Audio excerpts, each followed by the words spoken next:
There were ghosts at the gates not days ago.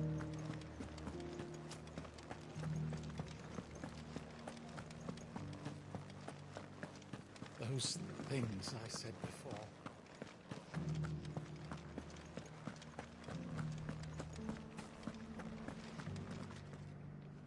Oh, Clive.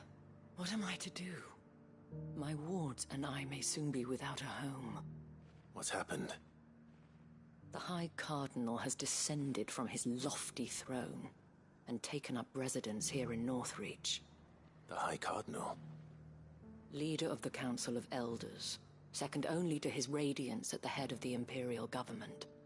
Not that any of those things still exist. Now he goes by his noble title, the Duke of Oriflamme. And what does he want with Northreach? He wants to transform it into a military stronghold, a foundation upon which to build a new Sambrec. He's already secured the support of the various army remnants, with promises that they shall be afforded the respect they deserve in his empire. One built on the confiscated property of the people. He would rob the populace to pay for it. Believe me, I have used every means of persuasion to discourage him from this folly. But for whatever reason, he will not listen to me. What does Captain Philippe make of this? When the town was under attack, it was him the soldiers rallied around. Couldn't he use that influence again? How? By speaking out against one of the most powerful men in Sambrec. A man whose stated aim is to revive the empire Philippe's comrades swore to serve, and to improve the soldiers' lot within it. The captain can offer them a regular supply of gruel, and an occasional trip to the Vale to help them forget the terrors they face each day. The Duke offers them a vision of strength and safety. No. Any attempt to incite mutiny would cost Philippe the support of his men, if it did not cost him his life. But given the mood around town, mutiny may yet be unavoidable. The people have little appetite for further deprivation, least of all when it serves only to elevate others. And who could blame them? Clive, would you appeal to the Duke on my behalf? For your services to Northreach, you have the respect of the soldiers, and they will take you to His Eminence if you ask them. And unlike Philippe, no bonds of loyalty prevent you from speaking your mind to the man. Well, will you try? You could hardly fare any worse than I did.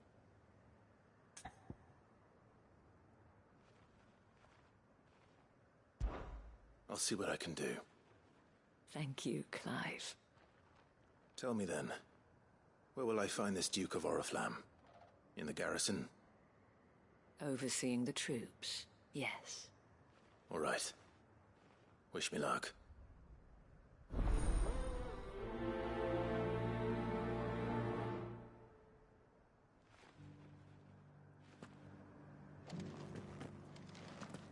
I may have met this Duke before, at the Remembrance Ceremony. Let's hope I didn't make a strong impression.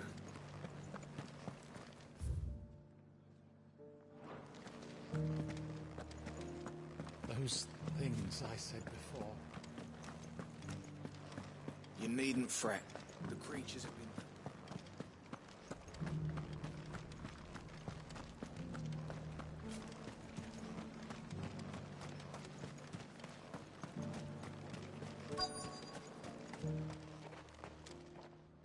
Halt! Oh, sorry about that. You're the dame's man, aren't you? You got some business with the captain? No, actually. With the Duke. I was hoping I might be able to speak with him. We're under orders not to let any civilians pass. But you should be all right. His Eminence has heard all about you and your heroics. Wait here. I'll go and ask.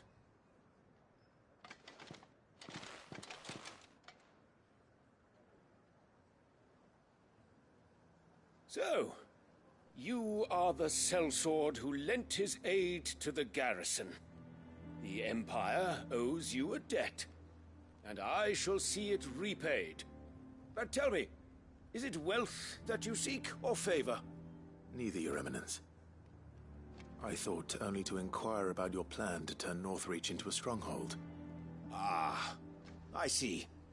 You are worried the expanded garrison will render your services redundant. Yet you needn't be. A proud fighting man like yourself shall always have a place here. Pride of place, in fact. For too long has the contribution of the noble soldier been under-reckoned. But no more. For it is they who shall see the Holy Empire rebuilt, beginning right here in Northreach. Why here, Your Eminence? The town has been fortunate enough to escape largely unscathed from the recent troubles. Her defenses are sound, and her garrison well prepared. Which is more than can be said for Oriflamme or Twinside. The Empire wants for a capital, and I believe Northreach to be the perfect place. With Caer Norvent as her citadel. Once we have seen to the refortification of both the town and the castle, we need only build a wall around both to create a city that would be the envy of the twins. Plans are already underway for the construction. Soon enough, these thralls shall learn that they are no match for the might of Sanbreque. I fear you underestimate how dangerous these creatures are, Your Eminence. Should they return in force, you will need all the people of Northreach to come together in defense of the town. Something they may be loath to do if they've been deprived of their worldly goods. The people will do as their leaders command. If Sanbreque is to be rebuilt, she will require a functioning government. One whose authority is beyond question. That is why this levy is necessary. So that any man who wishes to join the army might do so and be fed, outfitted, and paid as befits a defender of the Empire. And yet there are those who persist in peddling the treasonous lie that I seek to steal from the people and drive them from their homes. I suspect they're afraid of losing what little they have left. Precisely. The common folk have little and less, and you mean to deprive them of even that. You would sow the seeds of your new empire in your own salted earth. Sabine, we have discussed this. Yes, and I told you then how putting the empire before her citizens would lead only to revolt. Without an empire, there are no citizens. And in yours, there will be only beggars. Is that what Griga wills for her people? Do not take her name in vain, Sabine. I'll come back later. A citizens' revolt. I wonder what the people really think of the Duke's plan. It wouldn't hurt to ask them, I suppose. Let's begin with those on the other side of the wall. Sabine, you are embarrassing me. You're embarrassing yourself.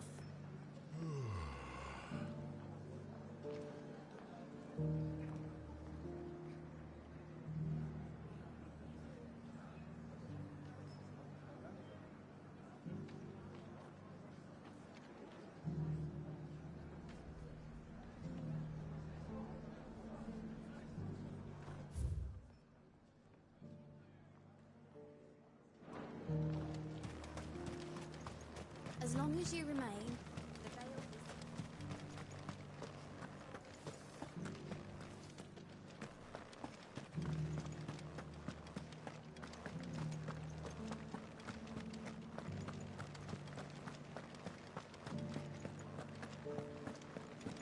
There were ghosts at the gates not days ago.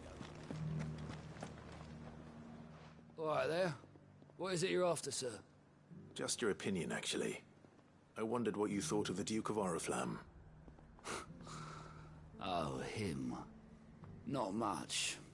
None of us traders do. It's thanks to nobles like him that we had to set up shop this side of the wall in the first place. Couldn't have the rabble getting any closer to the holy capital, could they? And now he's trying to drive us out completely. threatening to take everything we got from us if we don't clear off. If the dame said she wanted him run out of town, I'd be straight through that checkpoint, tar bucket in hand.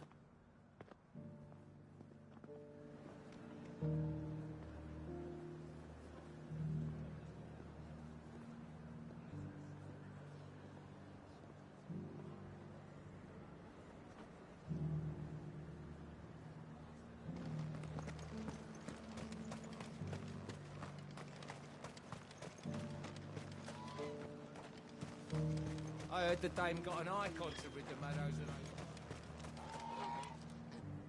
A question, if you don't mind. What do you think of the Duke of Oriflamme? Don't get me started. You build a life for yourself somewhere, earning for some noble to turn up and tell you got to hand it all over to him. If he thinks his name and his chains give him the right to empty our purses, he's in for a rude awakening. We'll do whatever it takes to keep what's ours. Whatever it takes.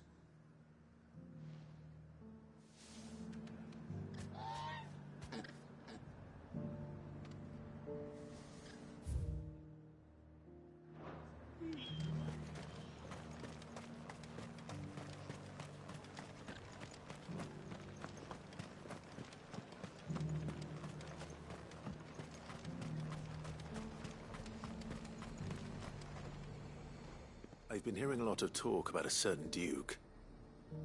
Nothing good, I'll wager. Going around acting like he owns the place. And with hardly a word to the dame. This is her town, not his. I take it you'd rather she was in charge. As far as I'm concerned, she still is. Just need his eminence to sod off back to Oriflamme. Well, the people seem united enough. What about the soldiers?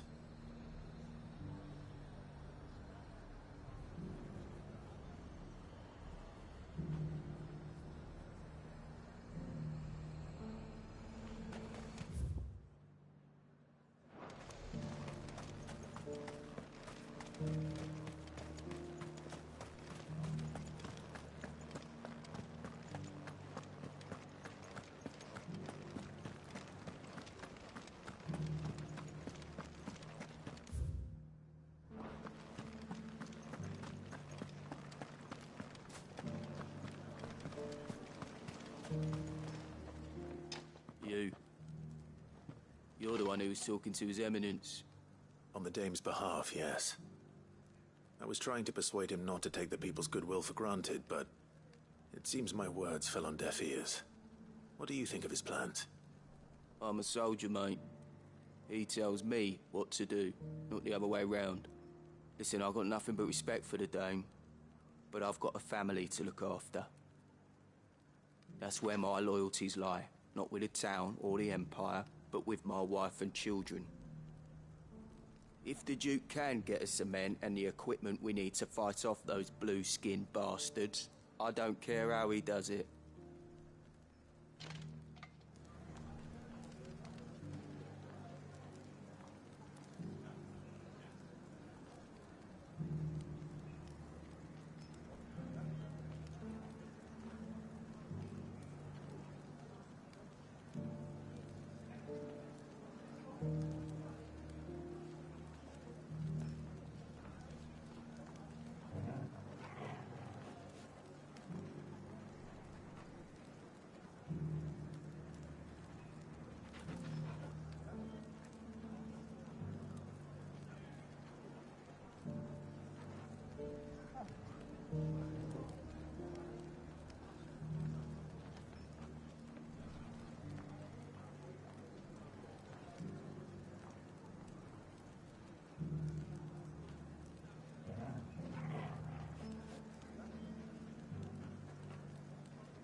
as you remain, the veil will... Sabine, you are embarrassing me. I hear the Duke of Oriflamme plans to turn this town into some sort of fortress. Do you think that's a good idea? It's not for me to say. All I know is that unless the Emperor orders me otherwise, His Eminence's word is law. Look, no one likes all these taxes and tariffs, but empires don't come for free. Once Sanbreque is back on her feet, we'll all reap the benefits.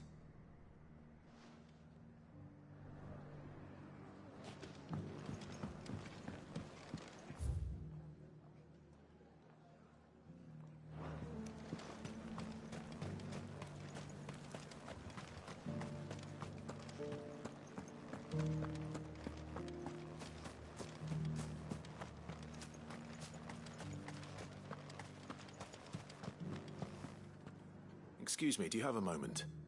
I wondered if you'd mind sharing your thoughts on the Duke of Oriflamme. Well, he's made a lot of enemies coming in the way he did. I mean, look around us. You can see the state the realm's in.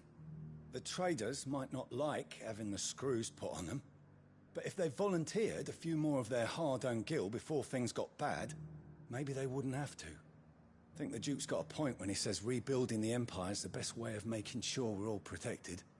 And if that means people who don't know one end of a sword from another have to make way for those who do, well, that's just how it goes. Let's see what Philippe makes of all this.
Captain, do you have a moment?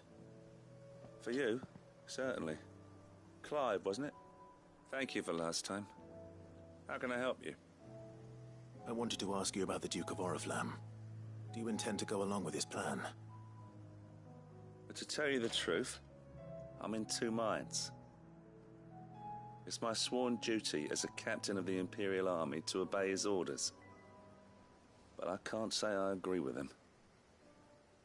Philippe, I remember you saying that you became a soldier to protect the people you loved. The Dame included. That's right, I did. Well, she doesn't agree with the Duke's orders either. She thinks they could tear Northreach apart.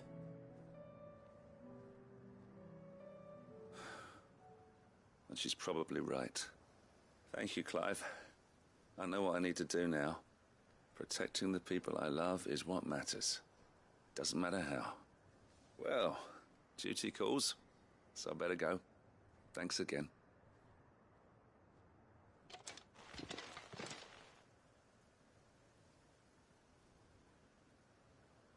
It seems Philippe wants to do the right thing at least. I expect Isabel will be pleased to hear that, if nothing else.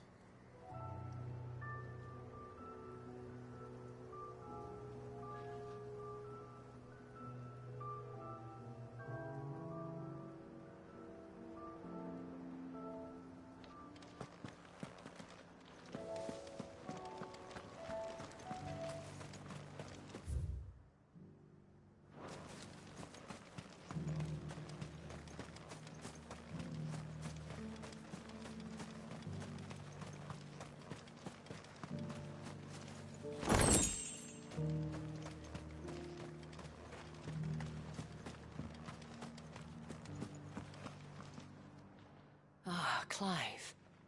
How did you fare? Were you able to speak with the Duke? I was, but...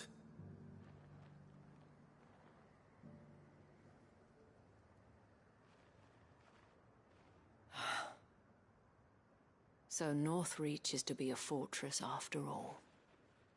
Well, it will certainly help to hold back the thralls. There's no denying that. Though I doubt it will come as much consolation to the townspeople whose worldly goods are confiscated to pay for it. They deserve to be heard, Clive. To have a say in this new empire the Duke means to build. Sadly, His Eminence values their obedience more than their opinions, and hopes to reassert the authority of the state. I fear he sees the people as mere pawns on his chessboard to be sacrificed for the greater good. Needless to say, they themselves are of a different opinion, and would rather their destinies were in your hands. The soldiers, meanwhile, are content to follow their orders.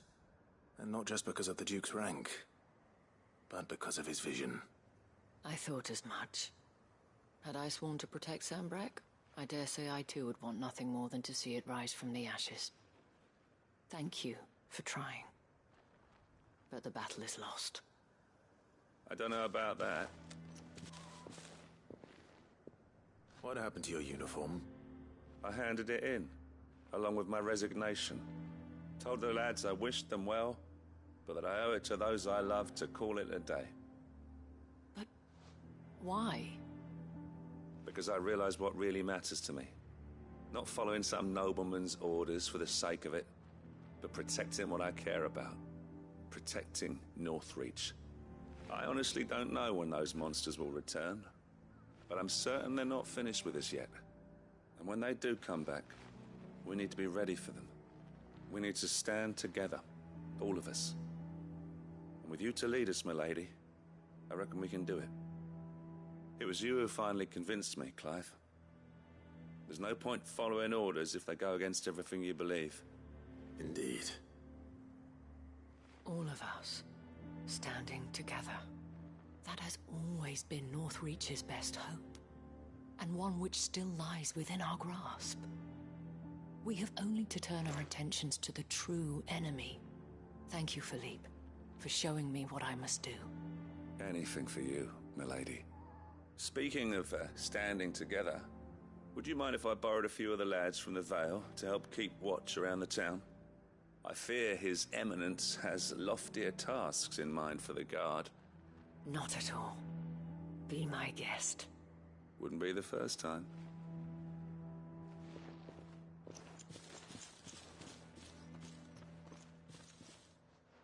There may be hope for Northreach yet. Especially with men like you and Philippe to champion our cause. I, for my part, shall continue to work upon the Duke, in the stubborn belief that I might still tempt him into joining hands. But I suspect I shall have to call upon your aid again. Until then, Clive. Until then.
Ah, Clive. You'll be pleased to know that the negotiations are progressing well. That is good news. Yes.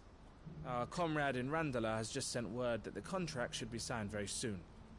But I still have much and more to prepare. It's a huge undertaking moving this many bearers at once.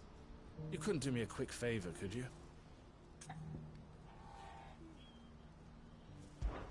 What is it this time?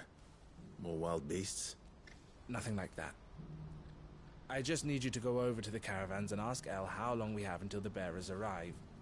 Find out exactly how much faster I need to get all these supplies moved. All right. I'll go and ask. Thanks, Clive. I owe you one.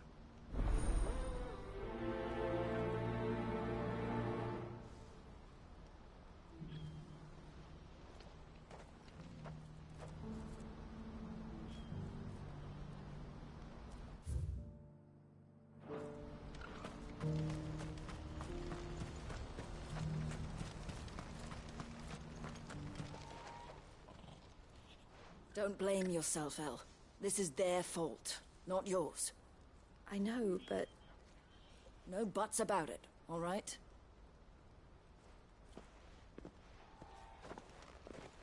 Is something wrong?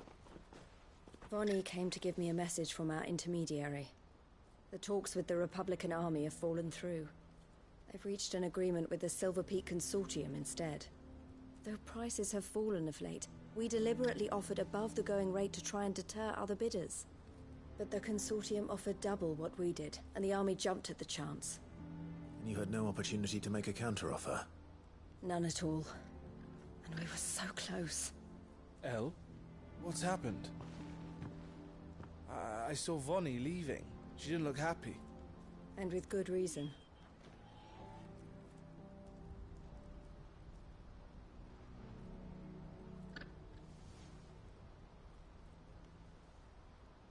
But I thought we were the only ones the Fist was speaking to about the bearers. How did the Consortium even find out about this? It's not so surprising. They have ears all over the Republic. This isn't over. The Consortium will have to sell these bearers eventually, and at the price they paid, buyers will be few and far between. I'm going to Randalar myself. Alone? You sure that's wise? Are you offering to be my bodyguard? How kind.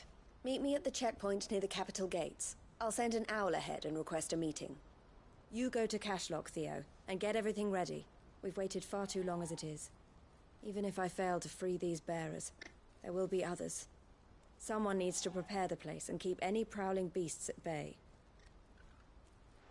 Oh, and that's me, is it? Well, it looks like I'm following orders till she gets back from meeting the Silver Peak Consortium, who've been doing their best to undermine our scheme. She'll never join them after this, surely. No, she said it herself. She still has plans for Cashlock, even if this one falls through. She means to stay with us, then. I can't say I'm not happy to hear it, but... is this what she really wants? You have to trust her. You're right. It's what she wants now. And if Elle's off fighting for the cause, I should do my part too. So I bid you farewell and safe travels, my friend. I'll gather my men and leave for Cashlock. We'll make sure the place is well stocked and defended. You go to Randalar and see if you can stop my sister biting the Consortium's heads off. If she won't consider her prospects, someone has to. I'll do my best.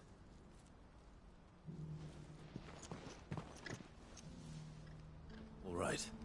To Randalar, then. And better not keep Eloise waiting.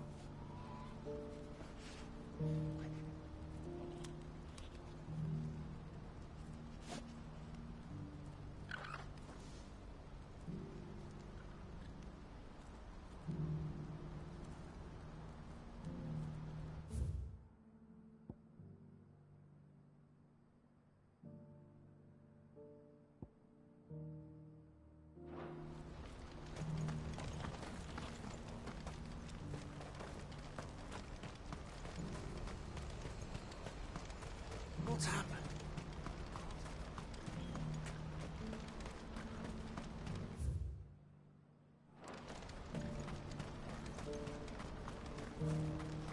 What I wouldn't give for a... Looks like this is the end of the road. When are they gonna let us through?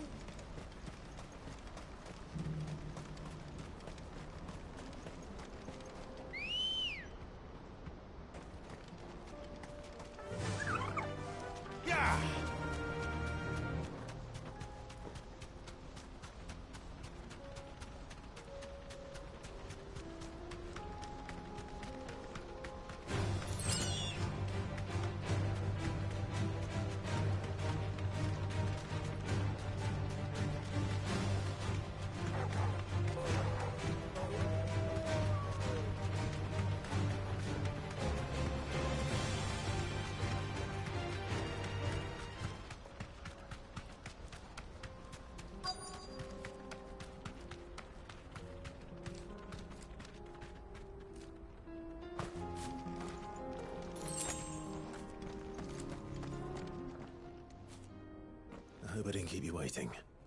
Did you arrange to speak with the Consortium? Here they are now.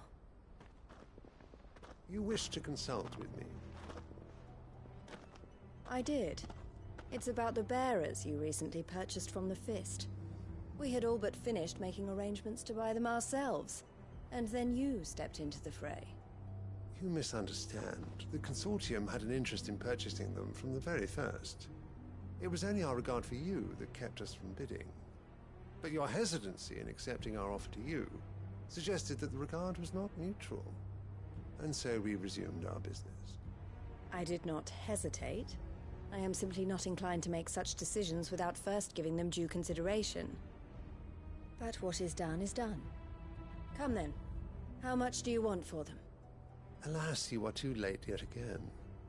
We rarely take on such unconventional merchandise without a purchaser in mind. The bearers belong to him now. Who is your buyer? A trader from across the water. A most demanding fellow, if it's any consolation. He insisted the bearers be fed, dressed, even given their own bunks for the voyage over. That's what you get when you deal with continental types. I wouldn't know. Oh yes, the culture on the continent is quite different to ours. They pay good money for bearers not fit for the knacker's yard, and treat them like kings. But as long as they pay... That does sound unusual. No matter then. If they've already left our shores, there's little that can be done. Allow me to withdraw my interest. And with it, my interest in joining your organization. My associates will be sorry to hear that.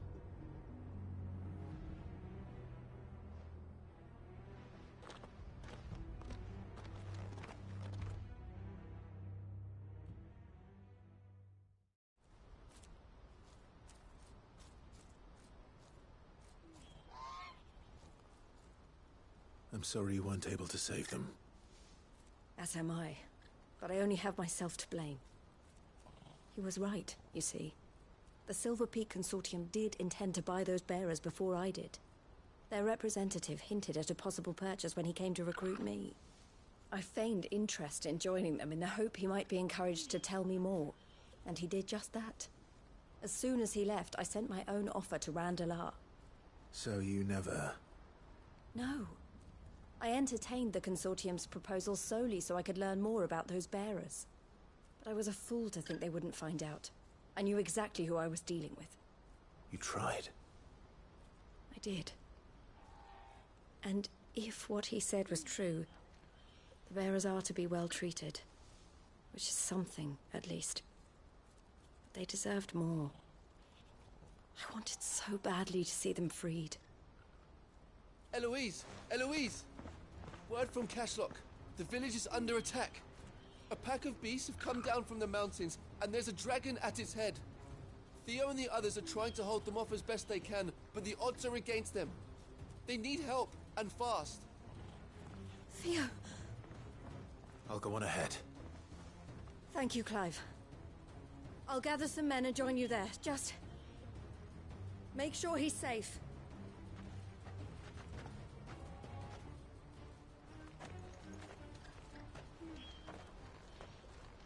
Hold on, Theo. I'm coming.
That'll do, girl.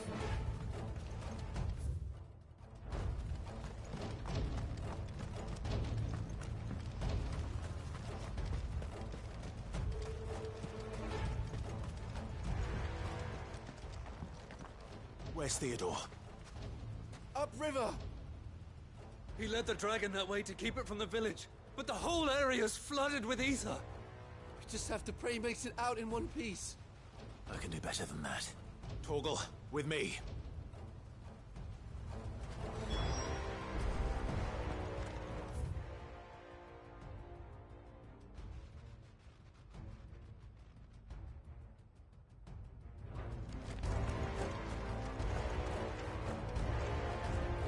This is no time to ride.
Damn it.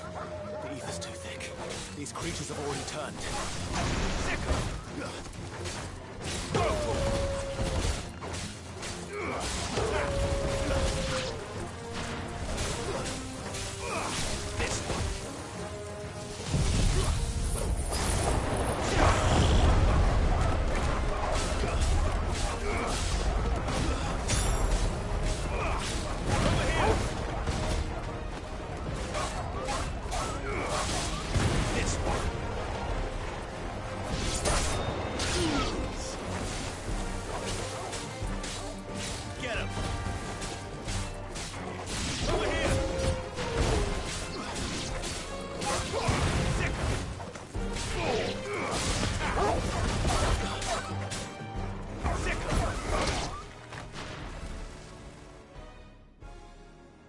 Can't waste any more time.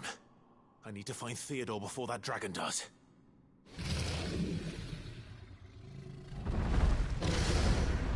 Looks like it's found me. This thing's turned as well. This isn't going to be easy.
Torgal.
Clive? Theodore, you had me worried for...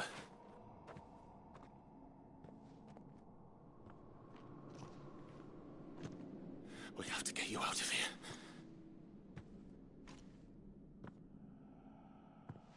I think it might be a little too late for that.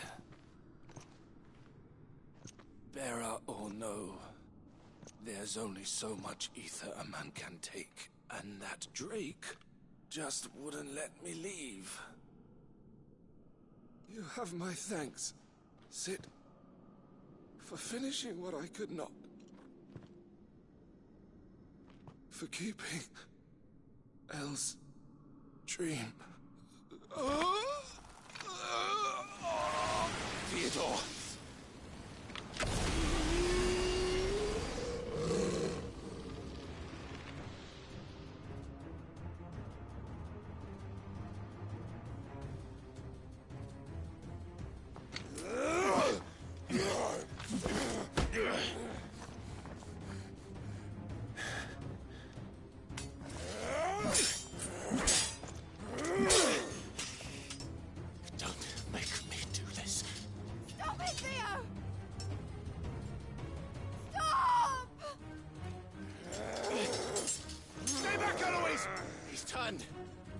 So will you!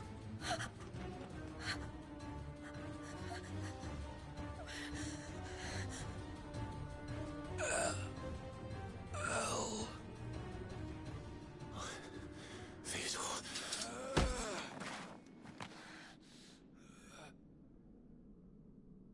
Take care of my sister. Theodore, wait. Goodbye, Elle.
Thank you, Clive. I think I'll be all right now.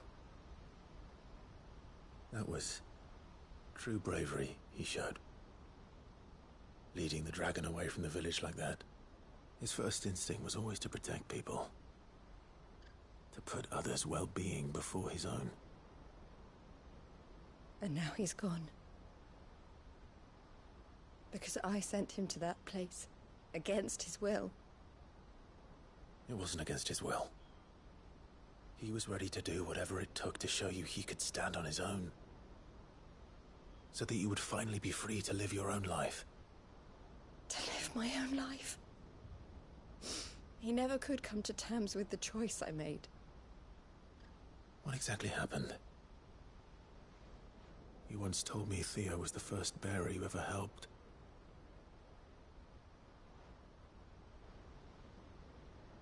We grew up in Canva. We were born to one of the great trading houses. And I was chosen to inherit the family business. I had my father's head for figures, you see. Theo did not. While I studied the art of commerce, he played at soldiers instead. A late bloomer. In more ways than one. For unlike most bearers, it wasn't until his 15th summer that his powers awakened. My parents tried to drive him out of the house and into the care of the constables. But before they could, I took him into mine. Theo told me something else. He clearly admired your devotion to the cause of freeing others like him from slavery. But he said you deserved a better life than this.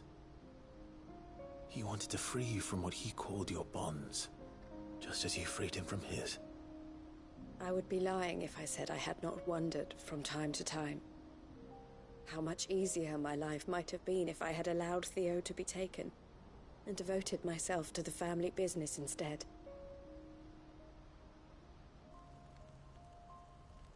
But I have never regretted the decision I made. Being with my brother meant more to me than tradition or reputation. I only had to look at him to remind myself of that night and the choice I made and the fact that I would make the same choice again in a heartbeat.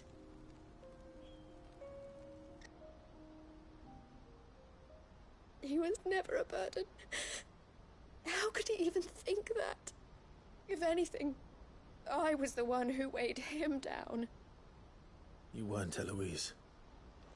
He said it himself, that he had always been grateful to you for saving him, and that he wanted to repay you by letting you live the life you were denied. Neither you nor Theo weighed each other down. You loved one another. You did whatever was necessary to continue living your lives together, and you always would have. You're right. All I ever wanted, all I ever did, it was so we could be together. Oh, Theo, why did you have to...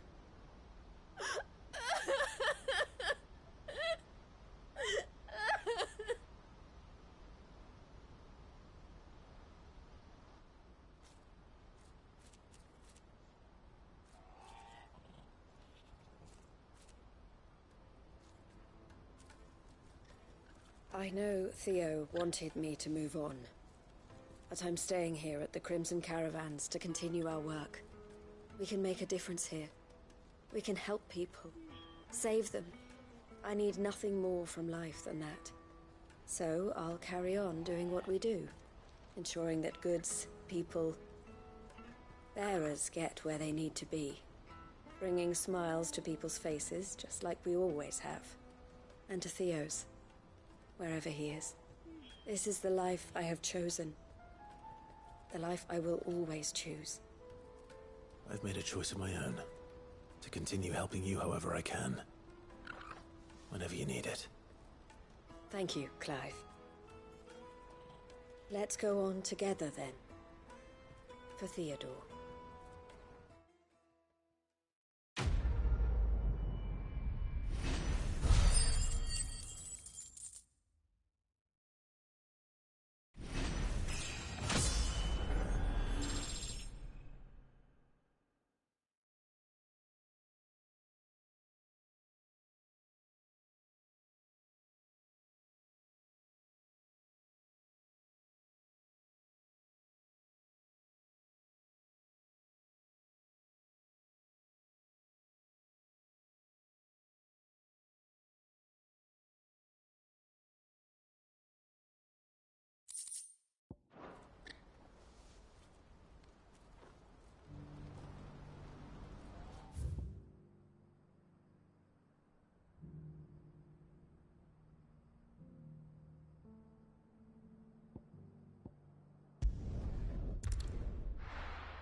Thanks, girl. Don't get surrounded. Get him!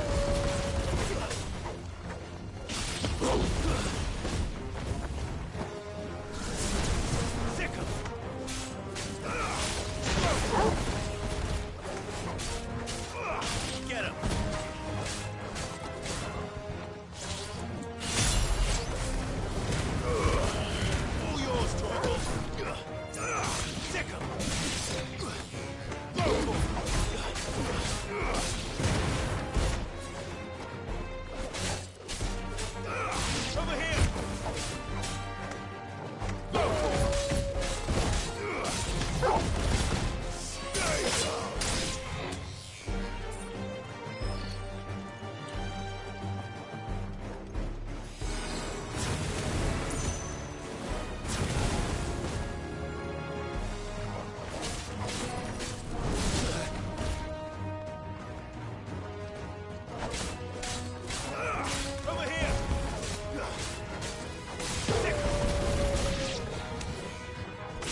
this one.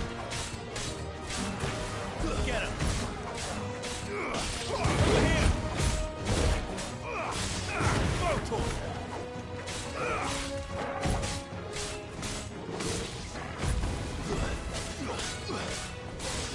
Get him. It's over.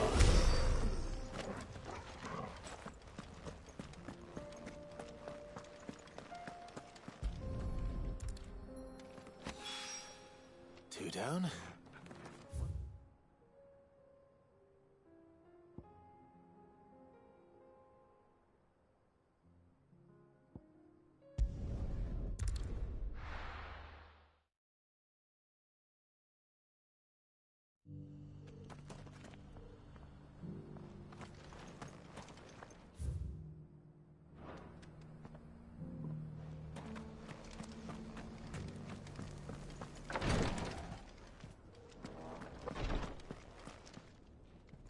Lord Rosfield, is there aught the Undying might assist you with this day? Perhaps. My brother said that your order was helping him with his quest to uncover Ultima's origins. Have you learned anything of note since last we spoke? Little and less, I regret to report. I see. Be assured, however, that we will not rest until the truth is known.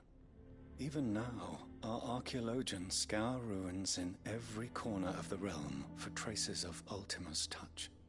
Fallen ruins, I take it. Dating back as far as Phoenix Gate. Indeed. Ultima's thralls are oft sighted among the remnants of the fallen civilization, as if protecting the secrets concealed within. Secrets we'd see unearthed.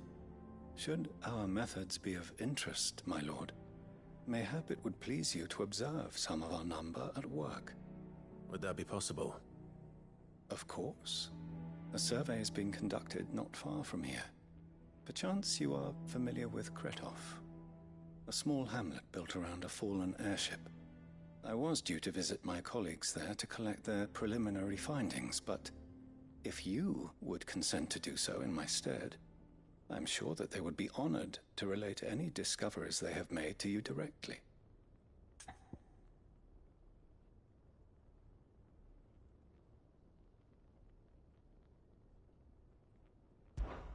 All right. I'll go and meet with them. They will be most gratified, I am sure.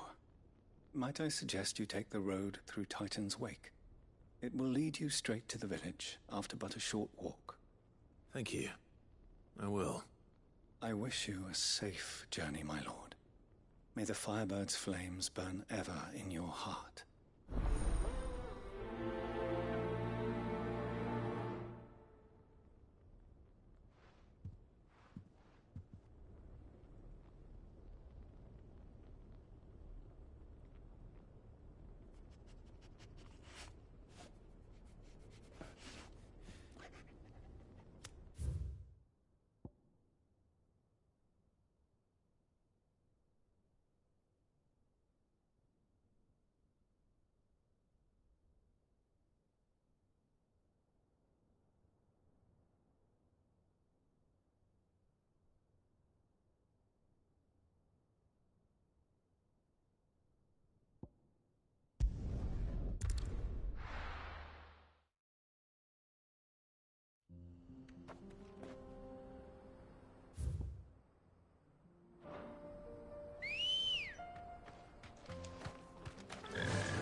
Straight home now.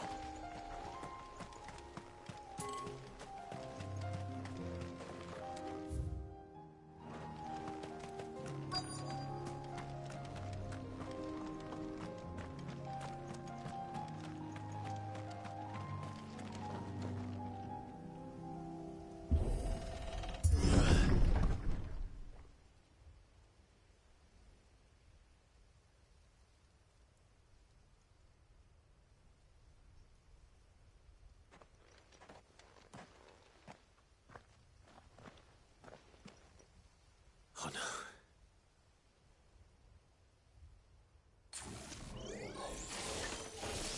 You'll pay for this. There may still be survivors.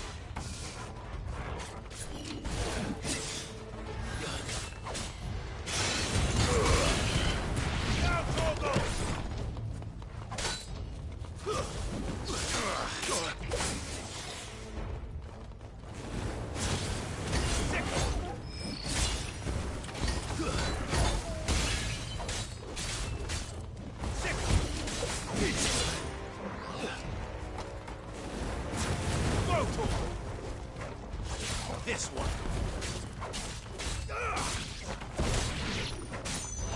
Over here.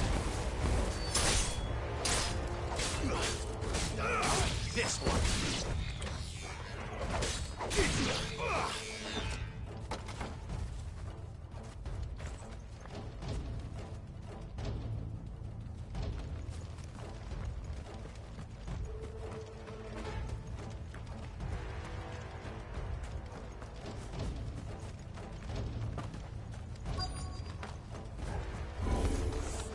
Whatever that thing is, say it's their leader.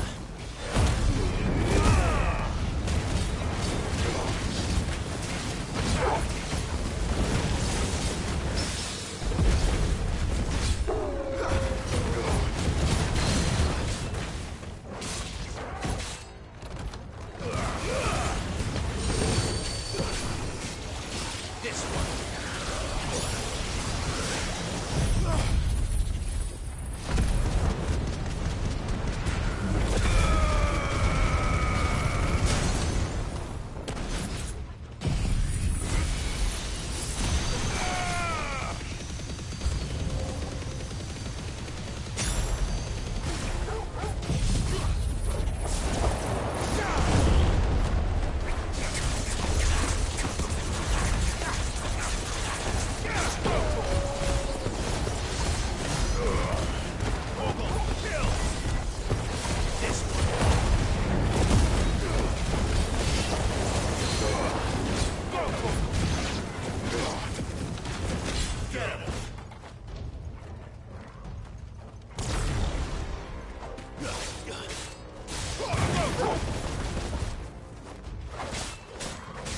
You lose.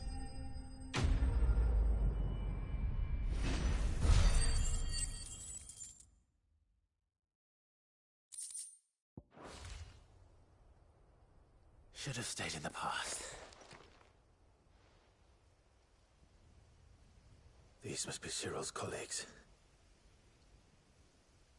You have our thanks, stranger. Who are you? Ah, forgive me, my lord. I did not recognize you. You are Lord Rosfield, are you not? We are archaeologians, tasked with surveying this site. When the echoes appeared, our brothers here occupied their attentions. Thanks to them, and to you, we were, for a mercy, able to see our duty to its conclusion. You call that a mercy? Your brothers might still be alive if you put their safety before your duty. Surely this survey wasn't worth dying for. We are charged with uncovering Ultima's origins. A duty of the highest import, as I'm sure you will agree. And you think your dead brothers would agree with you too? I know they would. They gave their lives for the cause, an honor to which all Undying aspire. Now, to what do we owe the honor of your presence, Lord Marquis? Cyril told me of your work here. and I agree to collect your findings in his stead. I see. That is most kind. Pray, take them then, with our humble thanks. May the Firebird's flame burn ever in your heart, as it does in ours.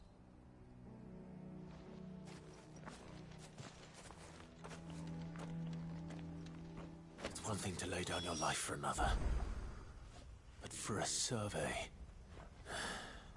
I suppose I'd better get this back to Cyril.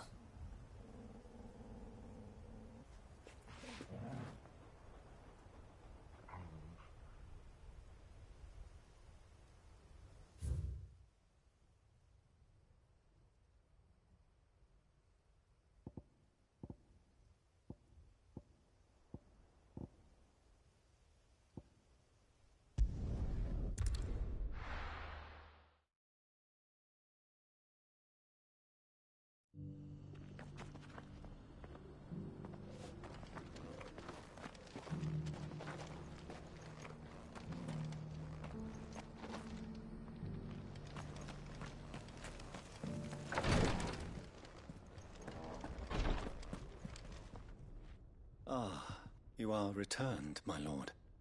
I collected your colleagues' preliminary findings. Here, take them.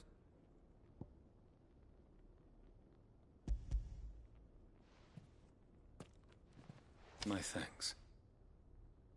I shall study them, and inform you forthwith if I discover aught that might aid you in your fight against Ultima. Cyril, your survey party suffered several losses in Kratov. Losses which could have been avoided, had the others not chosen to complete their work, instead of saving their friends. Were these your orders? No. This was their choice. Every Undying devotes his life to the service of the Phoenix. It is our sole duty, and should we die in discharging it, so be it. Even when death is avoidable. My lord, I fear that this is not a point over which it would be fruitful to argue. The Undying have served the Phoenix for countless generations, and your opinion of our methods, however earnest, is not like to change them. We live to serve the Phoenix. Our very order exists for that purpose, and that purpose alone. Cyril, I know that you and your brethren answer only to Joshua, but allow me to offer you a word of advice. It does not further the cause of the Phoenix to have his loyal followers surrender their lives without good reason. Provide your survey parties with an escort, that they might live to do their duty for years to come. Think not only of how you can serve the Phoenix, but how Joshua would want you to serve him. Please. For all our sakes. I thank you for your advice, my lord. If you will permit me to respond, our faith in his grace, Joshua Rossfield, is absolute. And we of the Undying will do what we believe is right to fulfill our duty unto him. As first shield to the Phoenix, I am sure you understand what it means to do one's duty. I do. Then we are of the same mind. And it is my hope that we may continue to do our duty together.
Clive!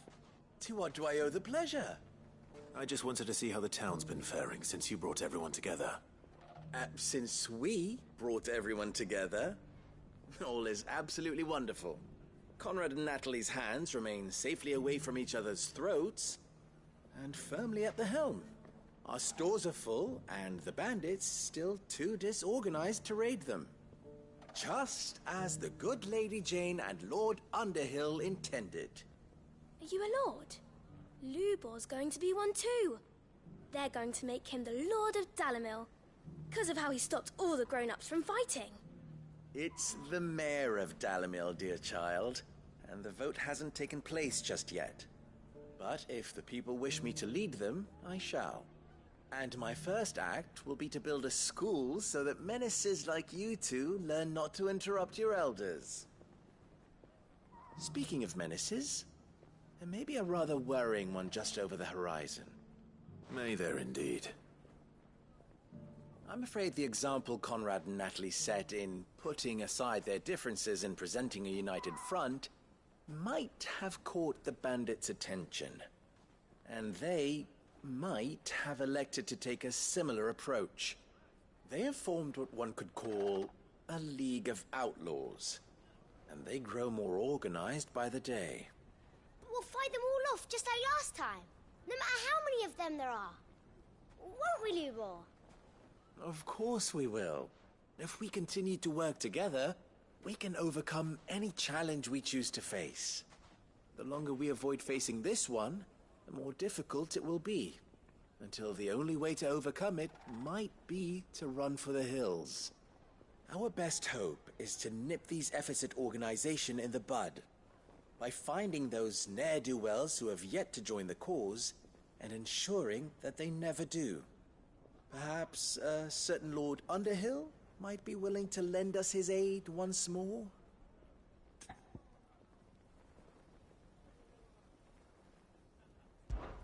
How could I refuse?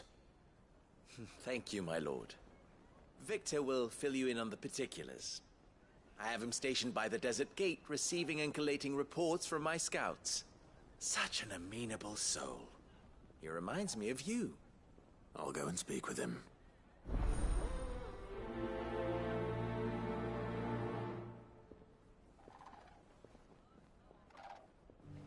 What's the difference between a lord and a mayor? That's easy. One of them swings a sword, the other forges them.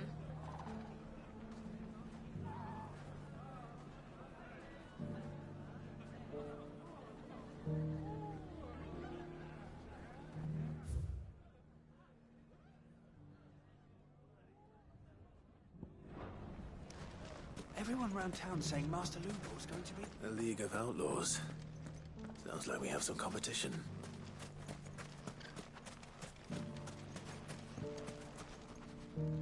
Still in Dalimil, Victor? Ah, Sid. I thought you'd have returned to Cosnis by now. I did. Then I came back. I've developed something of a fondness for the place. And having worked so hard to see it saved from one fate, it would seem remiss to abandon it to another. A sentiment Master Lubor certainly isn't shy about exploiting. Hence my doing his bidding yet again. You're not the only one. What does he want you to do? He asked for my aid in putting down the bandits. And he said that you might be able to help me find them. Then you've come at just the right time. I was on my way to speak with Conrad about how to organize our forces. There are more camps in the vicinity than we can safely strike at once. But we must strike together, and we must strike soon at as many camps as we can. We can't give this league of theirs time to rally its forces. All right. Which camp shall I take? There's one upriver. Just out there, across the dunes. Leave it with me.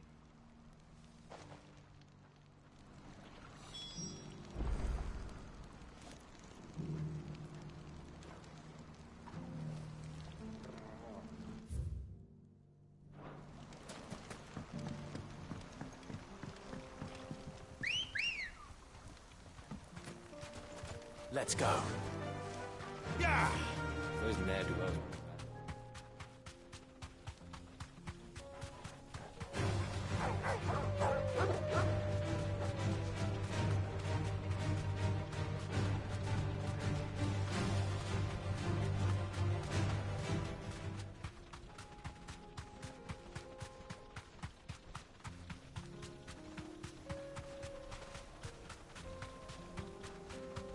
must be the camp Victor mentioned. Come on then, Toggle. You deserve a rest. That's him! The one who killed Locke! Finger! Take his head off! Get him! All yours, Torgal! Stay down! Go, Torgal!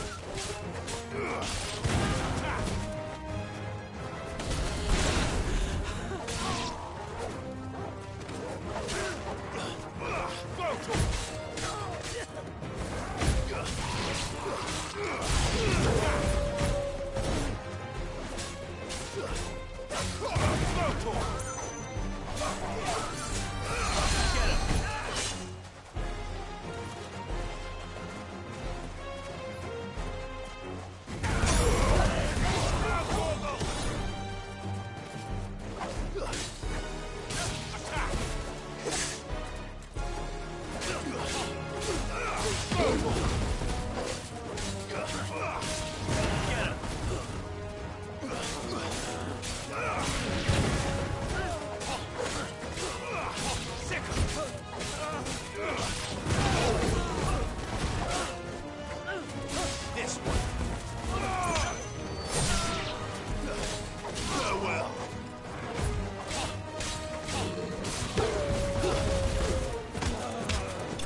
I better let Victor know.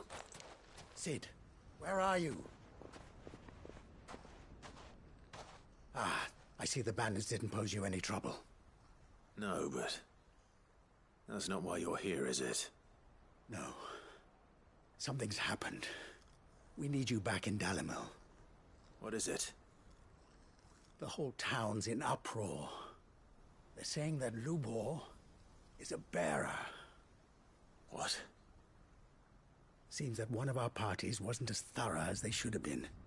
They let one of the bandits escape, and his escape route took him right through Dalimil. Some of the children spotted him, and he was about to silence them. And when Lubor felled him with a bolt of magic, and without a crystal. But that's not possible. It is, if he's a bearer and has been hiding it all these years, which is what people are saying. If he has, well, I wouldn't blame him. No man is branded by choice.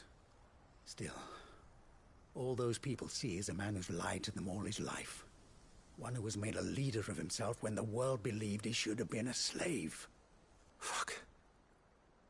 I don't know where we go from here, but I know one thing. Lubor needs all the friends he can get right now. You're right.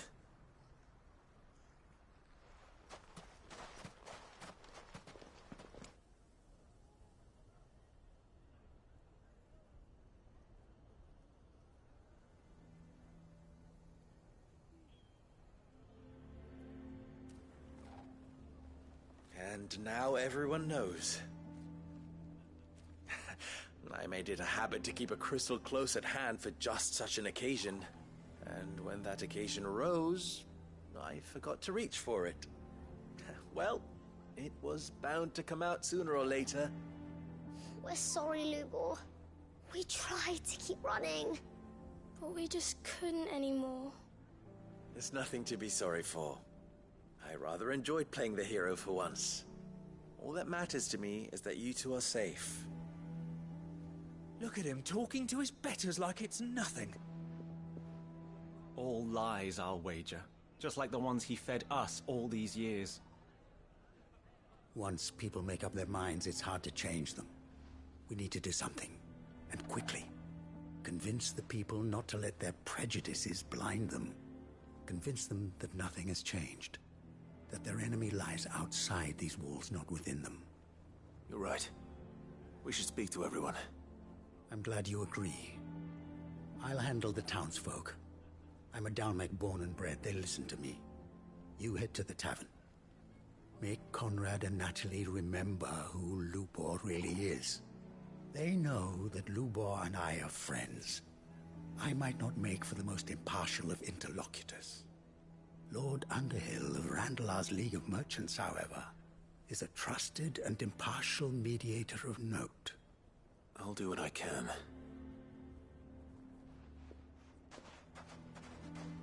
Lubor, stay here with the children.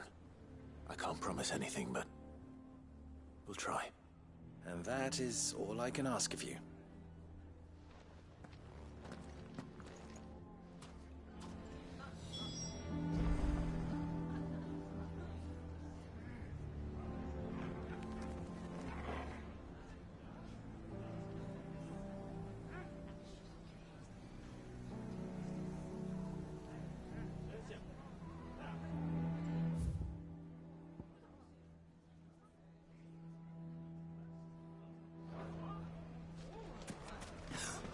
Why are you taking the bearer's side? Why do they always have to make such a fuss outside? It's driving away our customers.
All along that he was playing.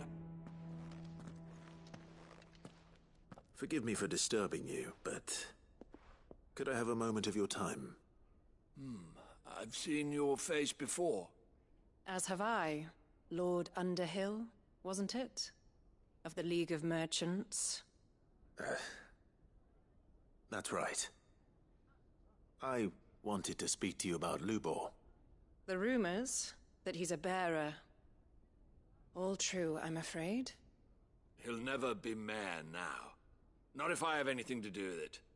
But what of his wares? Bearer or no, his steel is highly valued throughout the Republic. In this at least, he's done the town a service. Might that not earn him a little leniency? Leniency? He pretended to be one of us when he was laughing behind our backs all the while. I'm sorry, my lord, but he lied to us. He lied to you. He cannot be trusted. So what do you propose? Will you drive him from his home?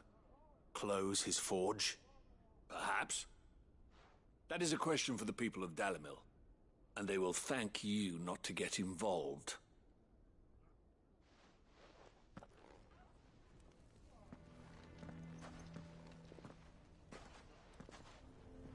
The townsfolk have made their minds up. There was nothing I could do. Nor I. Conrad and Natalie refused to consider anything but their own wounded pride. You never know. Once their anger is cooled, they might see things differently. For now, we should report back to Lubor. All right.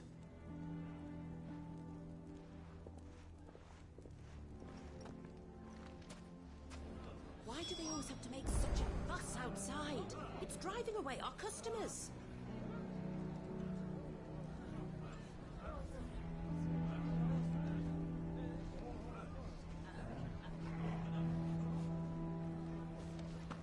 Why the hell would Victor take the bearer's side? I assume the situation is hopeless? There's still hope. But...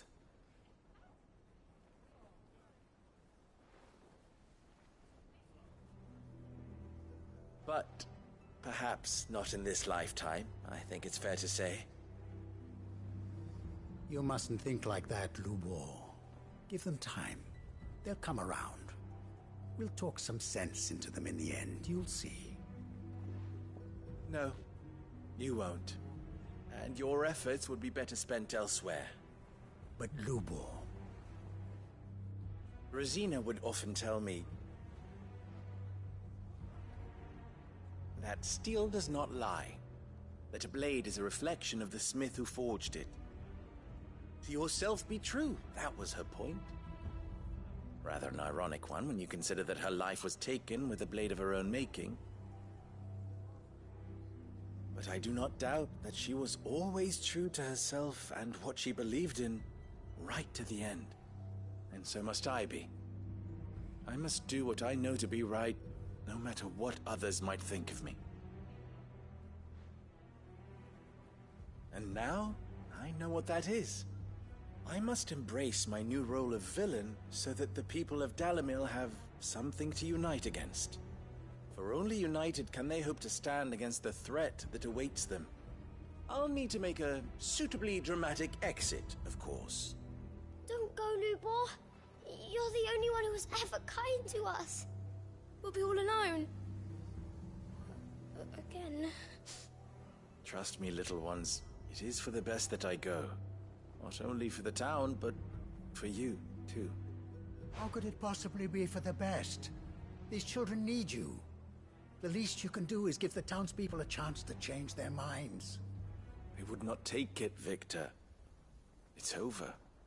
Over, you say? And so just like that, you're going to throw this town and these children to the wolves? I thought you were better than this. But it seems you had me fooled as well. Victor.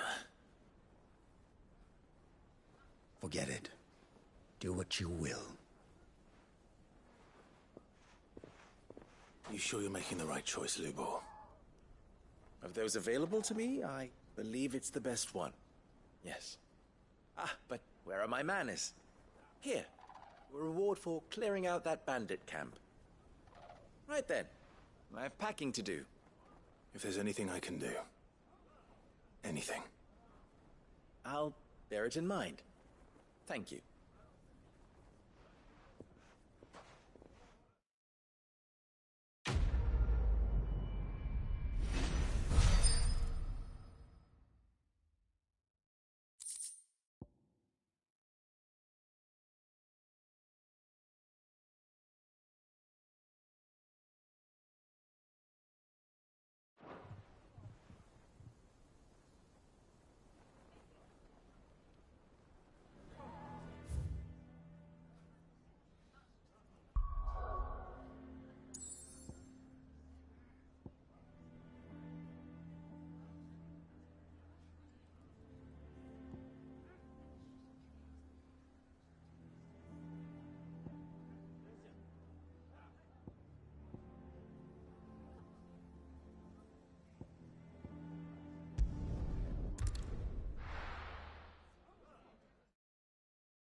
Clive, I was just about to send for you.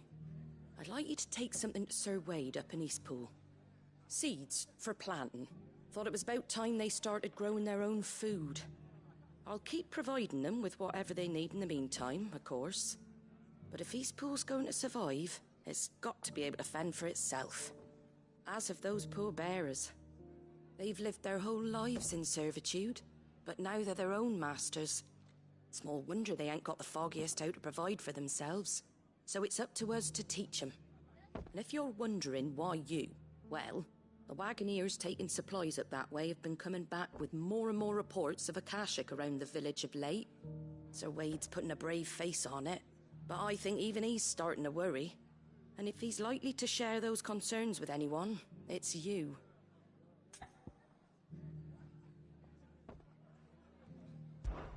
All right. Thanks. Wouldn't ask if I didn't have to. There. That should be enough to keep them in Gazal Greens for a few years at least. Gazal Greens? Not the most mouth-watering crop, I'll admit. But they're hardy, they grow fast, and they fill a hole. Better that than something that'll wither away at first frost.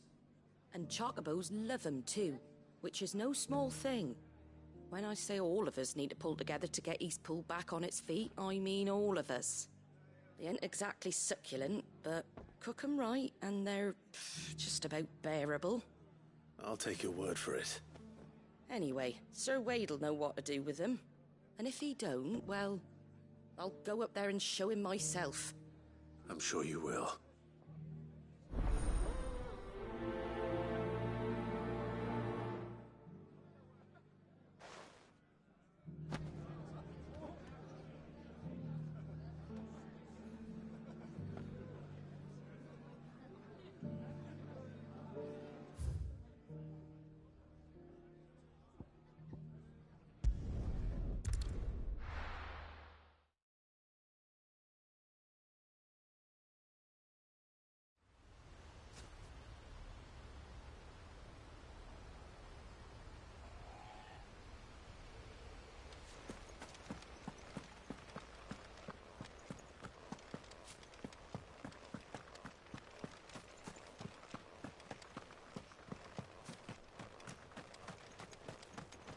Ah, Lord Rossfield.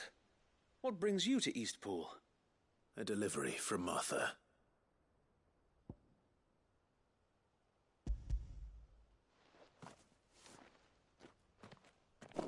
These are Gazal green seeds. Martha's keen to cut the apron strings, then, is she? I jest, of course. You see, I had thought we might be able to revive the old wheat fields, but they'd long since gone to seed, only without the seeds. Martha was hoping he might be able to show the bearers how to plant and tend these, so that they'll be able to fend for themselves. That's not a bad idea.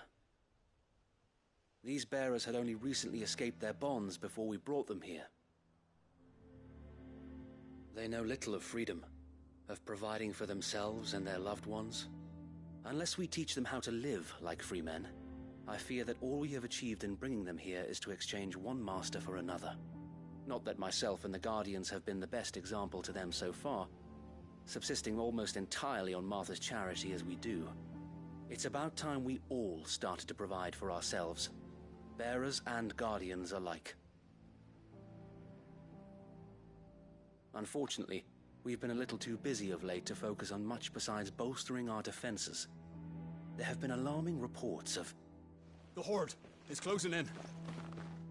They're coming, Sir Wade, all of them. Time it all. I thought we'd have more time. Gather the men in the square. Send to the rest for reinforcements. Yes, Sir Wade. The Horde. Akashic, a veritable legion of them. They've been seen prowling around the northern reaches for a while now. We don't have the numbers to hold back a swarm that size.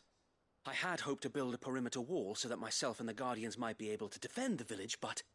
Now you're out of time. Precisely. If reinforcements from the rest arrive before they do, we may just scrape through, but I fear that's rather an enormous if. What if you could call on reinforcements from Eastpool? You mean the bearers? We brought them here so they might live, not die, fighting for their lives. So wait. You said you lack men to defend the village. Are the bearers not men?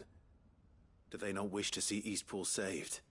Though they may not be trained soldiers like your guardians, what help they are able to offer could still prove the difference between victory and defeat. You're right, my lord. I will appeal to them.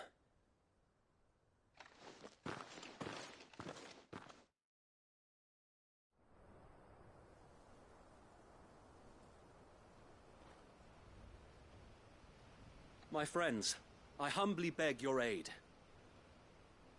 We Guardians are few and our enemies many. But I swear we can defeat them with you at our side. You would send us to the slaughter, to serve as bait for those fiends so that you and your men might be spared. And to think we trusted you. Say what you will, a home is not worth dying for. But it is worth fighting for. Sir Wade fights to give you lot a chance. Just like I do. Just like Sid does. We all wanted to give you a home where you could be free. And you got one, didn't you? This place, Eastpool. This is your village. Your home. And if you don't fight to protect what's yours, you'll lose it. You know I'm right. This world wants to take everything from you. Everything. Your homes, your freedom, your very lives. So then, are you going to stand by and let that happen to you? Are you going to accept fate like good little Bran did and die, having never stood up for yourselves? Or will you fight like free men and women?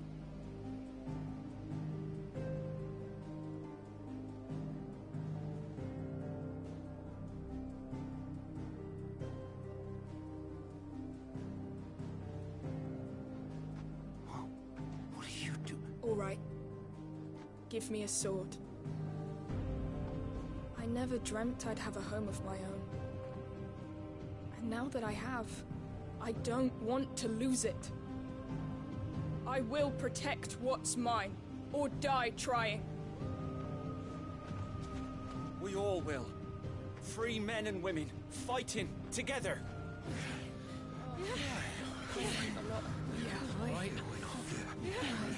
For Eastpool! For Eastpool!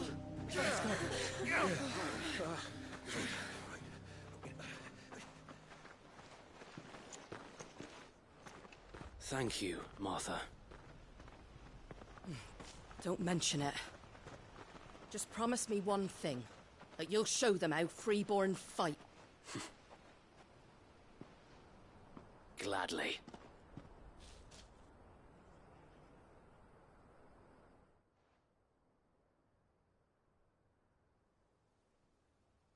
Well, if it was numbers you were lacking, you certainly won't be now. Thanks to you. Me? Oh, I just love the sound of my own voice. Lord Rossfield, my lady, we're ready. So what's the plan of action? We'll divide our forces into several small detachments, each made up of guardians, bearers, and guards from the rest. These will position themselves at strategic points around the village. Upon engaging with the Akashic, each detachment will keep the creatures occupied as best they can, steadily retreating all the while. You're going to lure them into the village? I am.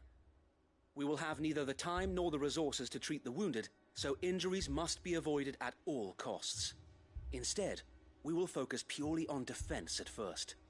By coordinating our withdrawal through the use of messengers drawn from among the bearers, we will aim to have the swarm converge at a point of our choosing. With luck, that point will be the village square, the perfect place for our most able warriors to surround them and fall upon them, and for you and I to finish them off. A sound plan, but one that'll require a leader with a cool head and strong nerves to coordinate the retreat. I'd say you have both in abundance, Sir Wade, but you'll be needed. Please, leave the last of the fighting to me. Ha! And let you have all the glory? Sir Wade! They're here! Then you know what you must do. We work together, everyone playing their part, each shielding the other that no man might fall, that Eastpool might live on. For Rosaria! For Rosaria! We've no time to argue, my lord. I'll do as you ask. And I will do as you ask. Suppose we'd better do our bit too, then, eh? Right you are, Martha.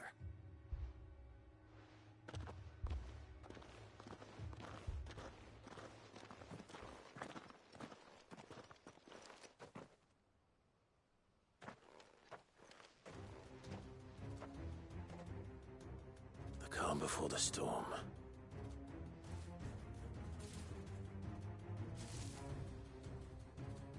And here it comes. I will not let this village fall. Kill! Over here! Get him! Farewell! Go for it!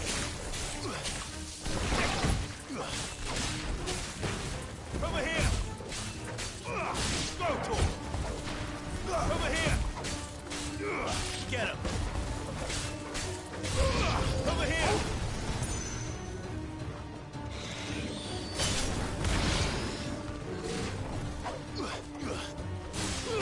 Attack!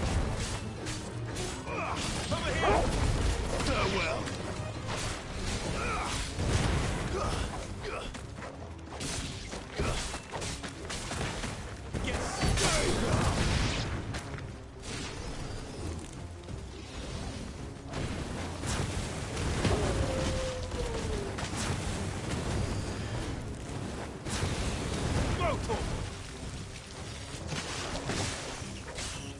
This one.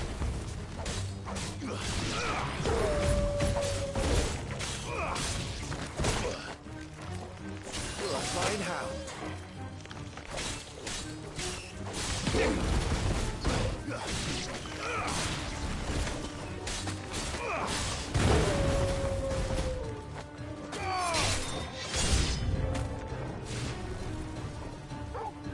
To me, boy.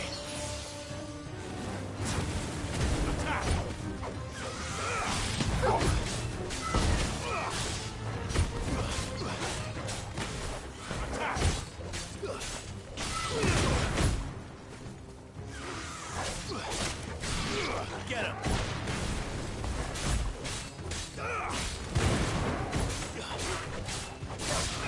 Sick him!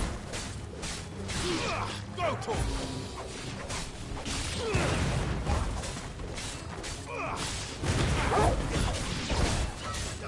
Over here!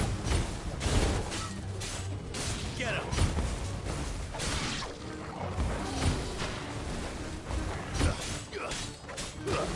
Get him!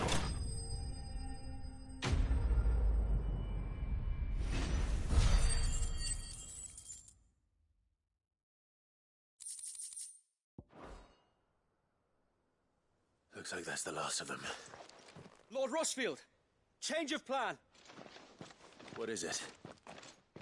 Owl from the rest. An Akashic Curl's been sighted on Rhiannon's ride and is headed in their direction. Well, the better half of her guard is here. So wait, how many Akashic remain in Eastpool? Hard to say. My men are still facing some resistance, but I think the worst is behind us.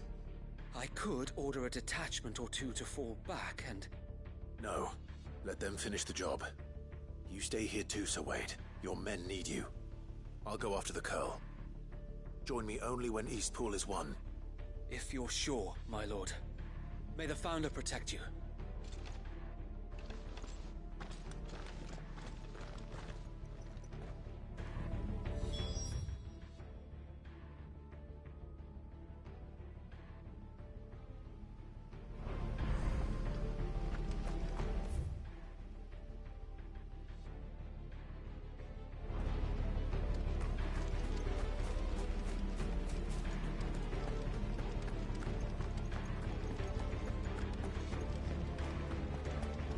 Next one's mine.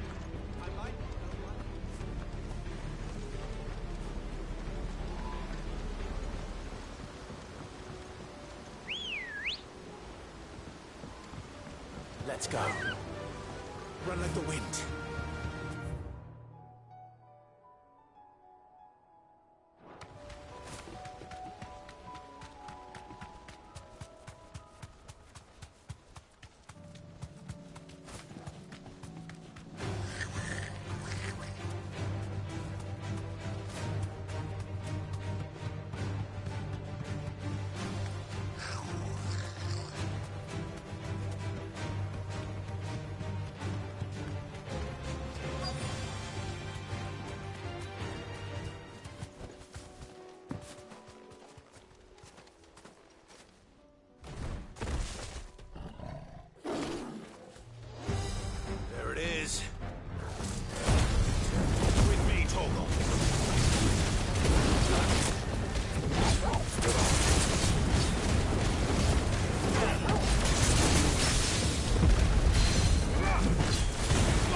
All right. Back to Eastpool.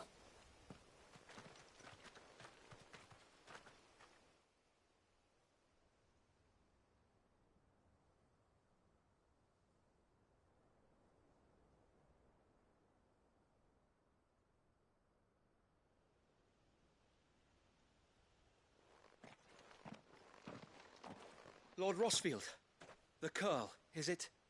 It's dead. Thank the Founder for that. And for you, my lord. We were able to eradicate the rest of the Horde. I have guardians posted around the village to keep watch for further attacks, but all seems quiet for now. I hesitate to say it, but I think it might be over. I think it might.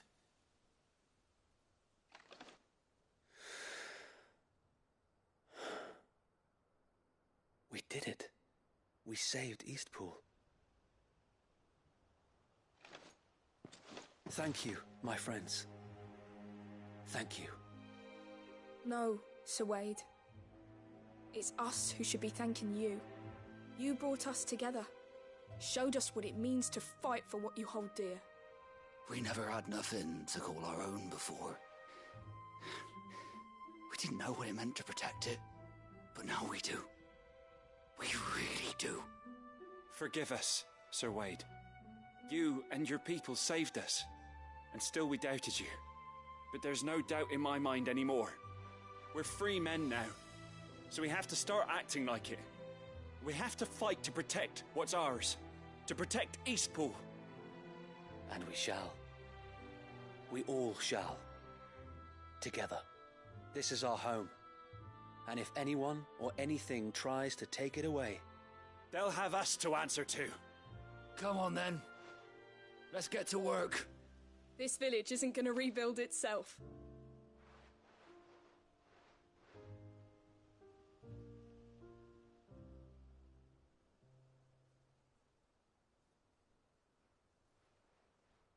They're not slaves anymore. No. They're Rosarians. Your father took pity on the bearer's plight, and I believe if he was still with us today, this is what he would have wanted. I believe you might be right. I shall remain here, my lord, and do what I can to help rebuild the village. After all, this is my home now too, and I could hardly call myself an Eastpoolian if I didn't pull my weight. I think you'll find it's Eastpudlian, Sir Wade. But you should be proud all the same. I'll have to pull my weight too. Can't have the rest getting outclassed. Speaking of which, I ought to be getting back. Can we continue to count on your support, Martha? Of course, and I'd be counting on yours too. Us Rosarians have got to stick together, haven't we? Indeed we have. And Clive, come by the Golden Stables when you get the chance. I ain't paid you for delivering them seeds yet. All right, I will.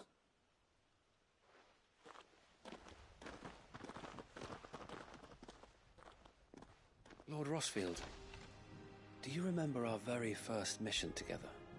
Clearing the goblins from the Stillwind Marshes? How could I forget?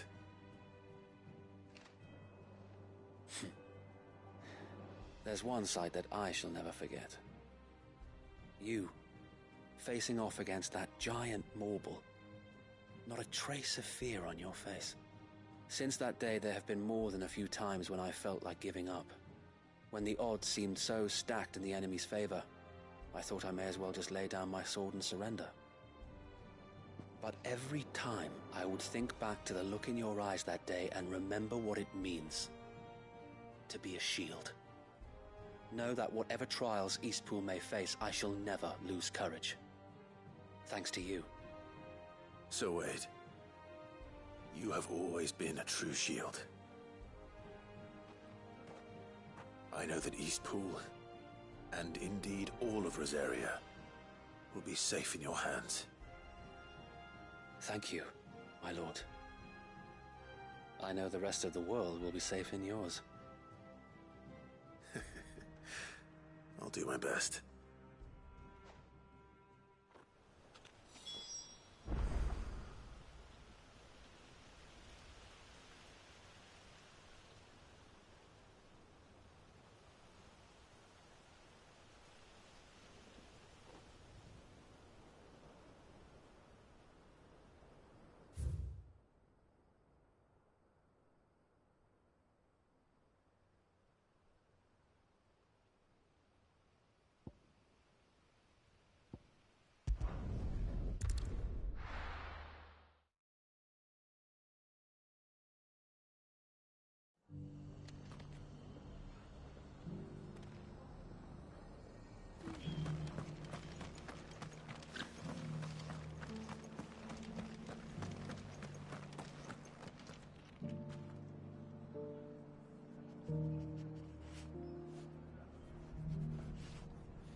Just because the heavens have gone to rack and ruin, it don't mean we have to.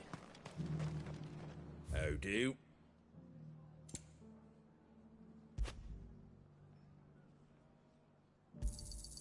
Much obliged. Thanks very much. Fare thee well.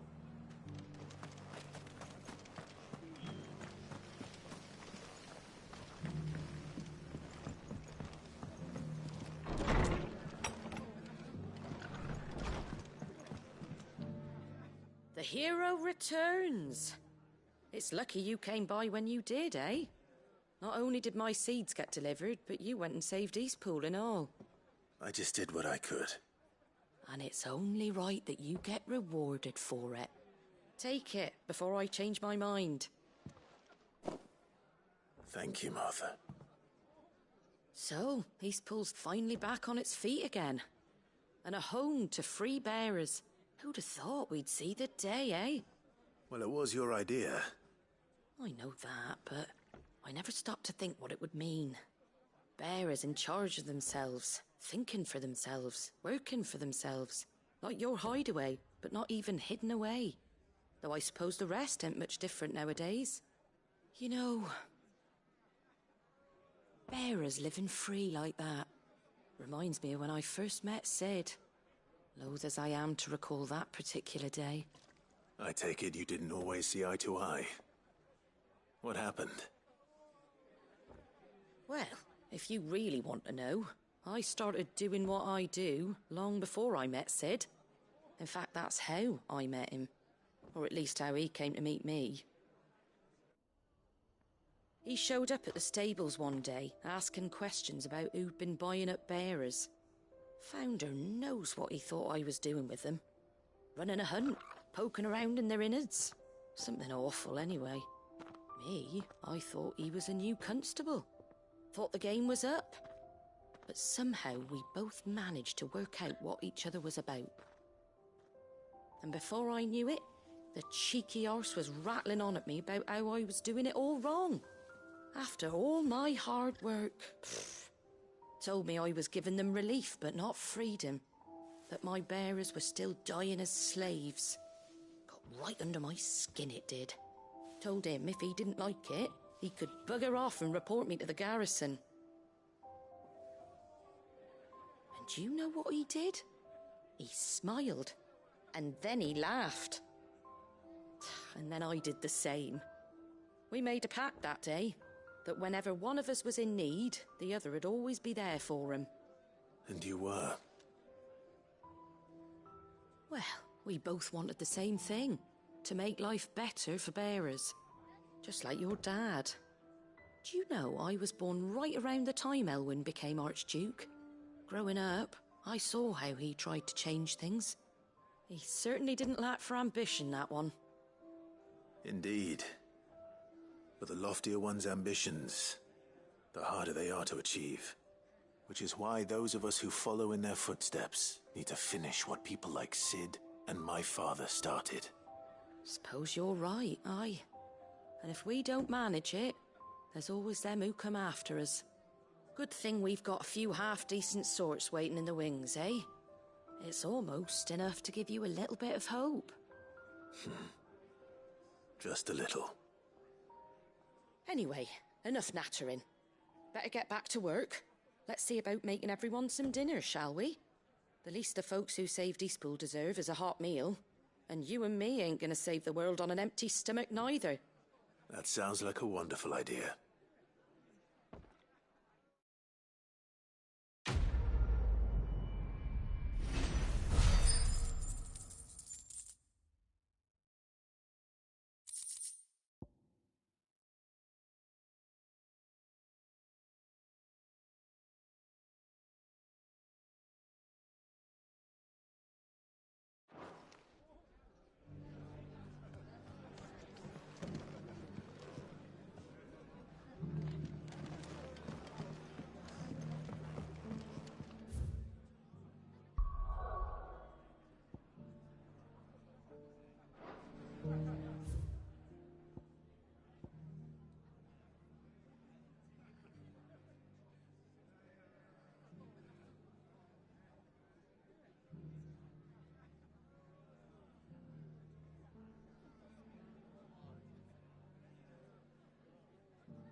Come on.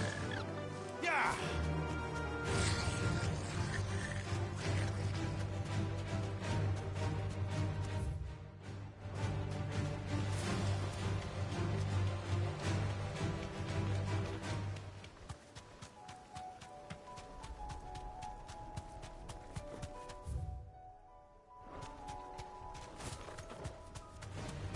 No mistakes.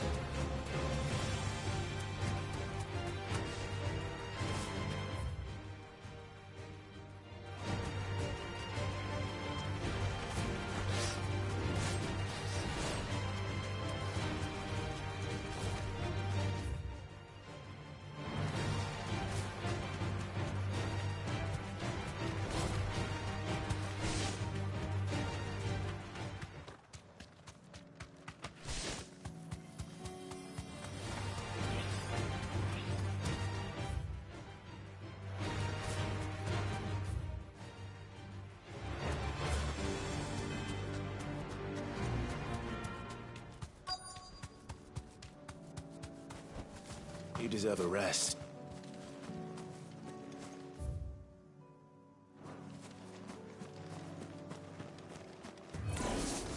To me, boy!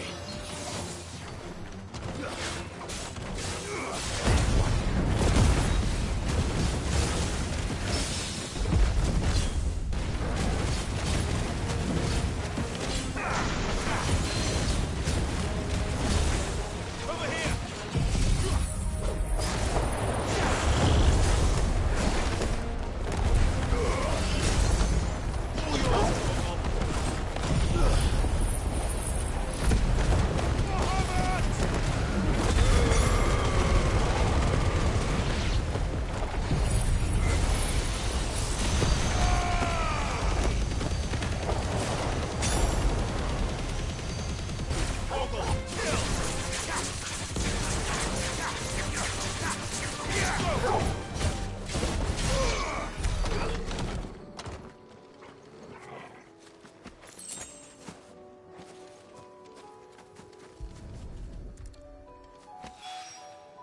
That's all of them. Owain can uncross his toes now.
Covered in nicks and lumps.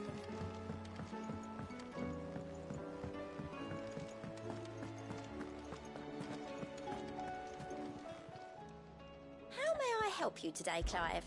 Your benefactors are a generous lot. You earned this.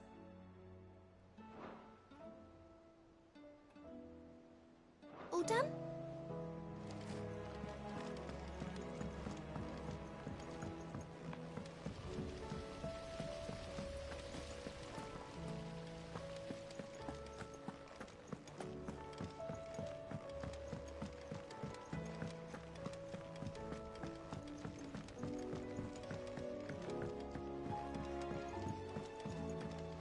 With Canver in the hands of Akashic, Ah, Sid. Wasn't expecting you back so soon. So, is it good news or bad? Good, thankfully. Here. Ah, that's brilliant! Thanks a blimmin' million! I'll fit 'em to the smelter right away!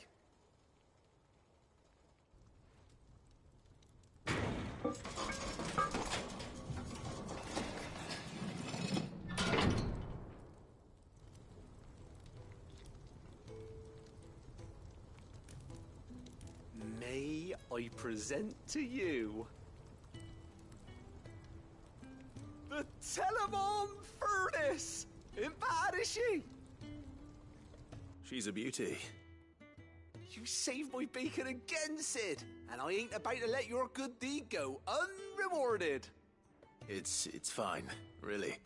My bag's flexible enough already. Oh, don't say that. I'm sure I can make a few improvements to it yet. You could just buy me a bigger... How about that clasp? Looks a bit stiff. Reckon you could loosen it up and make some more room? And I reckon I know how. With a new alloy we've been working on. The Telemon Furnace was just what we needed to perfect it. It's a metal, see?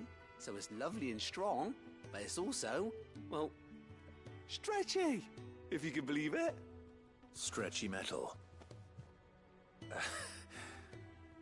Well, if you insist. That is the spirit. You'll love it, I promise.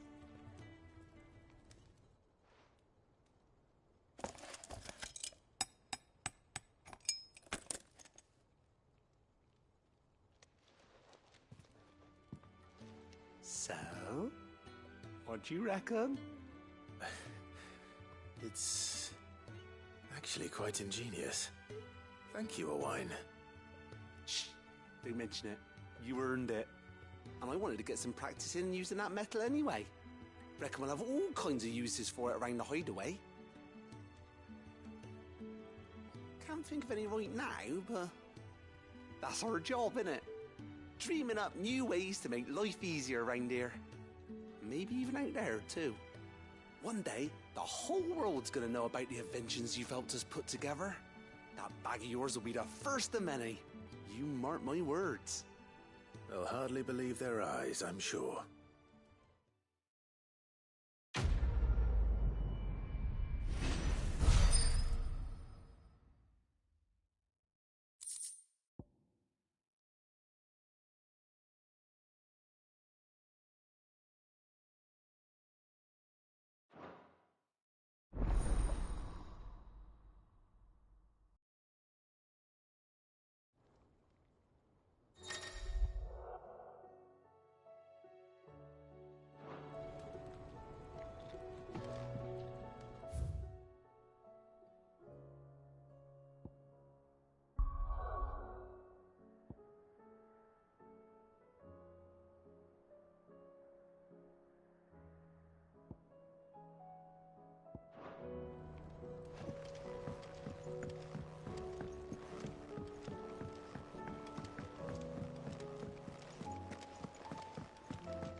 How are you feeling, Joshua? Better than I was. But not nearly as well as you should be. Your cuts and burns may have healed, but your body still bears the burden of every spell cast. And what would you have had me do? It was no ordinary foe we faced. It was the Warden of Darkness. Yet still, it was not enough. The king could have ended me at any moment, but instead chose to toy with me like a curl does a mouse. You underestimate yourself. Oh, it was crystal clear.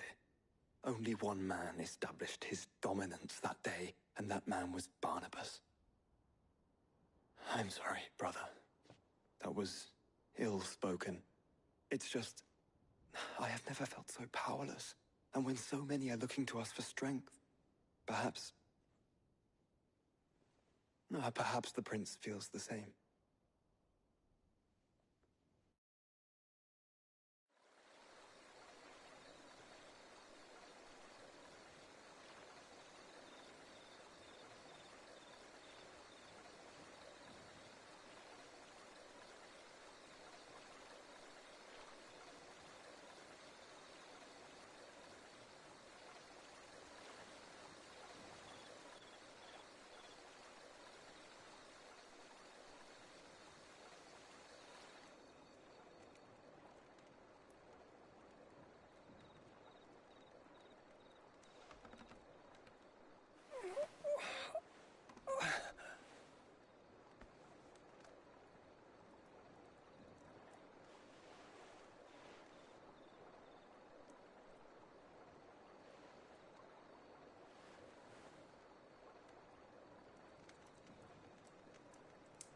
is this place?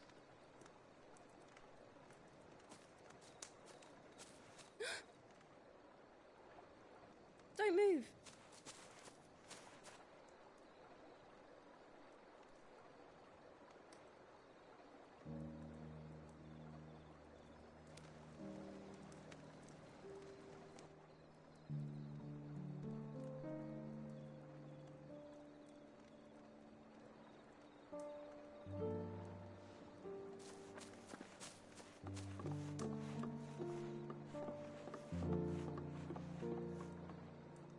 Here, it's fresh from the well.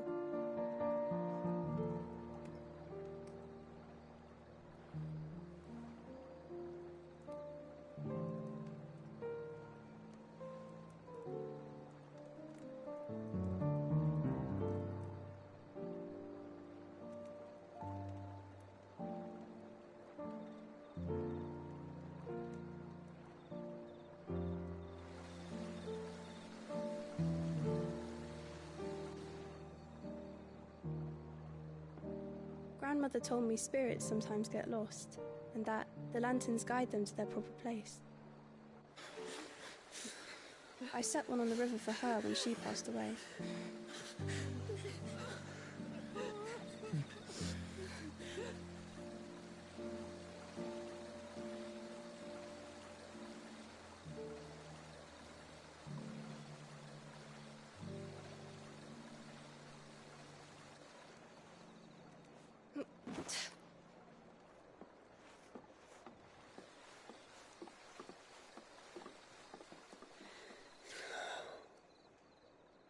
The fiend works from the shadows.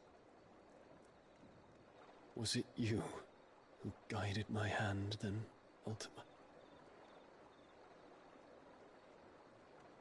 No, not you.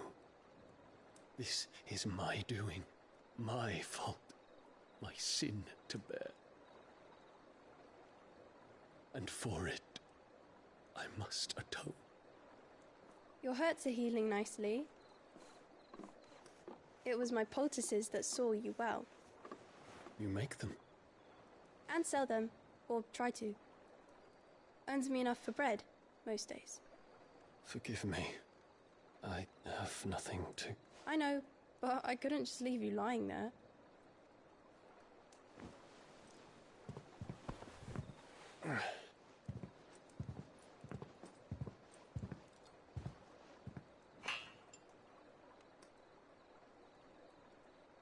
You're going then? Of course. I'm healed. Thanks to you and your poultices. Will you promise to come back and visit?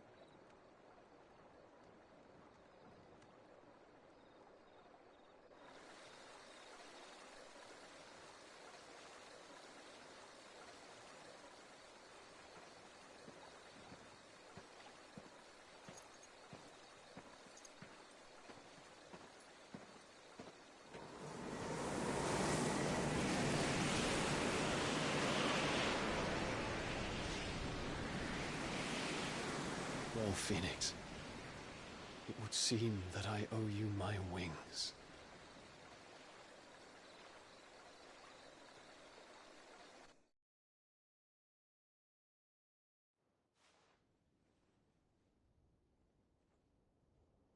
Perhaps he can find an answer.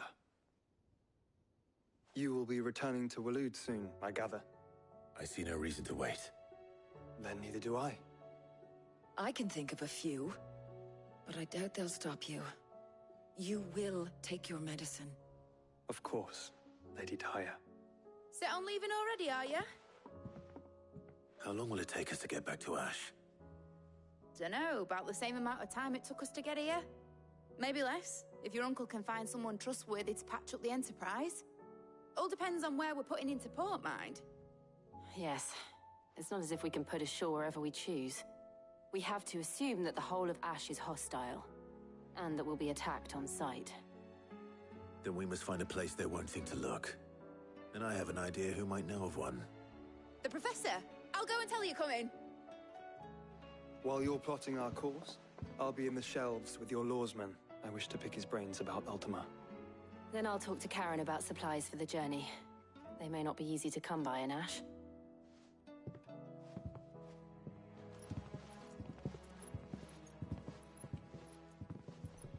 Your brother's body won't take much more of this recklessness. You know that, don't you? I do.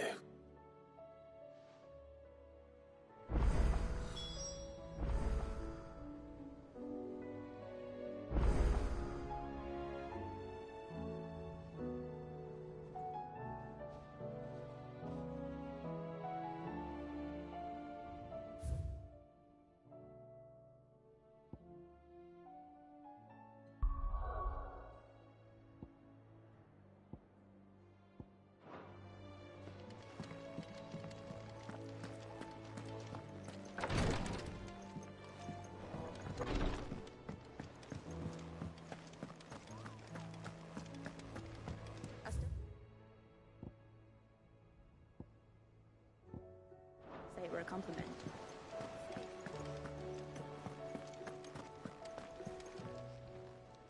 Fancy a look at the list, do you?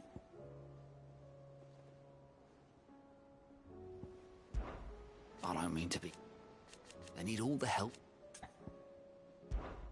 Here you go.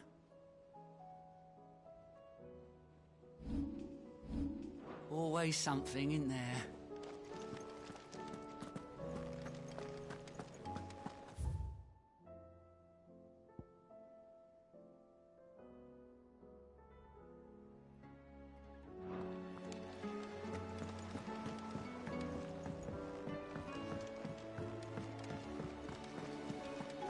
Covered in nicks and lumps.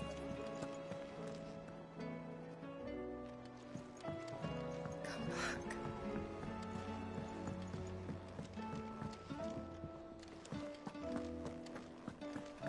Don't tell me we've run out of pep. Clive. Going purse weighing you down.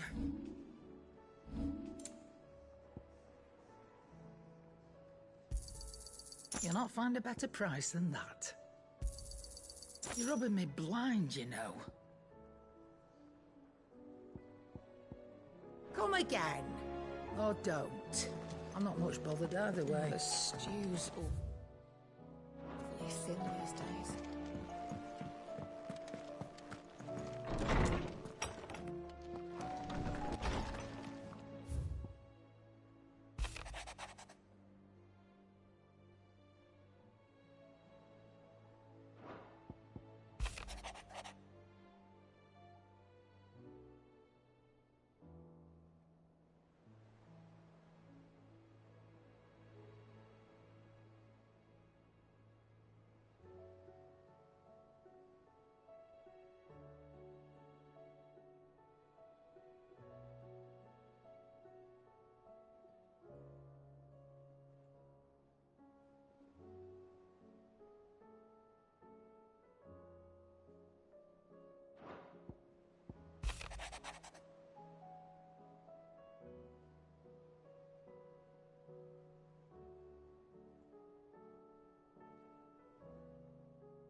I'll still say it were a compliment. Say... Ah, Clive. I was wondering when you'd arrive. Please tell me you've come to take our young prodigy here off my hands. I'm not here for Mid. I need information on Ash. Then why not ask Molly if you can look in one of her ovens? Go on. As soon as the Enterprise is ready, we'll be setting out for Drake's Spine. And we're going to need a safe place to land. Preferably one that won't see my ship blown to shit and splinters. If it were that easy, do you think Waloed would have resisted invasion for so long? Very little is known of Ash, and the information we do have is spotty and outdated. We have the good King Barnabas to thank for that. Waloed's borders have been closed to outsiders since the day he seized the throne. If there is anywhere safe to land, you won't find it on my map. Then tell us what we will find. I'm sure you know better than we do. But no splinters. All right, if it will get you out of my hair. But interrupt me, and it's over. Understood?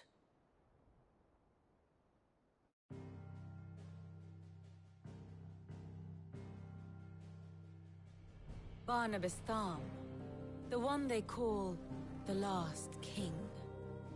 Understand him, and you will understand the kingdom of Waloed. Barnabas was only a boy when he arrived from beyond the southern seas, and barely a man before he united the ragged tribes of Ash. And having unleashed them upon the formidable Veldamark, he set his throne upon the ancient kingdom's ruins. The victory sent shockwaves around Valisthea, tales of Odin's might spreading through every court, parlor, and drinking hole in the realm. Note that this was in the year 843, and that the king still sits upon his throne some 40 years later, quite untouched by time. Waloed's recent inaction left many wondering if Odin had lost his appetite for war. And yet here we are. The Einherjar was committed to the fray, a bold declaration of intent. Orcs swarm around Drake's Fang, and throngs of Akashic haunt canvas streets. Though how precisely the havoc they wreak serves Waloed remains unclear. Regardless, if the order to attack truly came from King Barnabas, then one thing is certain. Waloed has achieved the impossible, and made bedfellows of beastmen and the ether-addled alike. All of which is a roundabout way of saying that you will be in unknown territory when you set foot on Ash. Much of the continent has already been lost to the Blight, and what few ports remain will be fiercely guarded. And that is to say naught of its natural defenses. Offshore currents will cast an ill-equipped ship out to sea one moment, and dash it against the rocks the next. But then the Enterprise is anything but ill-equipped. And Mid has made land there before. Now, if only there were someone with an intimate knowledge of the Shadow Coast, and where a daring gentleman might put ashore.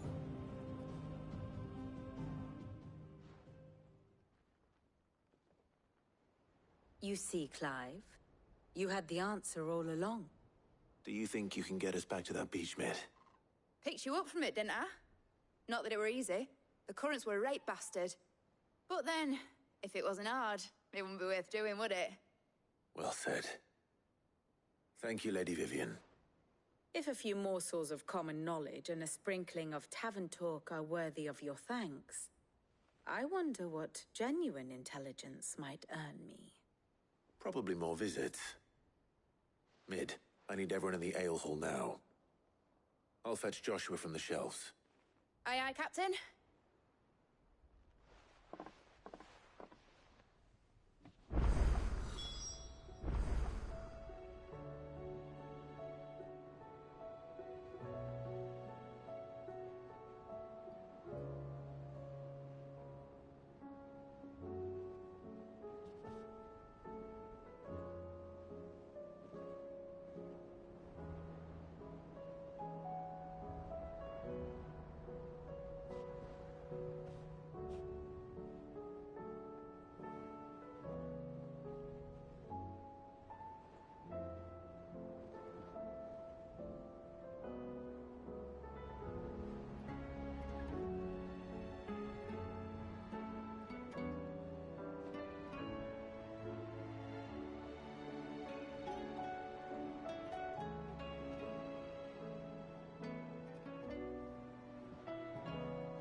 Please, Your Grace.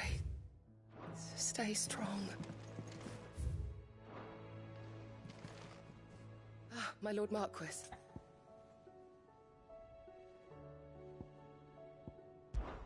Your companions are kind indeed.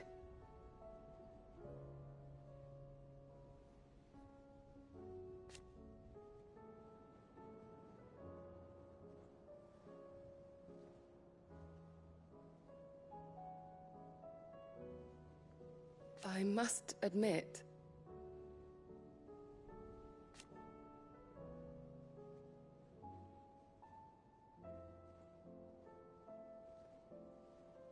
but I see now.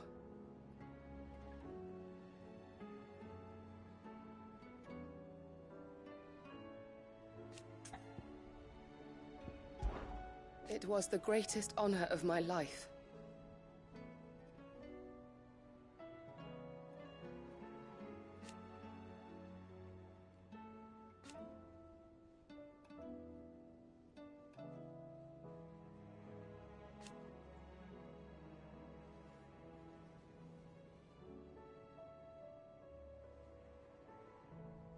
But now...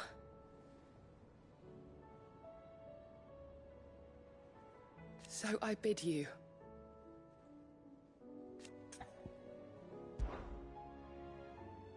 Yote, is anything the matter? You seem troubled. Perhaps I might be able to help. My lord. Yes. Perhaps you might. It's your brother. His condition continues to worsen, though he does his best to hide it. The lesion on his chest pains him more with each passing day. I had feared as much. There are certain elixirs which can ease the suffering of those afflicted by the curse, but... But His Grace's case is severe. The drafts I have been able to prepare for him thus far have ceased to have any real effect. So I consulted with Talia and certain of my comrades among the Undying about the possibility of finding something stronger. And thankfully, a recipe was found. The only problem being that the critical ingredient is exceptionally hard to come by, and our supplies are almost exhausted. Unless we can secure more soon, your brother's anguish will likely become unbearable. My lord, I know that I have no right to make demands of you. But would you help? For Joshua's sake. For Joshua? Anything. Thank you, my lord. So, what is this critical ingredient? A rare herb by the name of stonerwort. It grows only where the ether is densest. The vigor it stores in its stems helps to counteract the curse. We discovered a patch near the aqueduct in Rosaria. But alas, yet more ether has erupted from the earth there recently, leaving the whole area flooded. The search continues for a new source. One that we might reach without being turned. So it's only that you can't reach it. The stonerwort itself is unharmed by the flood. Well, yes, but... Then I shall go in your stead. Oh, but, my lord... You've yet to find another source, correct? So for now, the aqueduct is our best hope. Besides, I'm a dominant. The ether can't hurt me. Well, if you're sure, my lord. Stonerwort is easily identified by its blood-red blooms. Search around the aqueduct, and you're sure to find some soon enough. I shall remain here and prepare the other ingredients.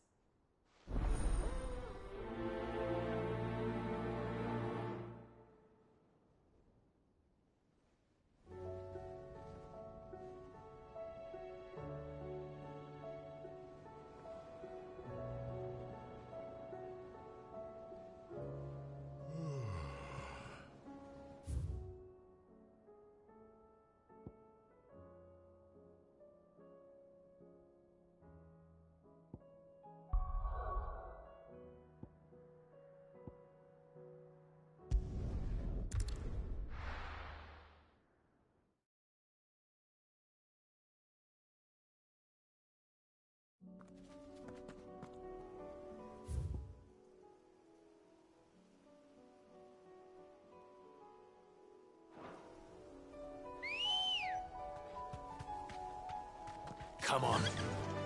Faster!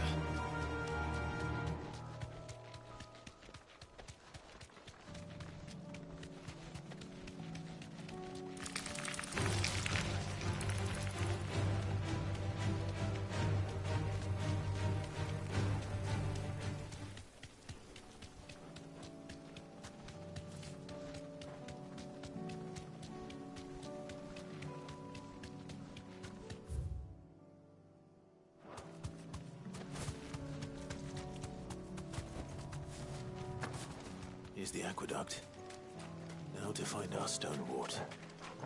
Yote mentioned blood-red petals.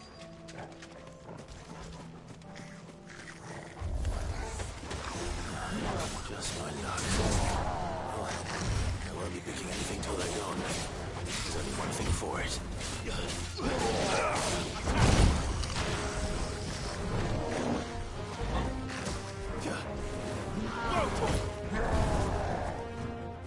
Get him!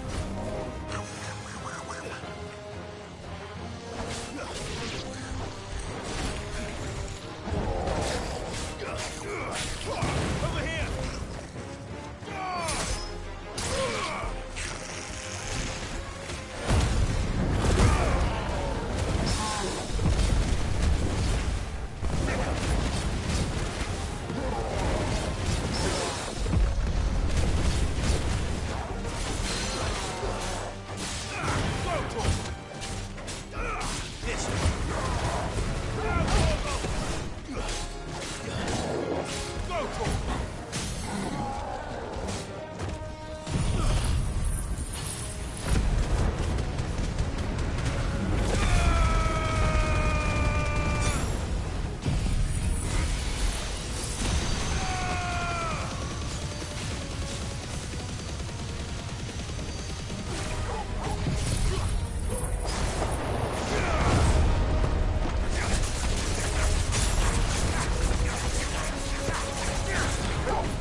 Here it is.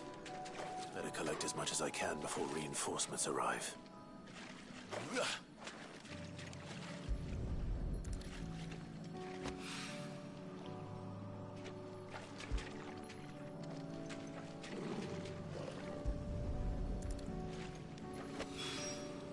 Right. That should do it.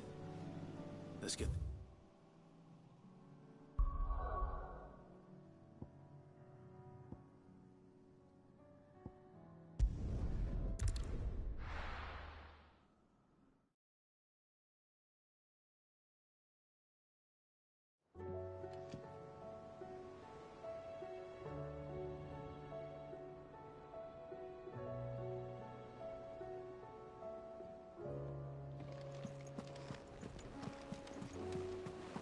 Covered in nicks and lumps.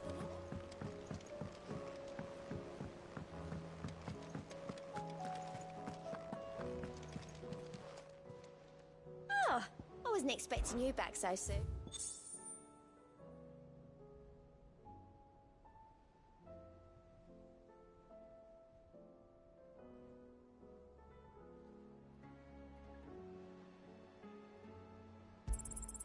Here you are.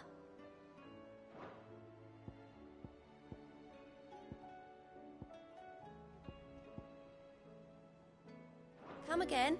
I may have more for you.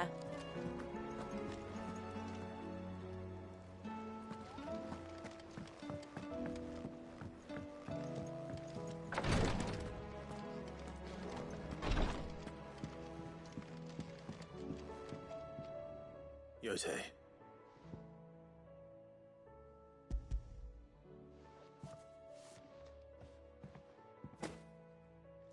Yes, my lord. Thank you. I'm sure it will serve us until we can find another source. I'm very glad to hear it.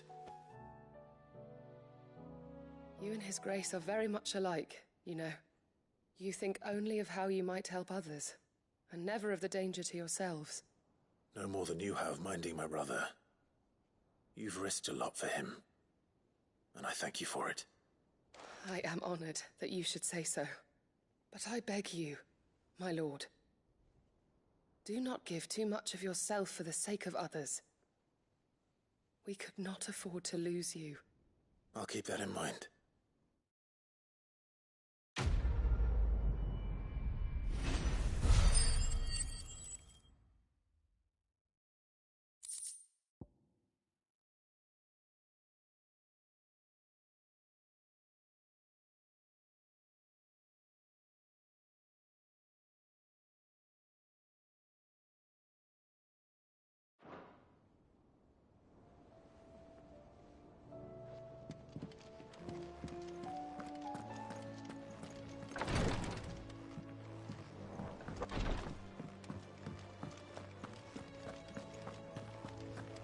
How do you split the sea?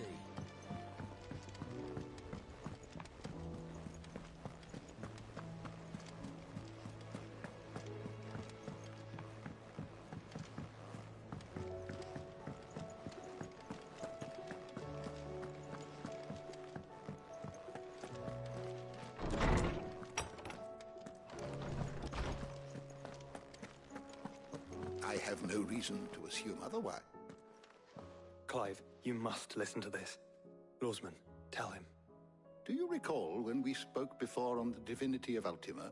Well, it inspired me to delve deeper into the subject.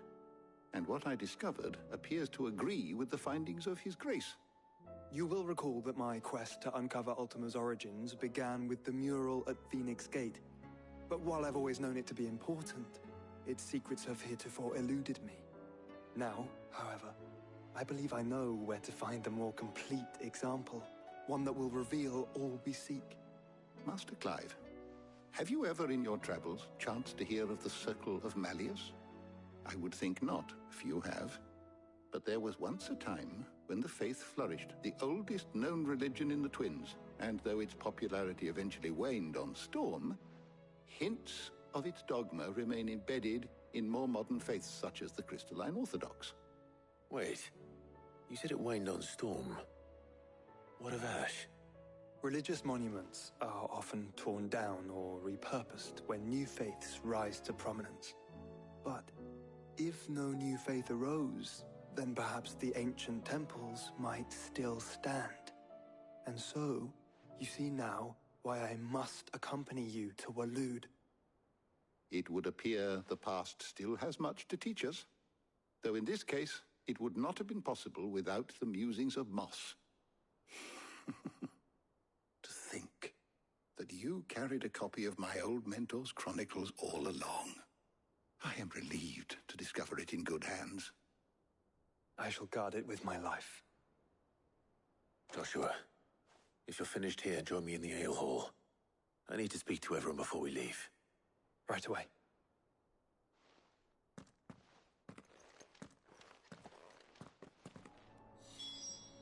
If it please your grace, might I one day borrow the chronicles for a short while? Mid said I can ride the Enterprise.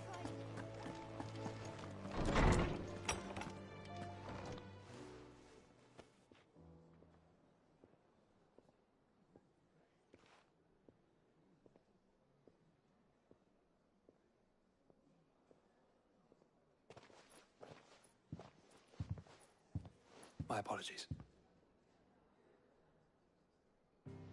By now you've all heard where we're going and why. So I won't bother you with the boring details, only the important ones. If we attempt to approach Stone here by sea, there's a good chance we'll be sighted and fall prey to the capital's artillery. So instead, we'll disembark on the southwest coast and make for Drake's Spine on foot. I say we, but it's highly likely the entirety of Ash is under the rule of Ultima. A large party would only attract unwanted attention, as well as slow our march and require supplies which may be difficult to obtain. Only Joshua and I will be going. And a scout. Preferably a good one.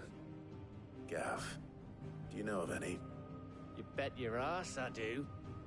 Might still borrow some of Lady Vivian's maps, though. just in case, like. Once you've dropped us off at the Shadow Coast, you need to retreat into neutral waters, fly merchant colors, and stay inconspicuous. If you sense any danger at all, you leave us behind and return to Storm. Inconspicuous is my middle name. But like hell am I leaving anyone behind. The ship ain't going nowhere till your scurvy mugs are smiling on deck. Jill, the Enterprise will appear a tempting target for royalists and pirates alike. You're to stop anyone boarding. Don't worry. I'll keep the ship and her crew safe. You'll be needing passage home, after all. But... very well. If there are no questions, I'll see you all at the docks.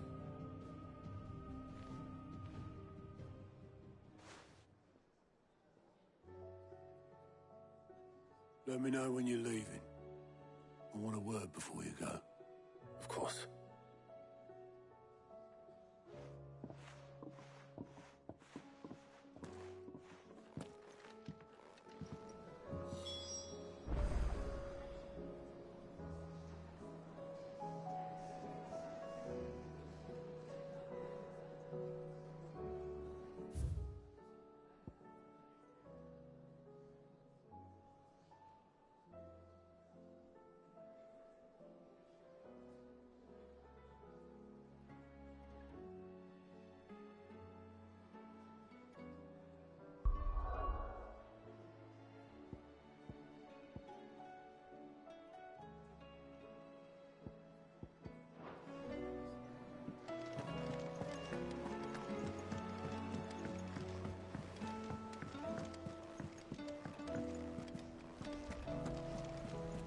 Covered in nicks and lumps, the lot. How do you split the sea? Is something wrong? Not at all. Honestly. Can't a man wish his friend farewell? Just wanted to let you know that I'll keep things in order while you're off saving the world. I'll hold you to that.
Reckon it'll be a long walk to the capital if we follow the cliffs.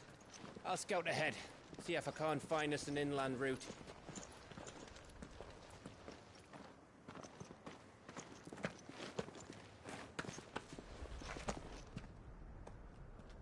Clive.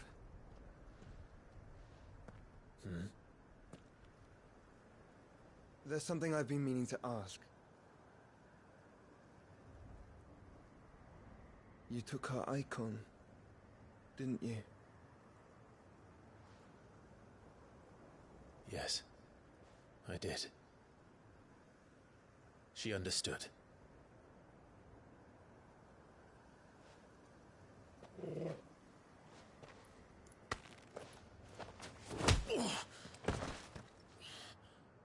Oh, she understood. Understood that you decided to save the world all on your own, and that you'd die without her power. How dare you make her choose? You knew damn well she'd never refuse you.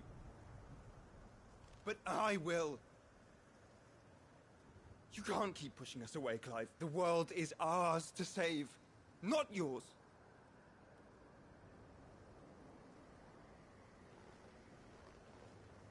I used my gift because I thought it was the right thing to do.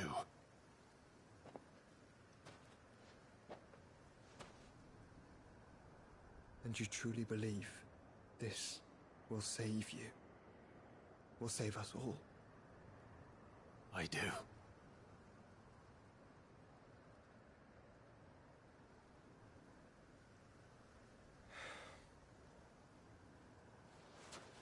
Then so be it.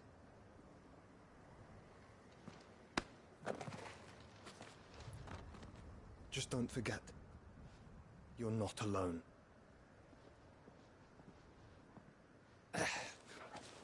Think I found us a trail. Did I miss something?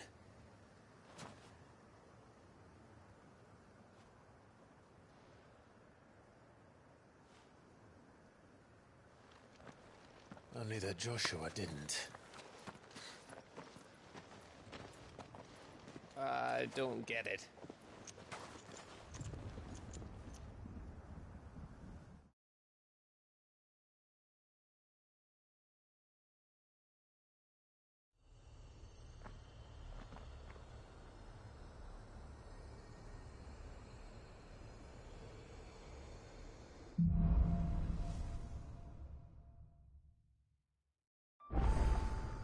Always wanted to visit Ash.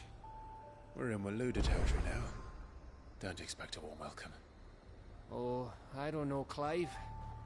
That castle over there looks inviting enough.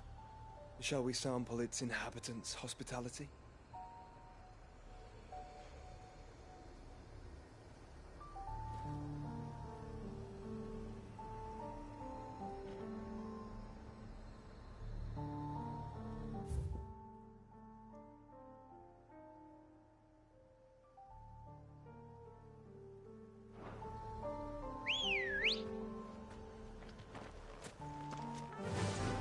Run like the wind.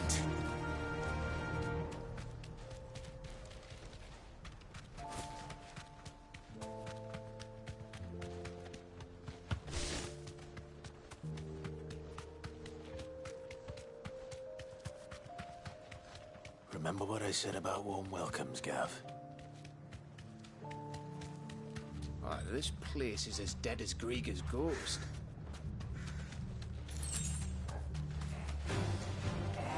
I knew I smelled something. I see only orcs and a cache in the room. Let's hope the villagers made it out in time.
Amber all over again.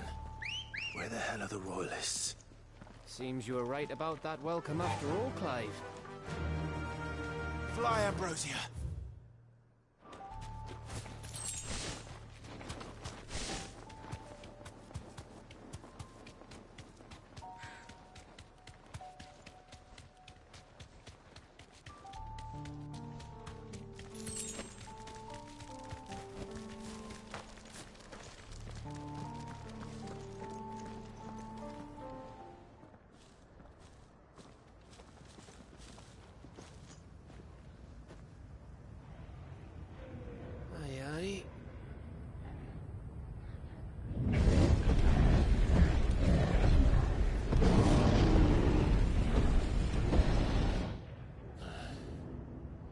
Has the whole of Ash fallen into Ultima's hands?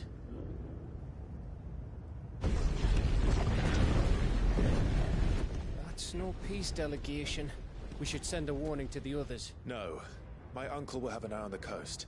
I trust he'll find a way to entertain any uninvited guests.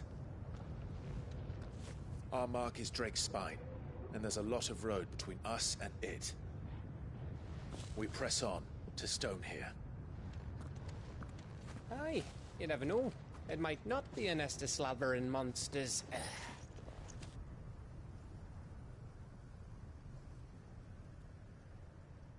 Clive, you must go on ahead without me. This stronghold is as old as Phoenix Gate, perhaps older. It may yet hide Ultima's remaining secrets, and if we are to best him, they must be unearthed. All right. Stay out of trouble. I always do. Mostly.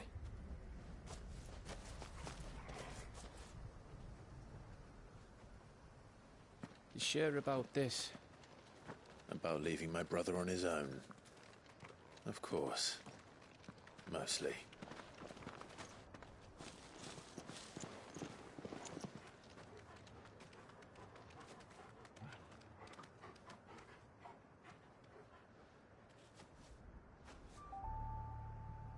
Lady Vivian's map is so old it's hard to tell which way is up.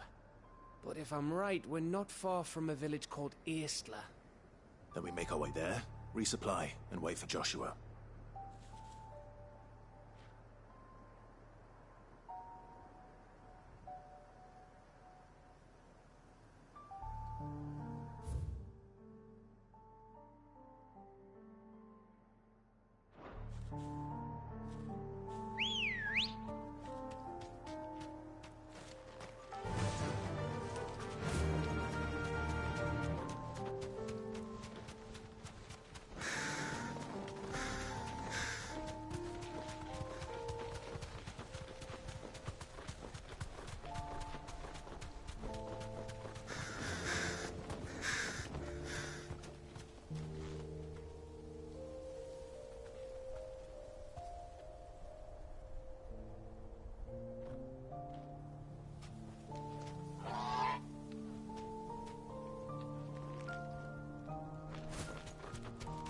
This place reeks like a moble's arsehole.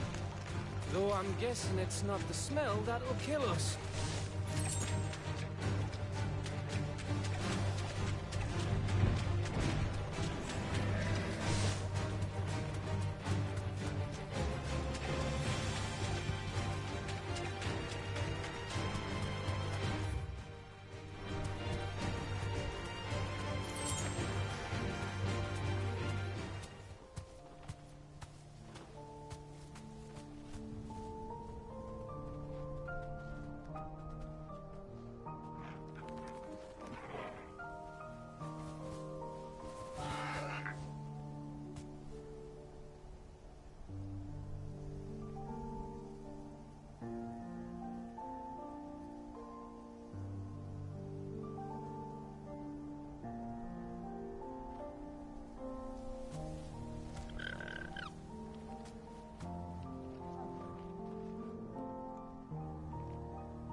Ready, girl?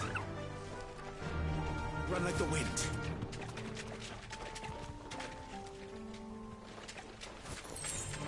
No holding back.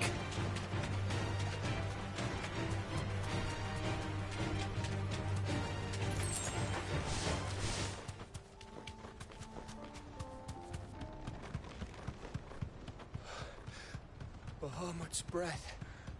Don't look down, Torgal.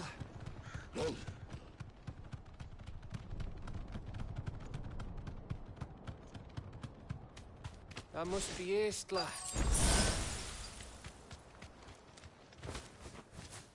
Thanks, girl.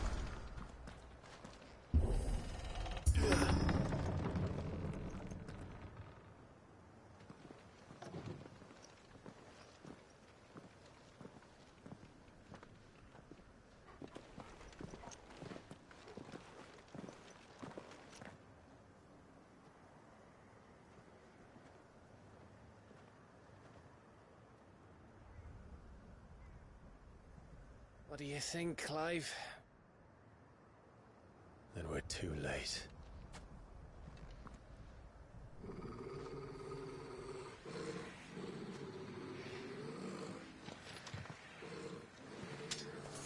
Damn it. They're all turned. There's nothing we can do. I wouldn't say nothing. No quarter, Gav! No quarter!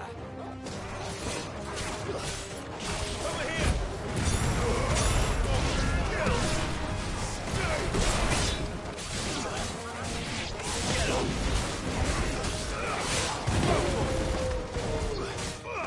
Over here!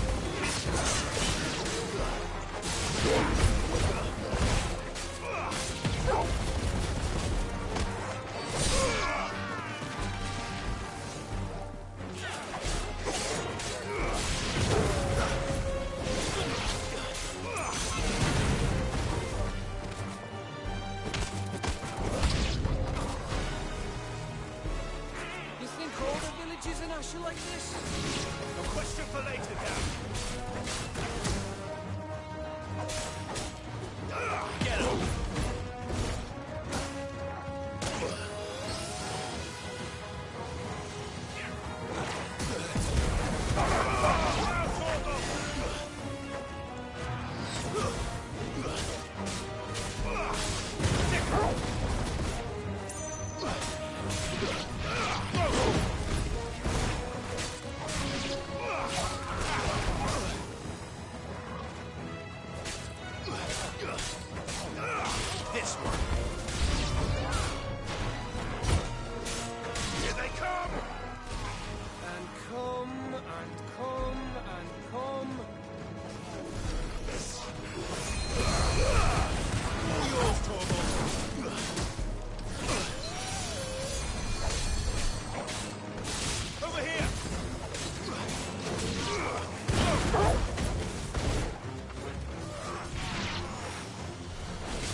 Over here!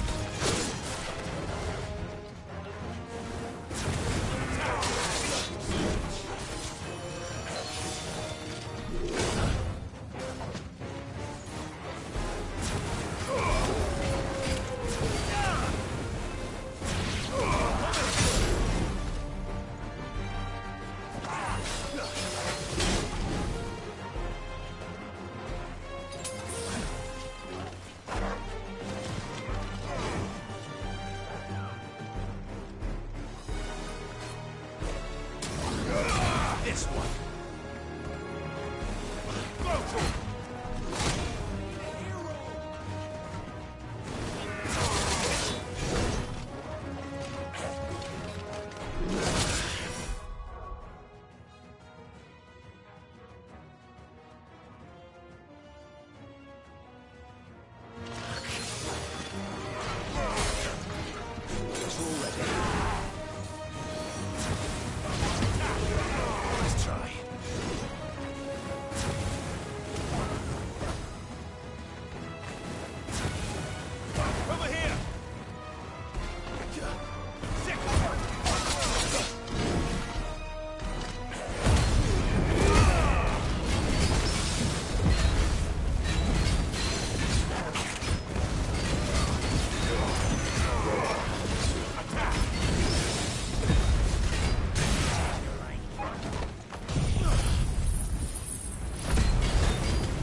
Gav.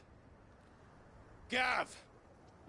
Don't tell me there's more of the bastards. Oh, fuck.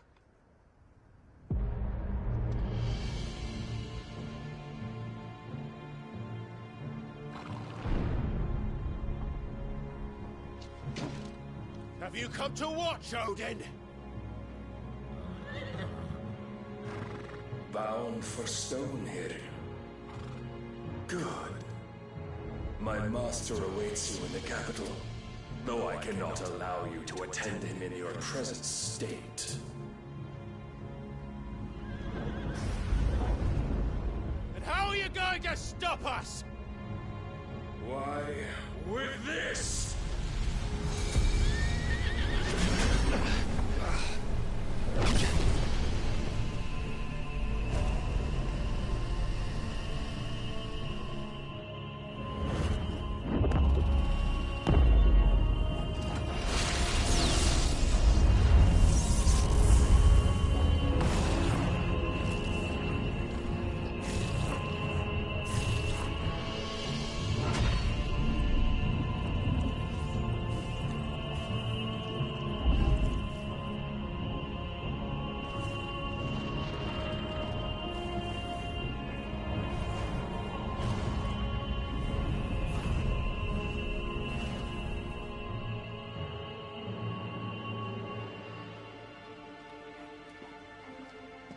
What did you do?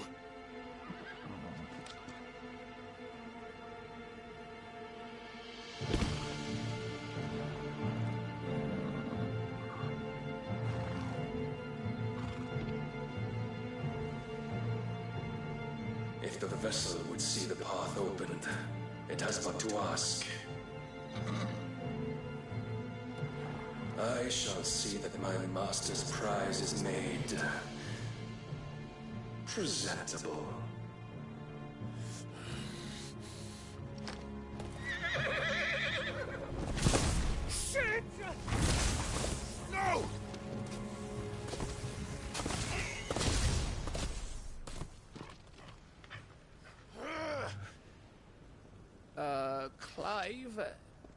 would you mind telling me what the fuck just happened?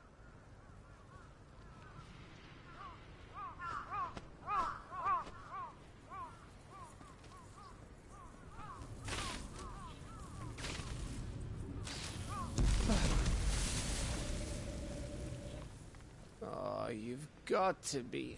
How are we supposed to get through that? We seek an audience with the king. If His Majesty wants me to come and ask him,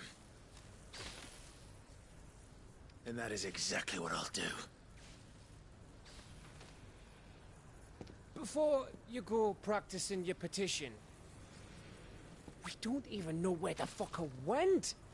How about we cool our heads and think this through, eh?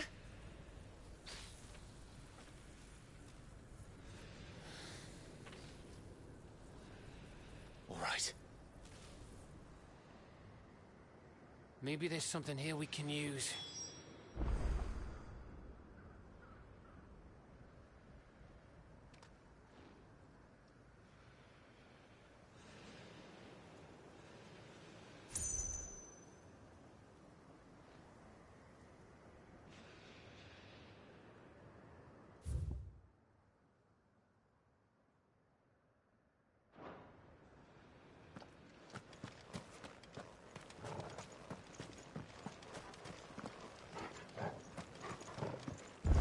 I thought we got them all. So did I.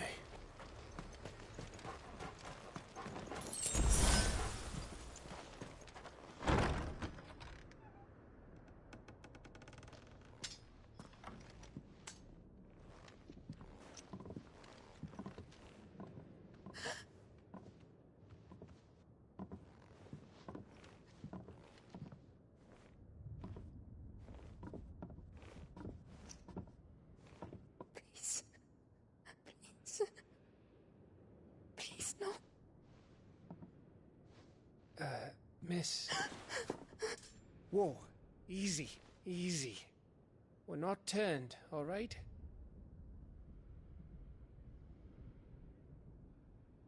Who?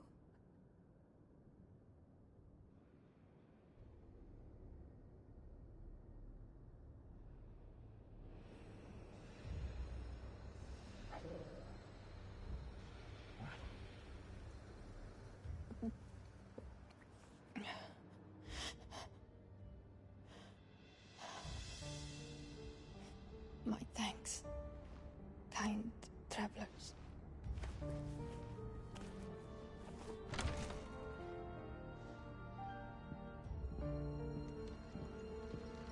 Edda, forgive me for asking, but what went on here?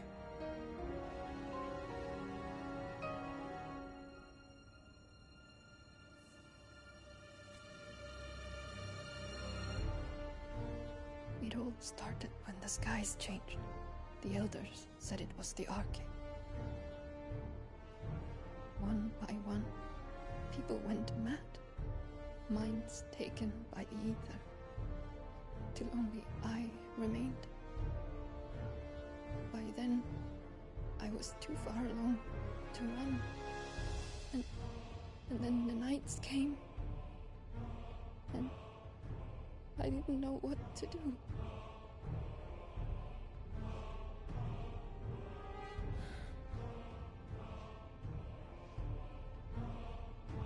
And this, Arche is... Just a story. Something our grandparents told us when we misbehaved. About how the heavens would grow dark before the land took her last breath. The end of the world.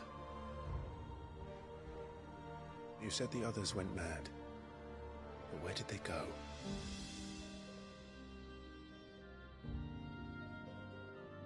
They all left. Drawn east to the tower. To Reverie. The elders. The healer. The blacksmith. My husband.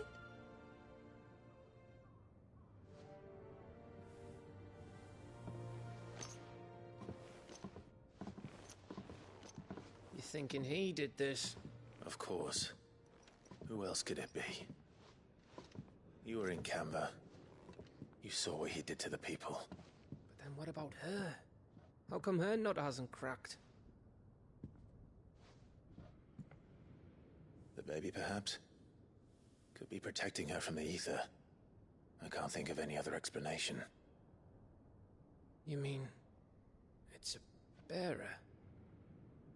It won't matter what it is once Ultima's magic takes hold. Time's running out.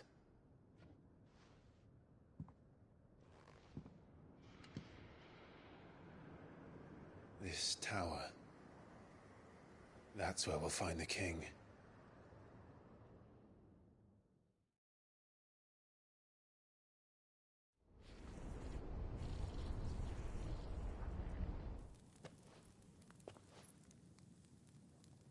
I knew it. It's the same as Phoenix Gate.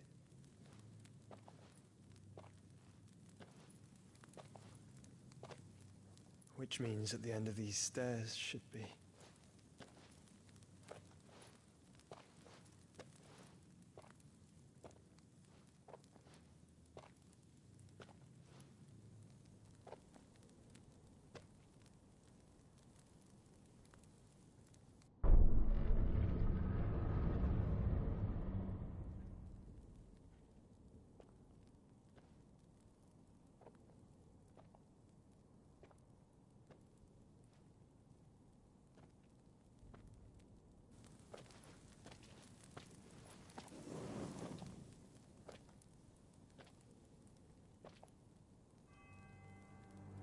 The mural is complete.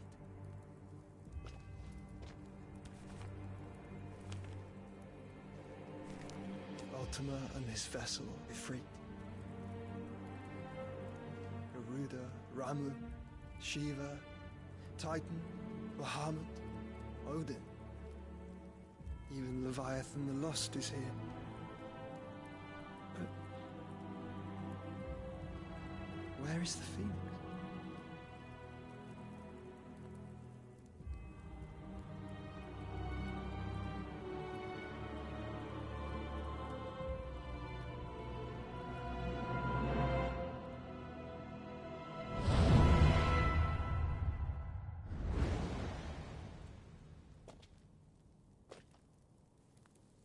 By the Founder.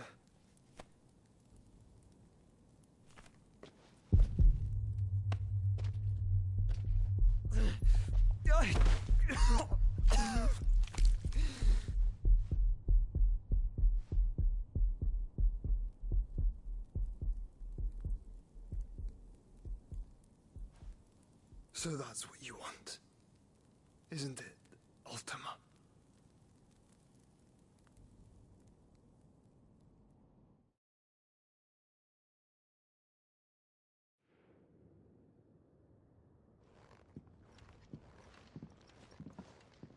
So that's how it's gonna be then?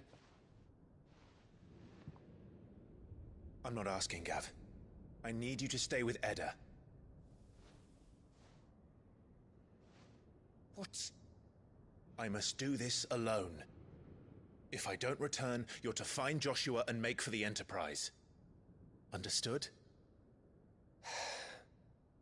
Aye.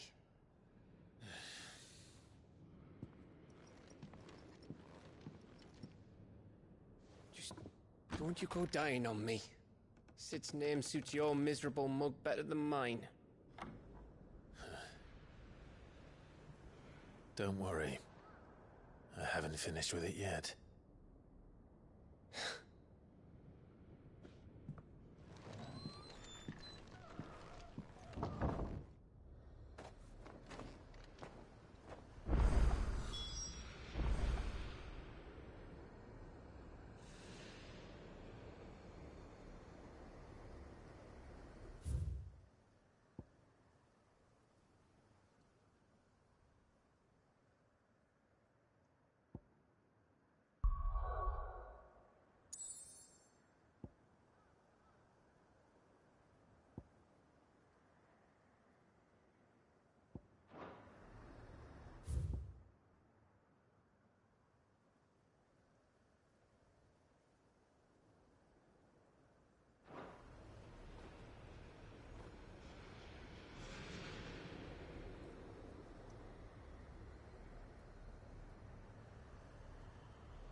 Barnabas is controlling the Akashic, then wherever he goes, they'll follow.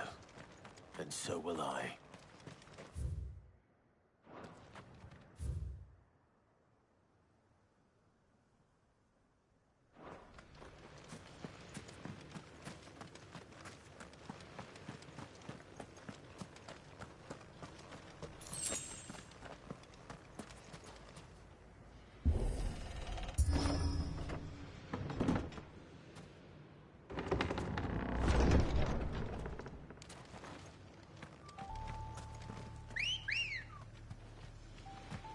Ready, go?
This is it, boy.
I've come for you, Barnabas.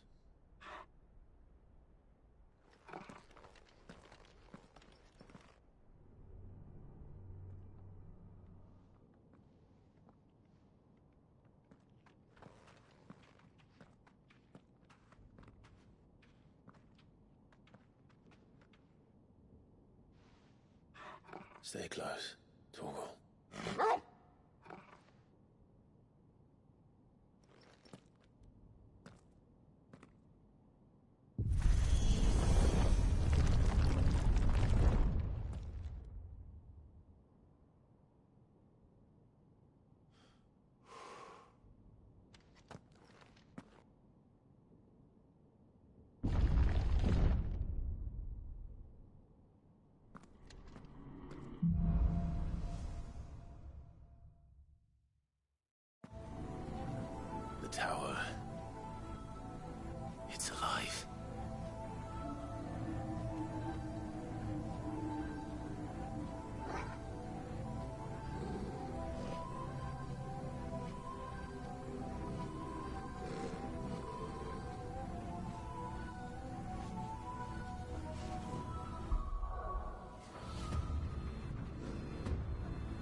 to have a mind of their own.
If I were Barnabas, where would I be?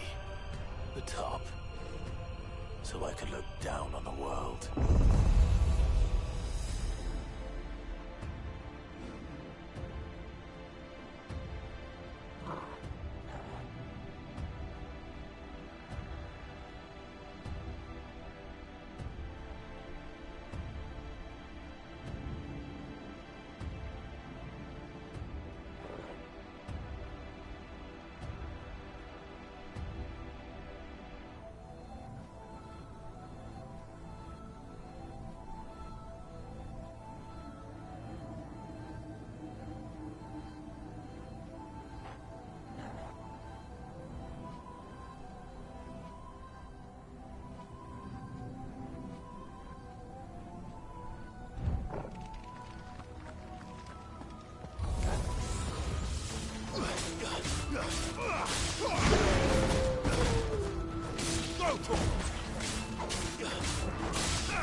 Fire and flame!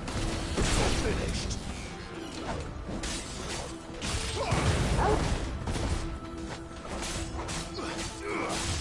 Get him!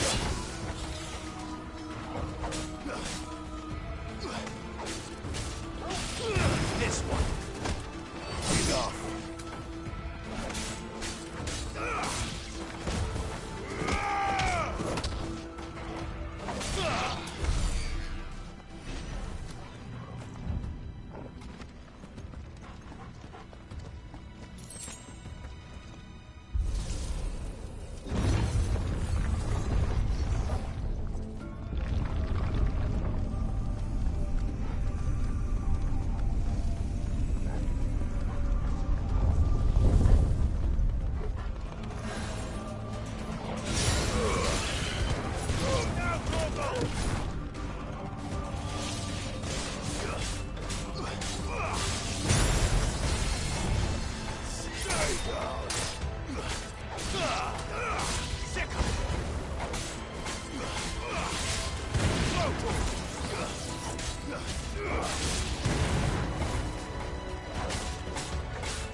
Though I expected a full like rest.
What was that thing?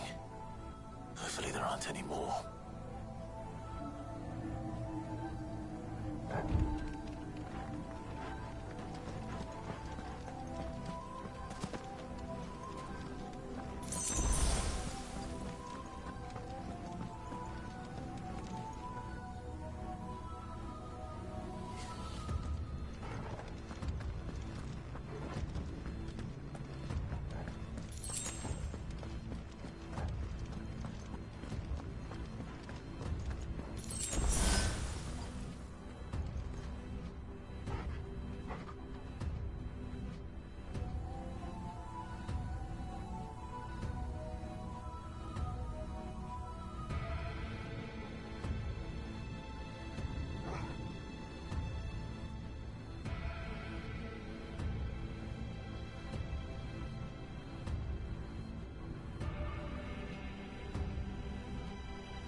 This one.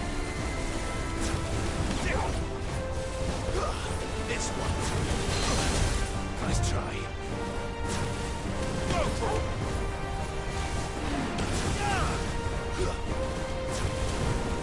Go for it. Get him.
Over here.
Almost there.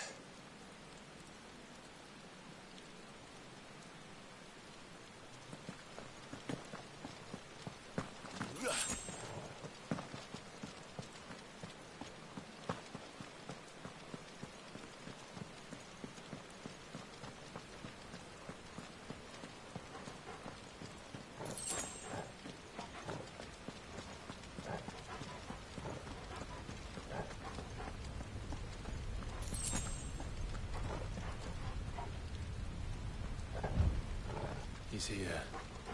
I can feel him.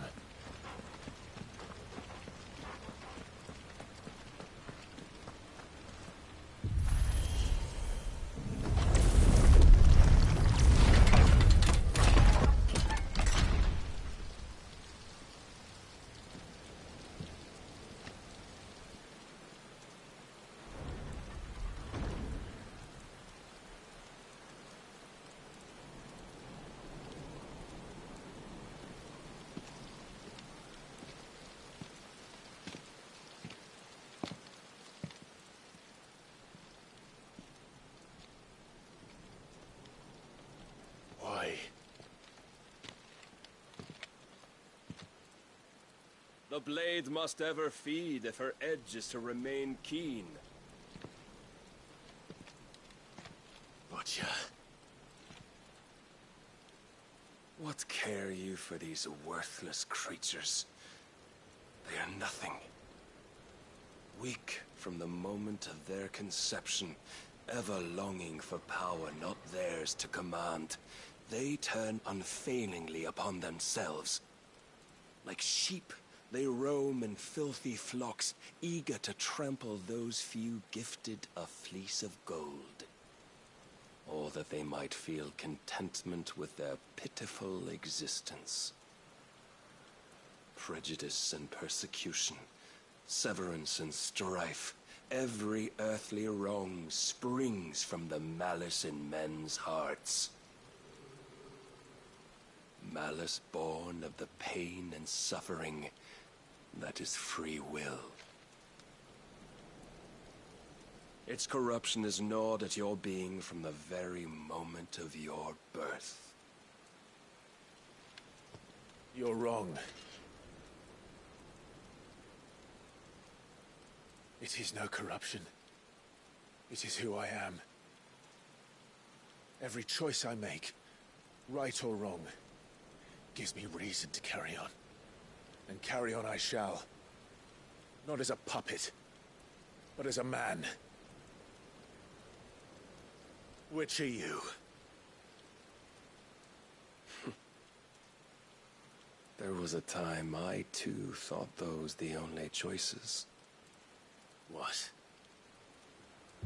Long ago, God granted man the gift of magic. And with that gift did he build great civilizations. Yet over time, Man lost sight of the gift's true meaning, stepping from the path of shared prosperity to one of avarice.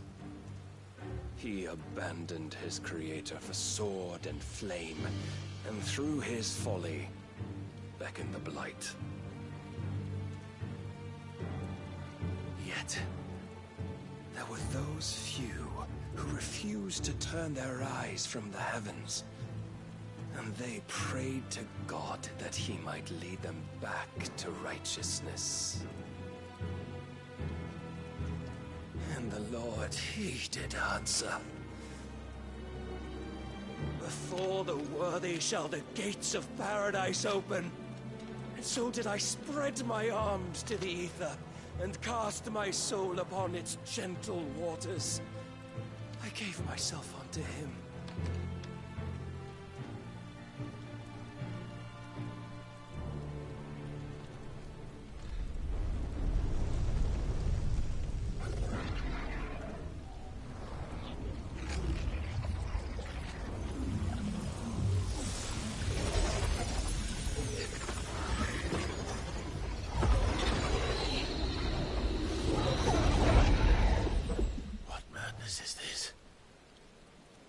My worth proven, the Lord charged me thus. If your kind are to find salvation, they must be made to serve. You see, paradise lies but a single step away. Could we only take it? Could we only leave our transgressions behind? For none save the pure of heart and mind may set foot in the new world. I will save us. But it all begins and ends with you. You are the key, Mythos. And with this humble offering, shall I prove my faith once more. So you forsook your kingdom. You forsook yourself to serve. Tell me, how is that living?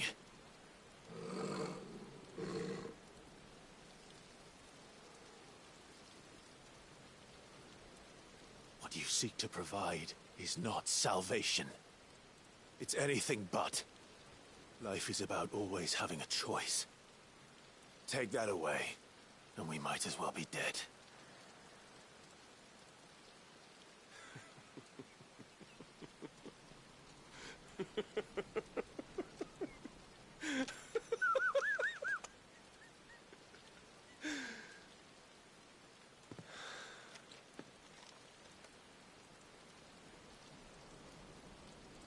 Very well. Come then. Show us the strength of your will. It's not the strength of my will that should worry you, but the weakness of yours.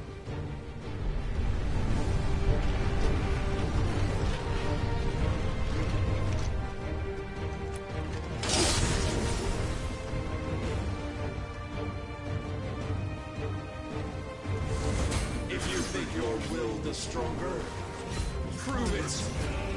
By this day's end, you shall know the truth. Get him! This one.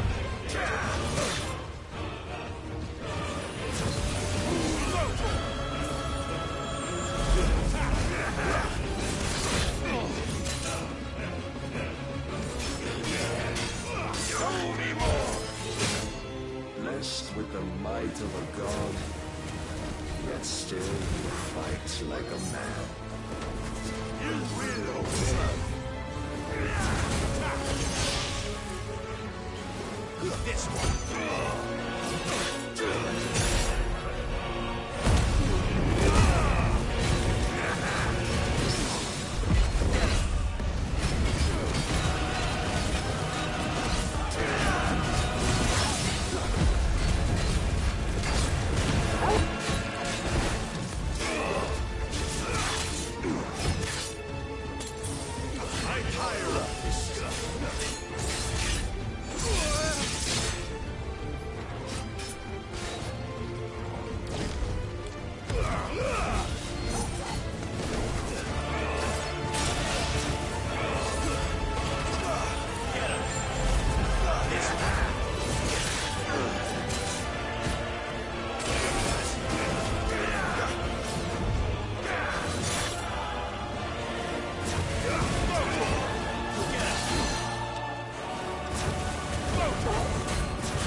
show you!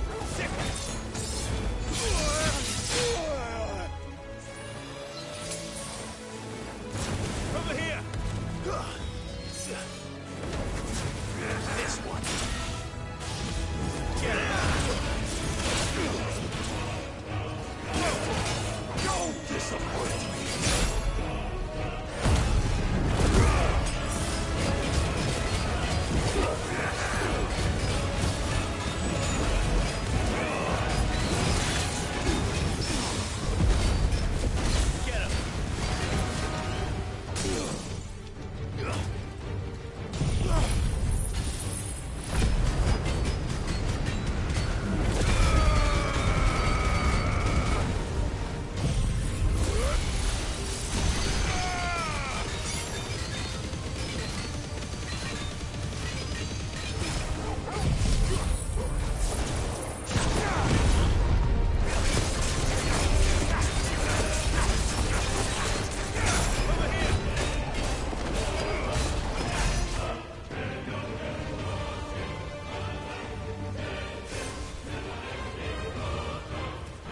Chose you to serve as his vessel, and you cling to this foolish notion of hope when there is none.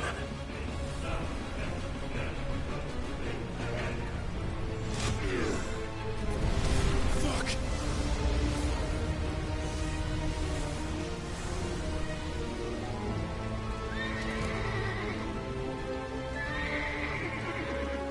Desperate, are we?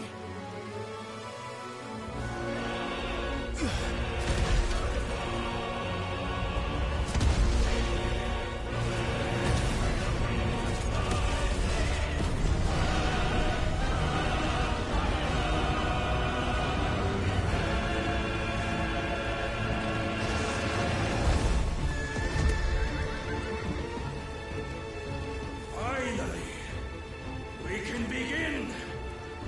Yeah!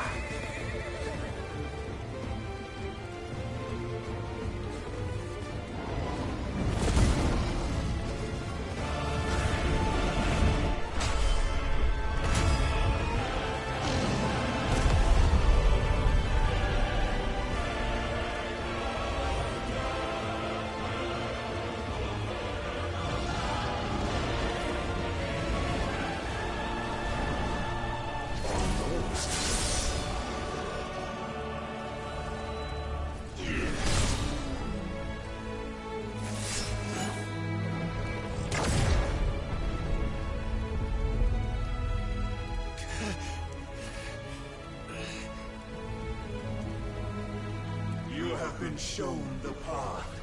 Now you must follow it. Free yourself, Mythos. You will not defeat me otherwise. We'll see. Perhaps you still require persuasion.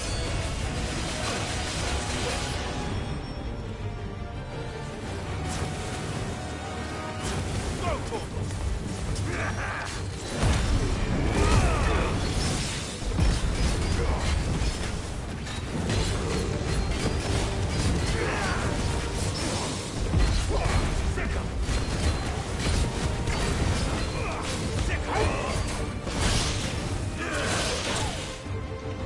And what do you see?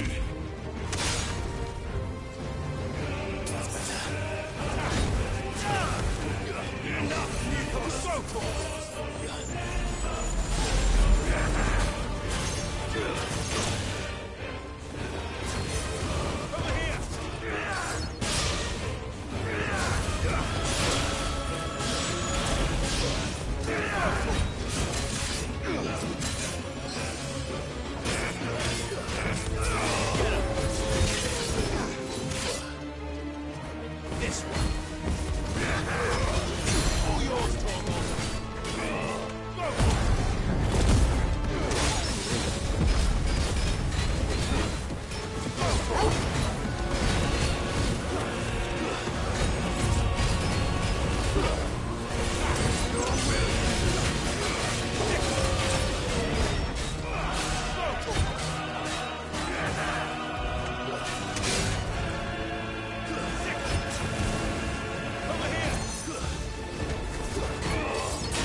Defeated.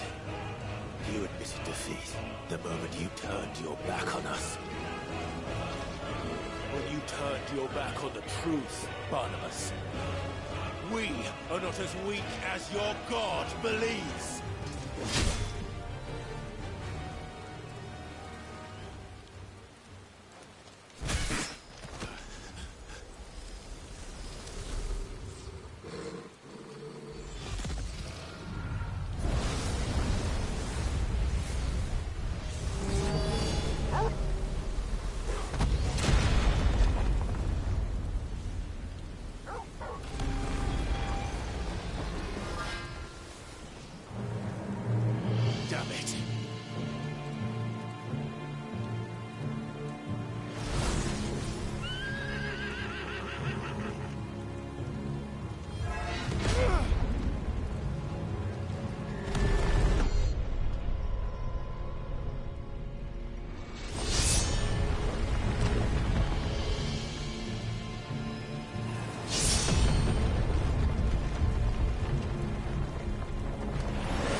What are you waiting for?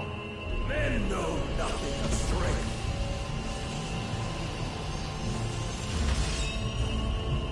What you will.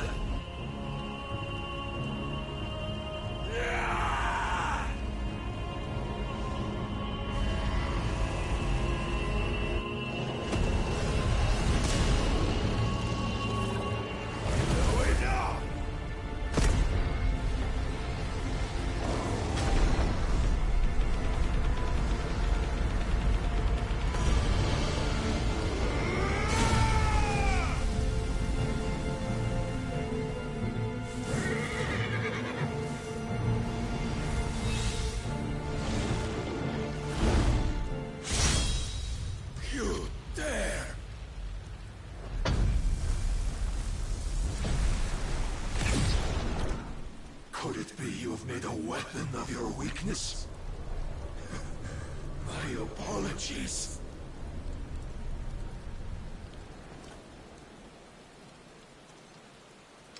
You are not the fool I took you for. And so it ends. No!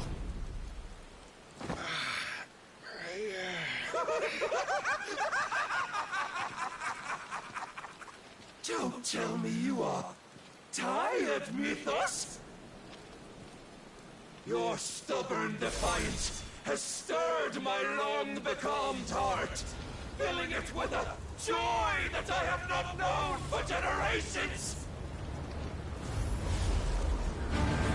I had thought the tantalizing kiss of self-indulgence a dream forever out of reach. And now that its sweet ruin courses through my veins, I shall not be quick to relinquish it. Show me your work, Mythos, that I might revel in it!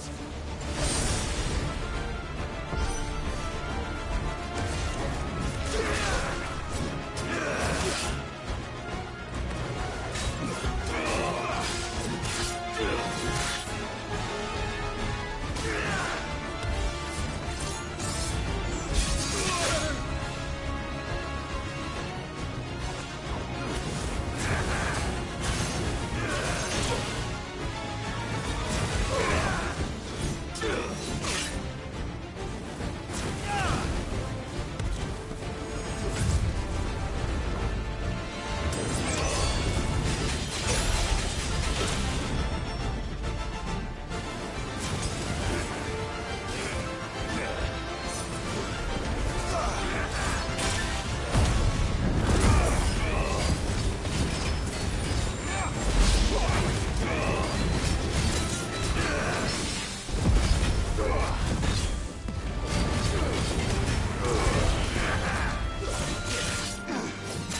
tire of this.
The one of you, eh?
Must I show you?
my crown, Ethos. But none could wrest it from my head.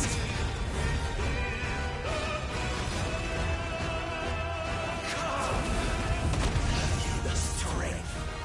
Have you the will?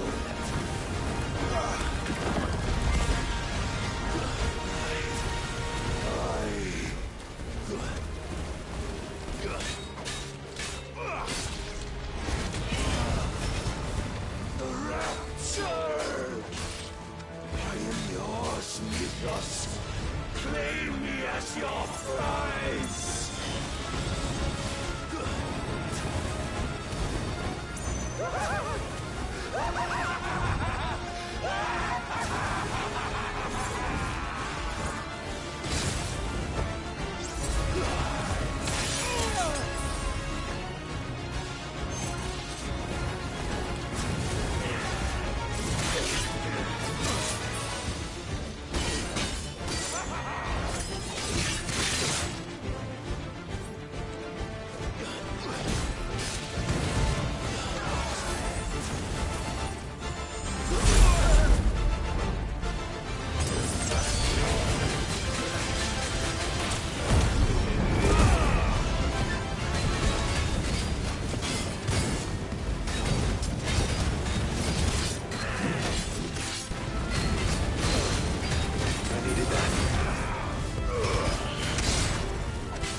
The day is at an end. And we both know the truth. It is I who stand victorious. My will that prevailed. Your will? No. It was his. Clive Rossfield.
that I had not relinquished my own.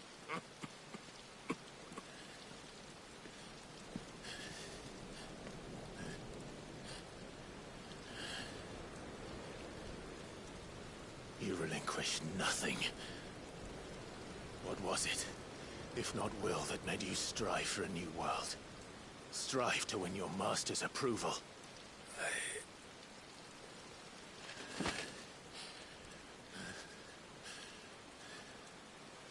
You were shown a fantasy, and you chose to believe it. But you were wrong. There is no world, but the one we live in. And that world is worth saving, even if it means killing a god.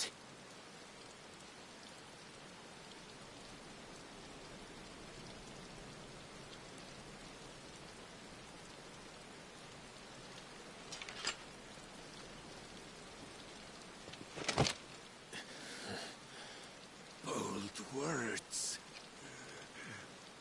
from one who has served the Lord so well. This is pointless.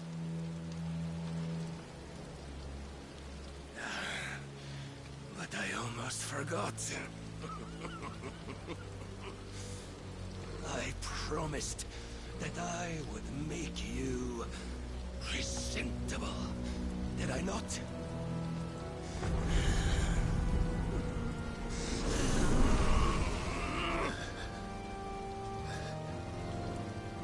We shall fulfill our destinies, just as the Lord's Mother Crystals have fulfilled theirs.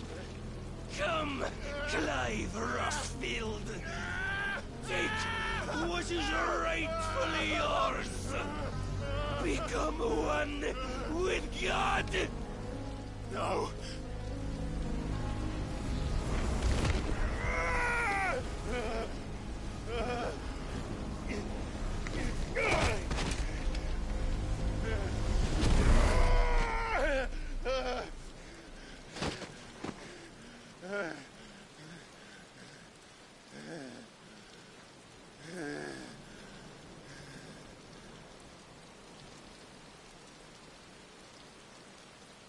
At long last, salvation.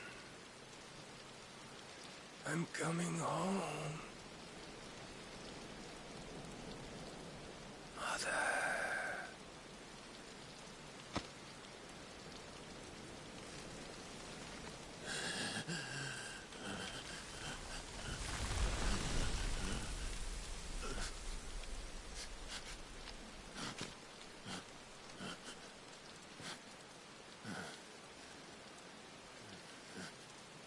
Tell me, how does it feel? Show yourself! Face me! How does it feel to consume your rival's strength, to gorge yourself on their being, to edge step by trembling step ever closer to the divine? With or without a will, you are still but a vessel, our vessel. Behold, how your body shudders in anticipation of its fate.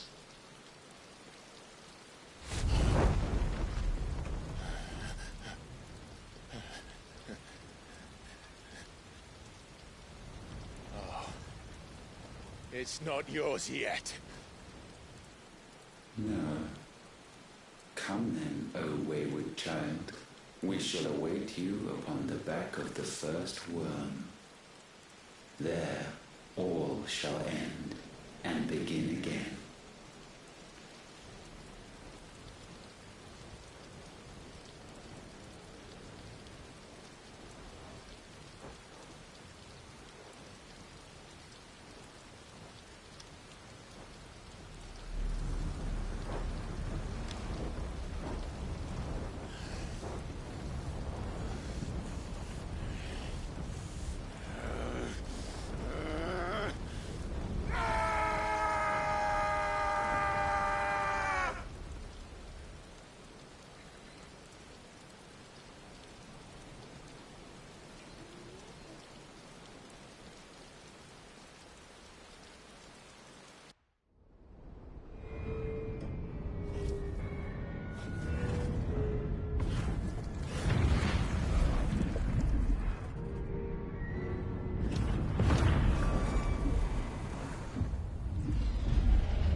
Why the hell is my city crawling with the captain?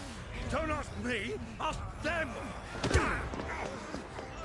Since when was Eugen Hamel one to hide when there was a fight to be had? Since they stripped me of my rank and banished me from the battlefield. Now I'm stuck wiping the backsides of this lot while the city burns and my wife tails off with a man half my age! And then you turn up! What the hell are you doing here anyway?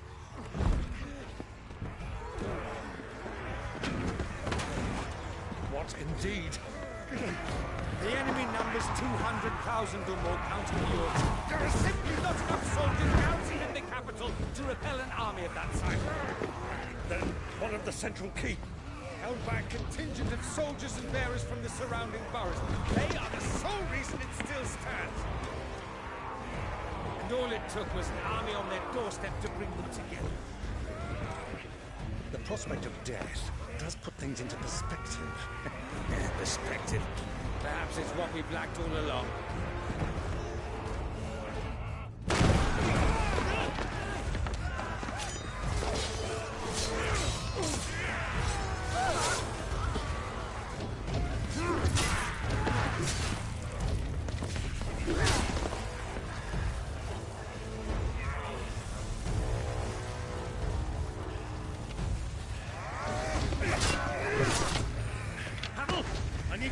Some of your best men, preferably all of them. My best men? Does it look like I have any more? I admit this might not be the most convenient time, but my nephew's in trouble, and I may have already promised him loyal. Your nephew, the outlaw? My soldiers have better things to do than die for nothing. And you and he are of the same mind. I fights for the opposite. He fights for a world in which they shouldn't have to live and die for nothing. And he fights today to give us all a chance of a better tomorrow. Be that as it may, a handful of men cannot stand against the kingdom.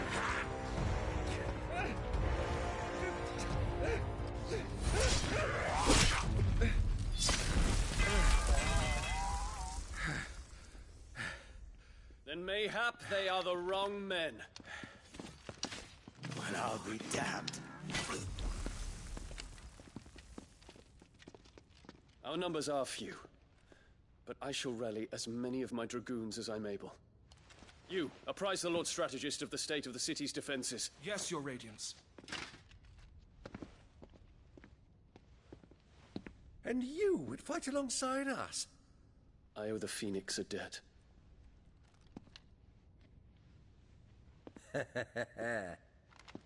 Does this vouch for my nephews? Aye, but I still have my doubts about you. Which we can discuss later. Indeed. You said you had men garrisoned in the keep. Captain, do you know how many yet remain? Allow me to confirm. Commander? Whatever their number, Randalar will be needing Gather the them bodies all. and build a pyre in the courtyard.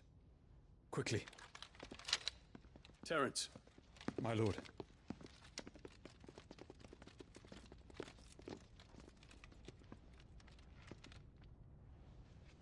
You will find a girl there. A girl? We are in the middle of a war.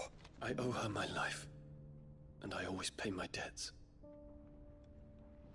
You are to see that she is provided for. Dion, I cannot leave. But you shall.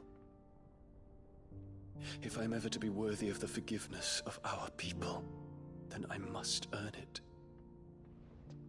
And I must earn it by my hand, and my hand alone. Know that I do not ask this lightly.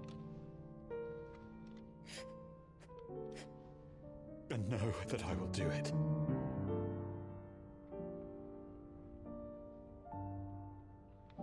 Farewell, Terence.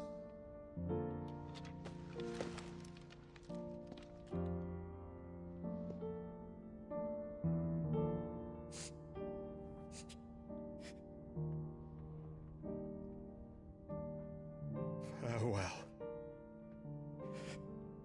my prince.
Clive! Thank fuck.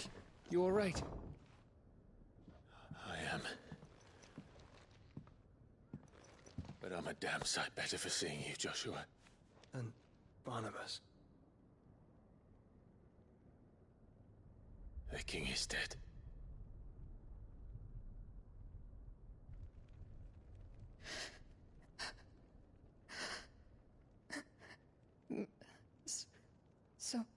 So they're all...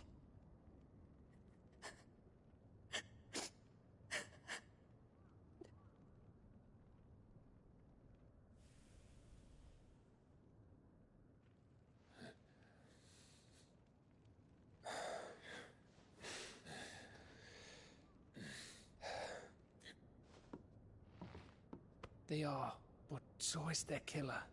He can't hurt anyone anymore. You're safe.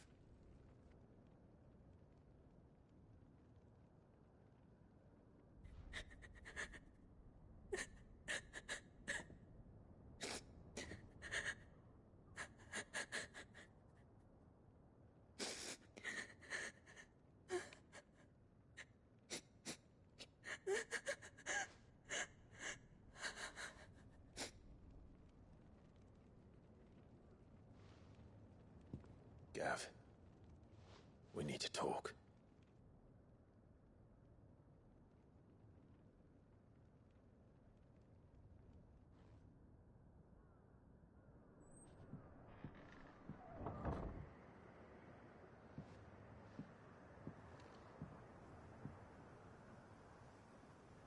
I'm sorry, Clive. You know I want nothing more than to go with you. I do. But I'm glad you're heading back to the Enterprise nonetheless. And not just for Etta's sake. Our people need to know what happened here. You can count on me. As can she, I hope. Thank you, my lord.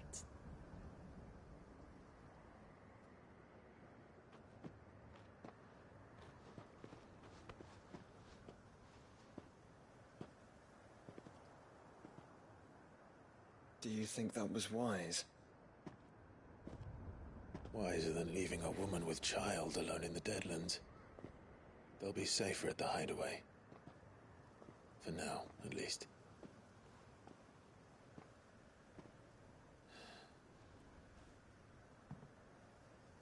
This land is overrun with Akashic. The king himself was long turned, albeit by choice, all to serve Ultima, in his damnable quest to forge the perfect vessel. The chaos Barnabas wreaked upon nation after nation. How many were killed for this? He didn't consider it killing. Or a mercy of sorts. A way to end their suffering. He truly wanted to save mankind, and ultimately used that. As he uses us. But why us? What are we? What are we? We are dominance. That is our fate. But that doesn't mean we have to accept it, which is why we fight. For the right to deny it. Is that not so? It is. For our sins.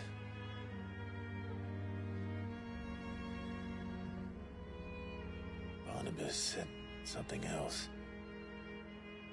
That the Mother Crystals were Ultimas. Ultimas? Are you certain? We know that the Mother Crystals have been leading the land of Ether. And we also know that it's this which hastens the spread of the Blight. But what I cannot fathom is what Ultima stands to gain from that. What did you find at the Stronghold? The truth about Ultima's prize. For so long, I believed it to be you, and you alone. Yet, it is not merely Ifrit that he desires, but Ifrit and Phoenix both. That which we became in the skies over Twinside. Only when the twin flames are joined shall his vessel be complete. Quite why he needs a vessel is another question. Unless there is something he cannot achieve without one. Something his immaterial form precludes.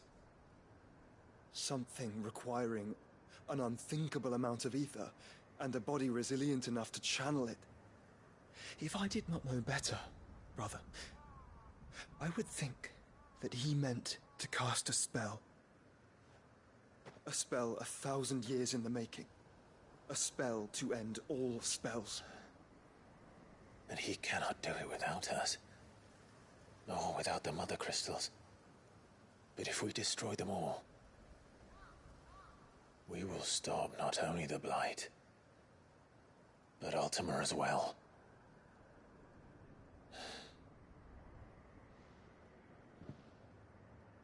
We stick to the plan then. Only this time, we face him together.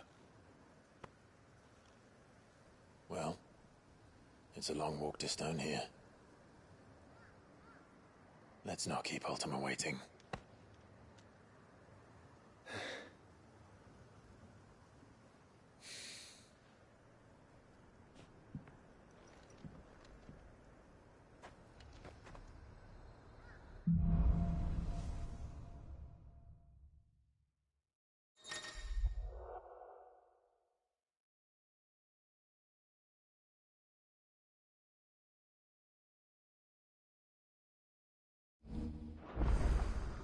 When Barnabas fell, his magic died with him. The road to Stone here is barred to us no longer.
were right, Joshua.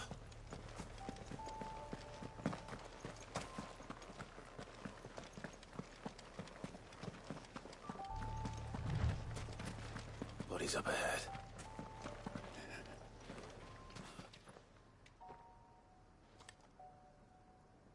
Is there no peace for a dying man? What happened here? The ether floods made savage beasts of my companions. And those faithless orcs, I knew they weren't to be trusted. We were told that they would stay loyal to our cause.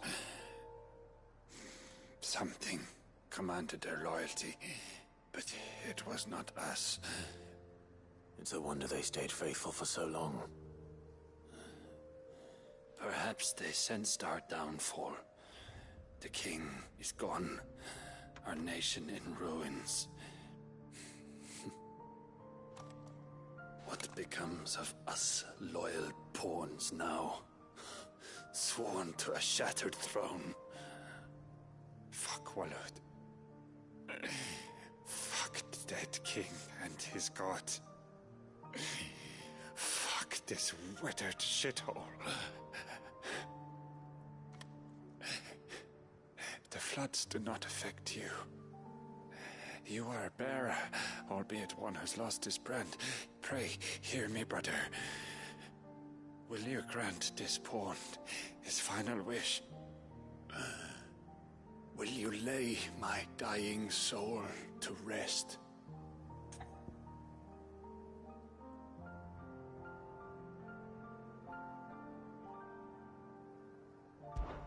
Of course. What do you need? Finally, some luck. Beyond the castle walls, towards Stone here, there is a forest. Never turn. My parents are buried upon a bluff, nestled amongst the trees. Theirs was the only love I ever knew. I was torn from them in life, but perhaps I can return to them in death. Take my ring. See that it rests beside their bones.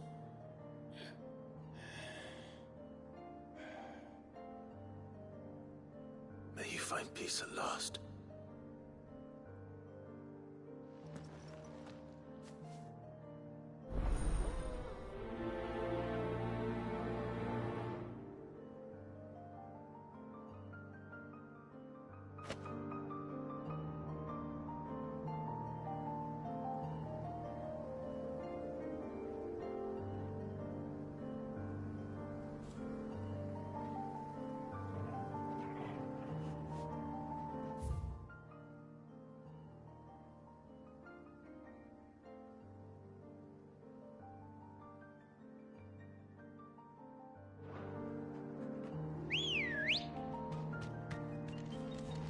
Come on.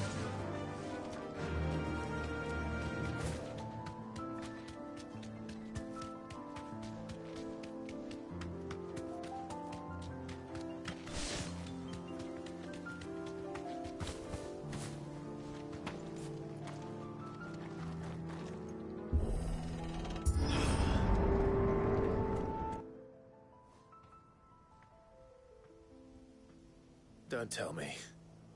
The only way to the capital is through that gate, just as you surmise.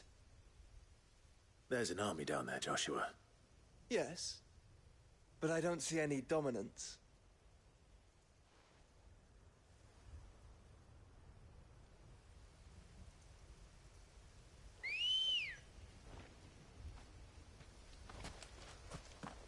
Ready, go?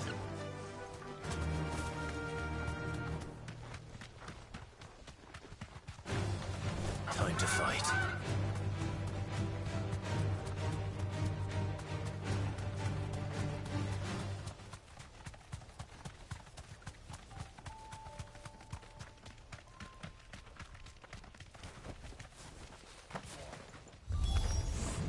Not an untrained soldier in sight. Then End their suffering.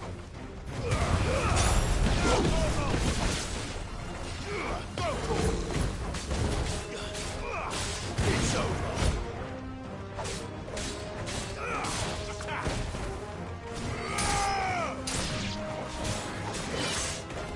Get him.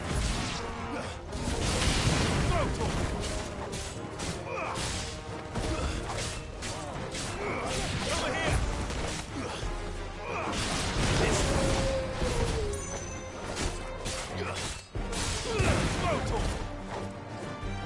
Get him. Sick him.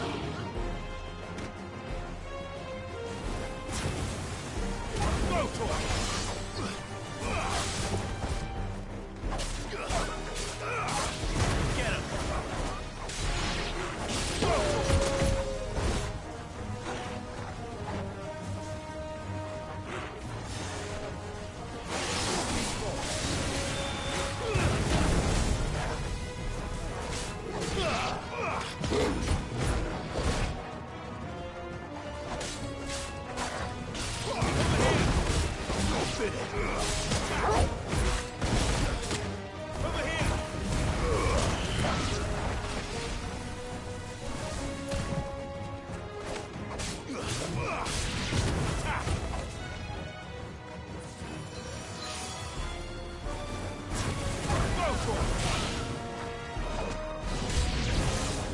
You don't think all this is for us? I wouldn't put it past Optima. He's made nothing easy so far.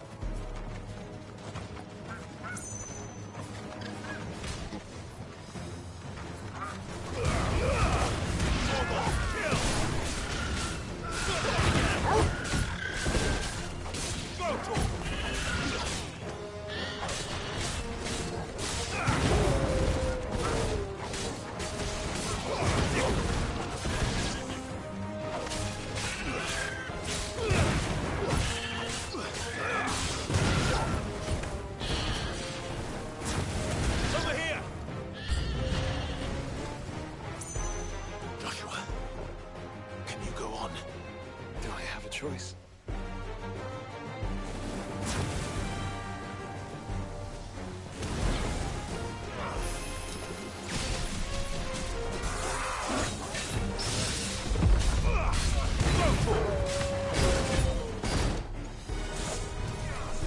There's a good boy.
This one's bigger than the others.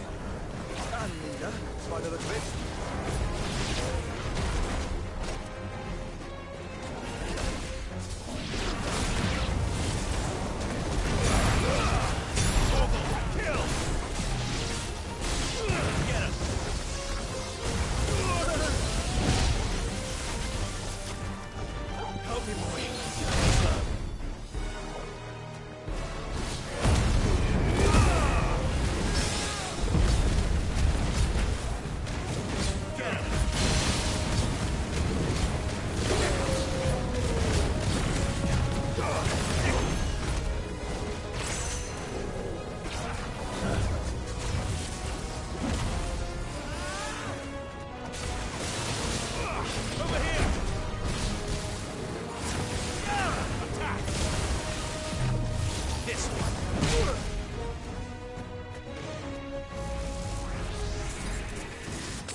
We can rest here if you like.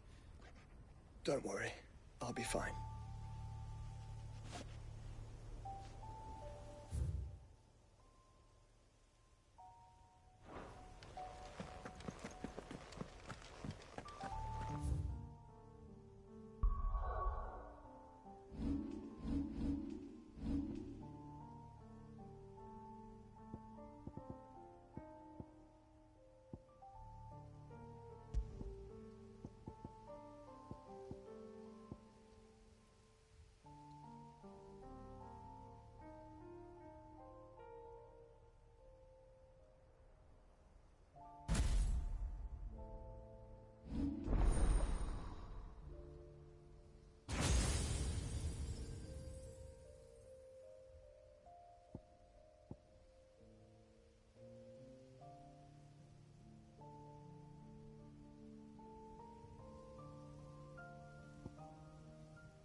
Look, Clive.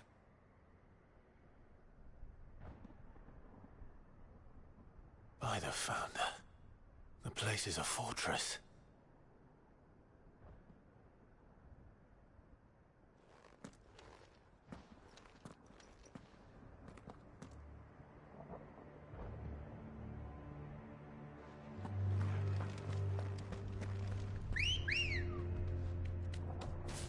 Let's go.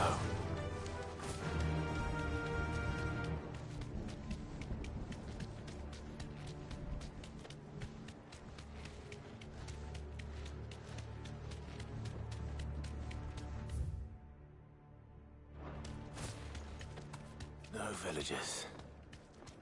No knights. Not even any bodies. One could almost believe the whole kingdom had turned to Kashyyyk.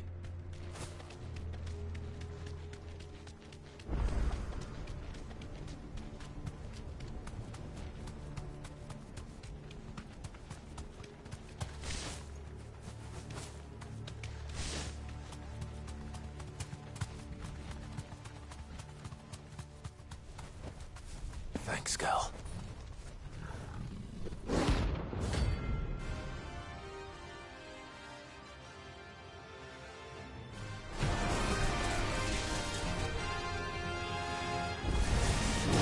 That's no ordinary girl.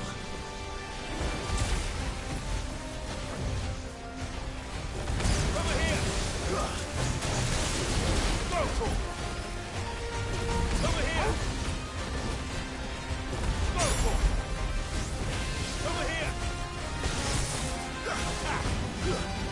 Go for it! Sickle! Go for it! Sickle! Go for it! Attack! Sickle!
Let's hope it was the last of its kind.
Come on.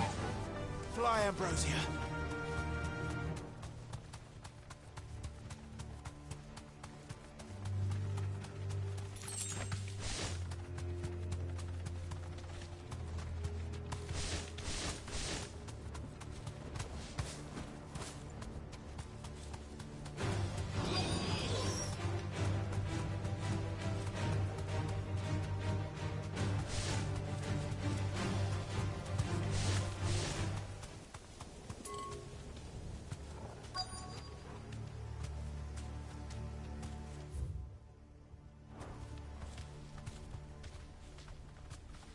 Be safe.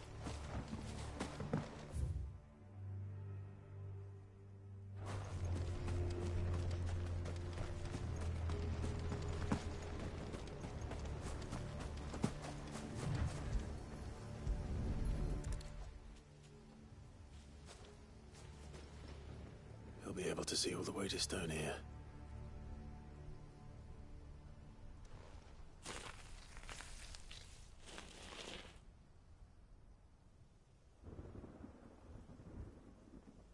As fine a resting place as any man could hope for. Reunited with those he loves at last.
No need to ride from here.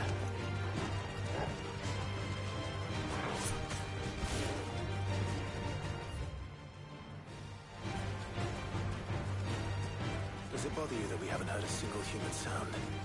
Everything about this place bothers me.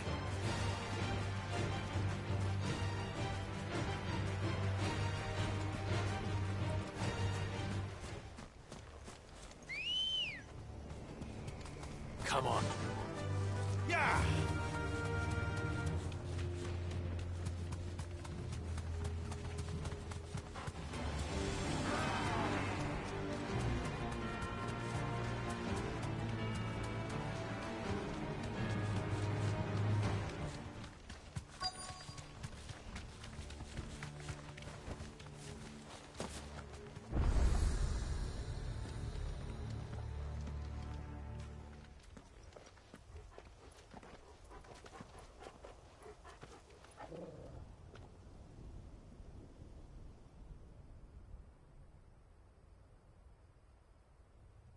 The calm before the storm.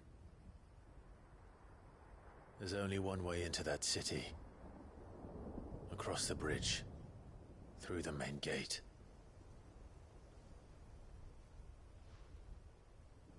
Right into the midst of whatever is left of the late King's army. Are you ready for this?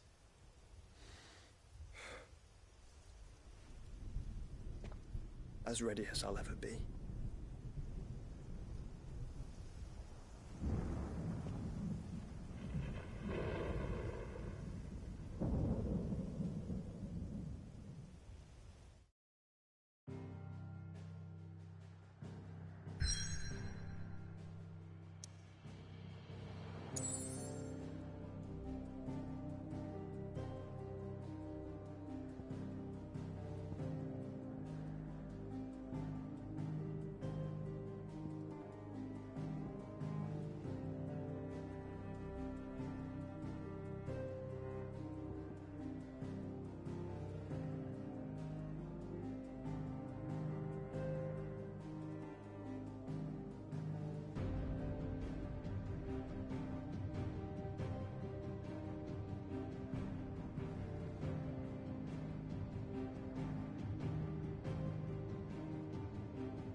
dare not think.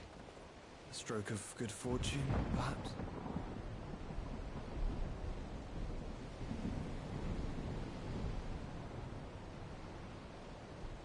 I hope you're right.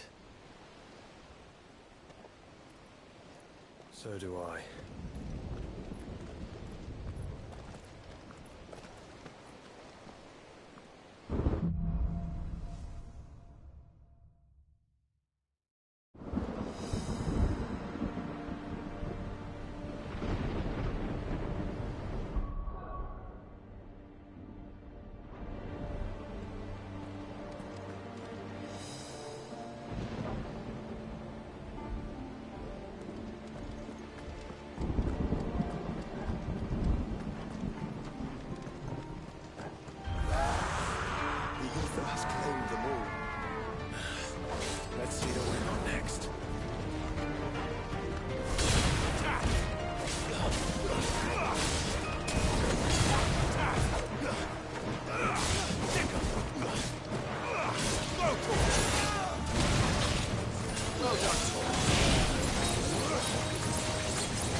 That's a behemoth. Who would be mad enough to tame such a beast?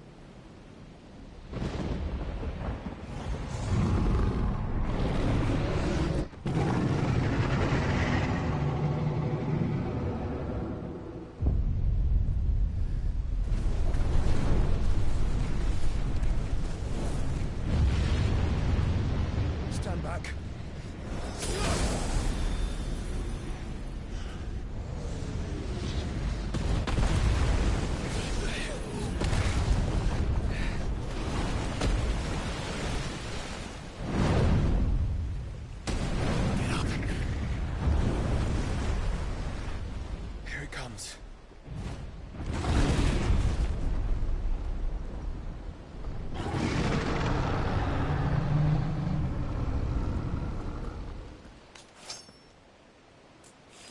What are we waiting for?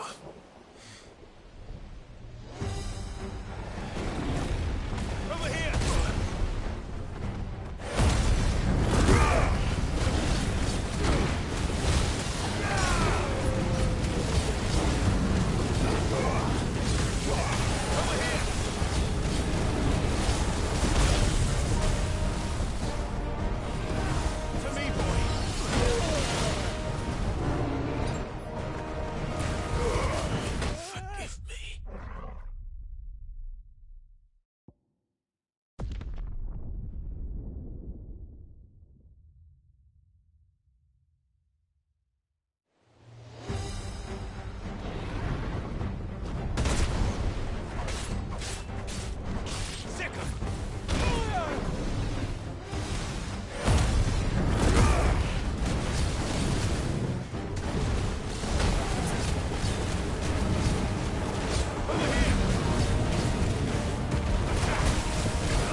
Trust me. I'm your shield, remember?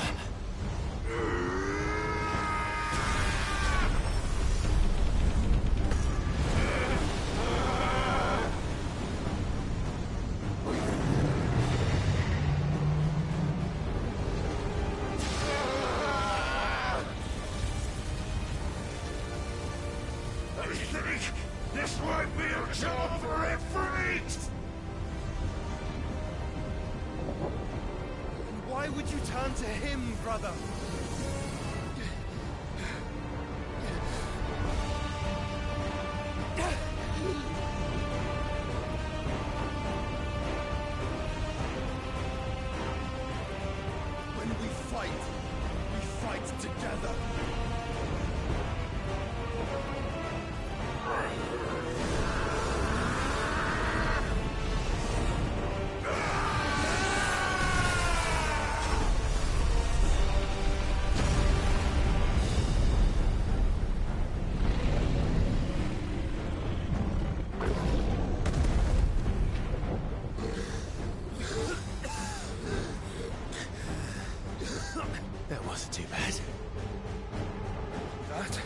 was just the beginning.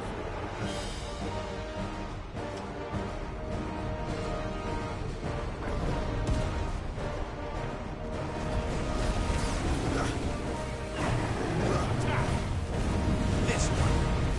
Go for it. This one.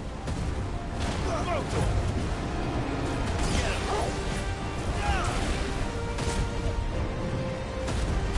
Go for it. Attack.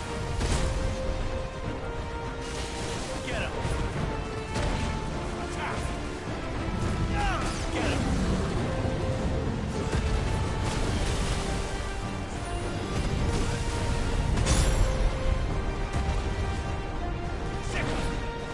Over here! Go! Attack! Get him!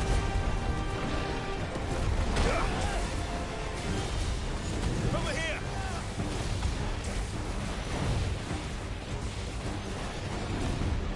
Sick him!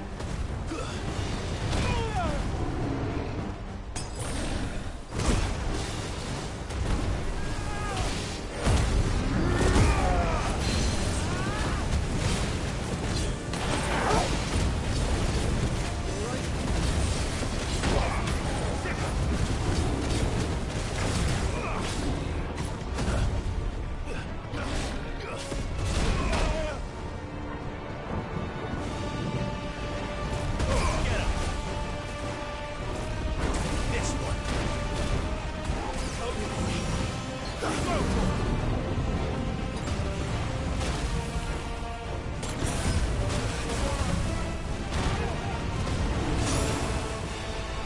Get him.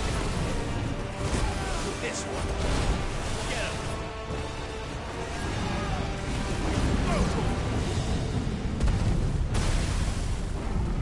Attack. Go for it.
Quickly, before we're cut off for good.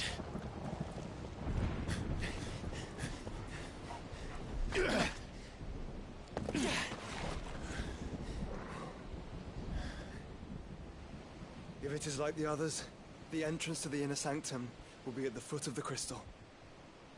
We're almost there.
get through that.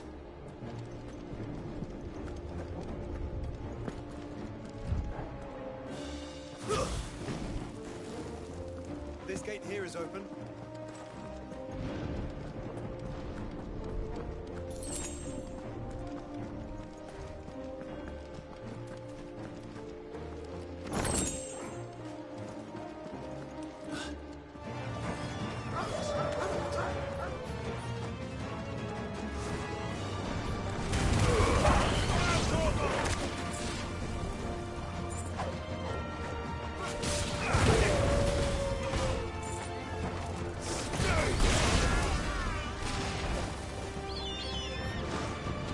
This one.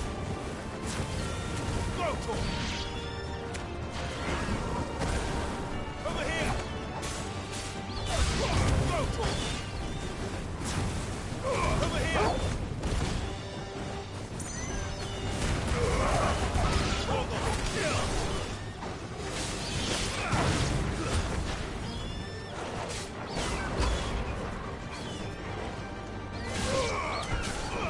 Get him.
Once we step onto that bridge, we'll be easy targets. Then we better move quickly.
Then.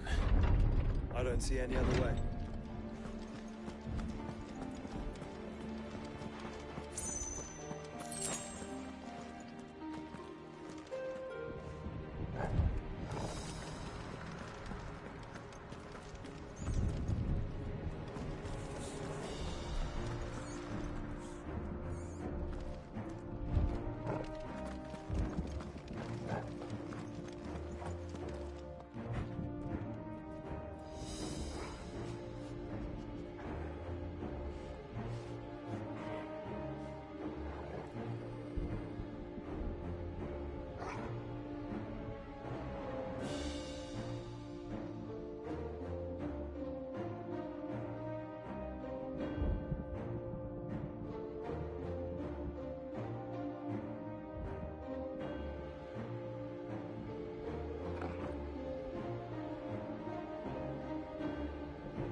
Alder's corruption knows no bounds.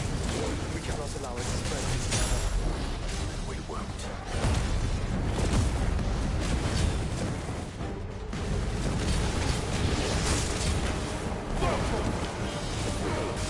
I needed that.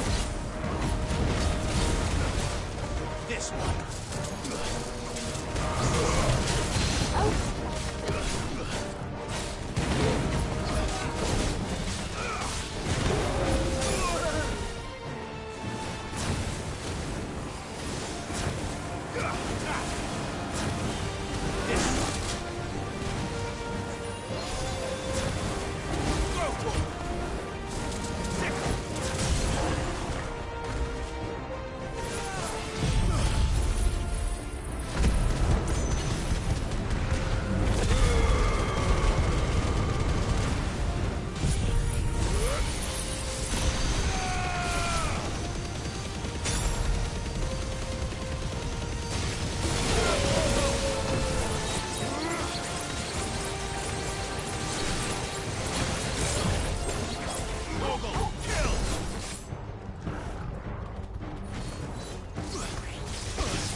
Focus, Joshua.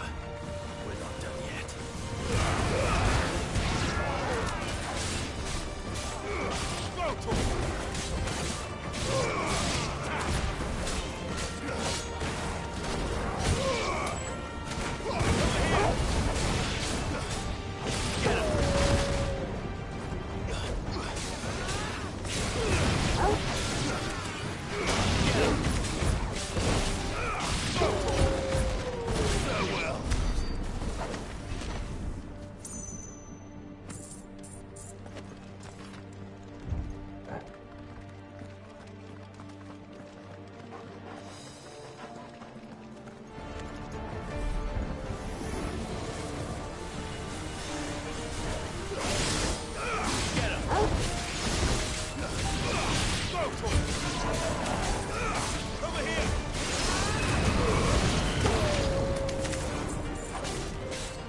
So I should let the burden fall to you? Yes. Save your strength for the mother.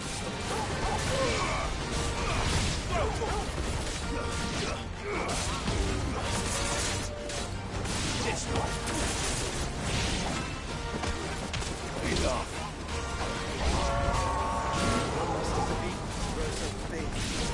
We don't want to know. Get him.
There's no end to them.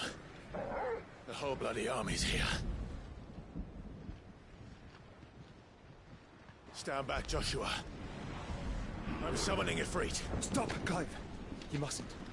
We still have a long way to go. If you tap your strength here, you'll have none left to destroy the heart. Then you'd rather die?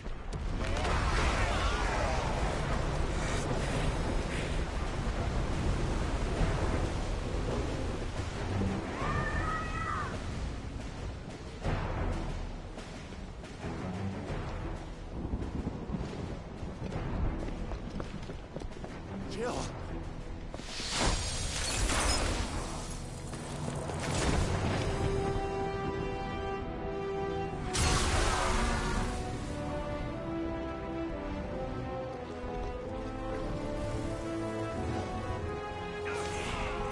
She's not alone.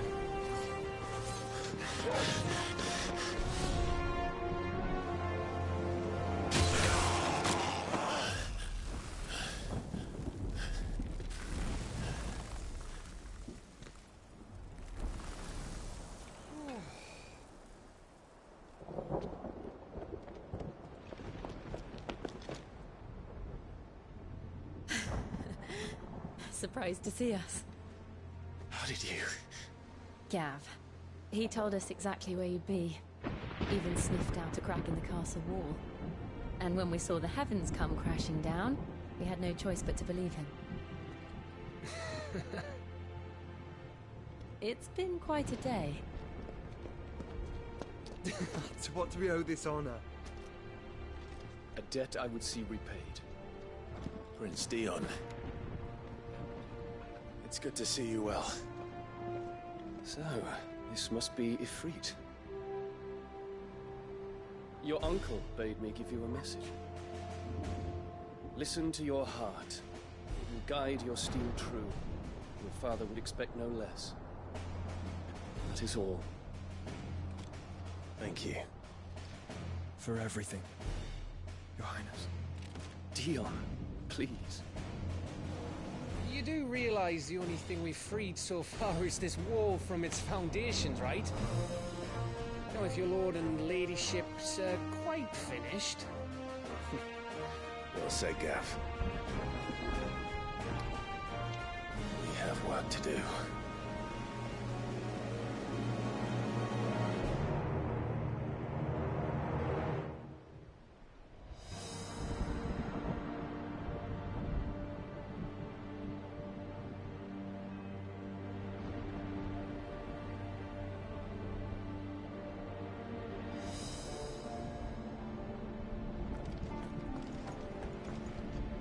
Don't suppose there's out I can say to make you change your mind. So I'll just tell you to stay safe. Nan won't take kindly to losing her best customer, especially after letting us carry all this stuff all the way to Ash. And we wouldn't want to anger old Nan. You mean you'll buy some off us?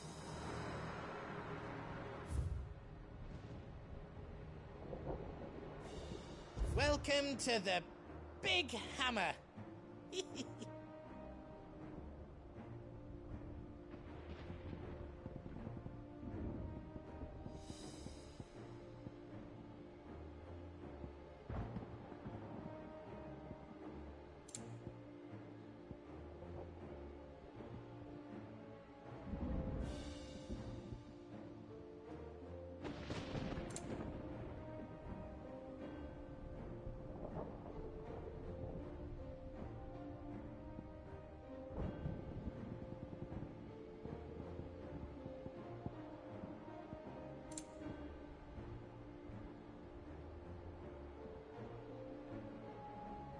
Anything else I can make for you?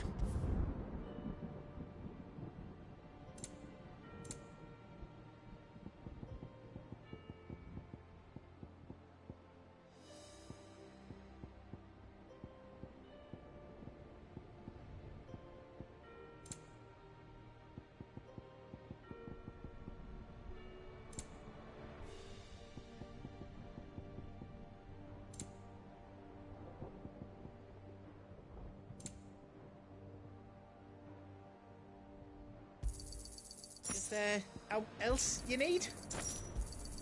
Thank you.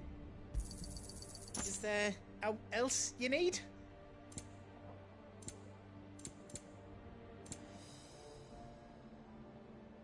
Out else I can do for you? Good luck, Clive. If Sid were here today, I reckon he'd be proud of you, Clive. He'd be proud of us all.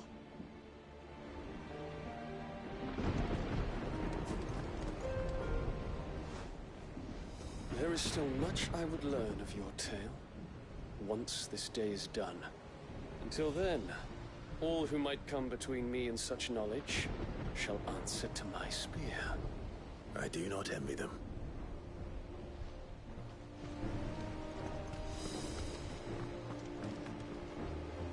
I couldn't have made it this far without you, Torgal.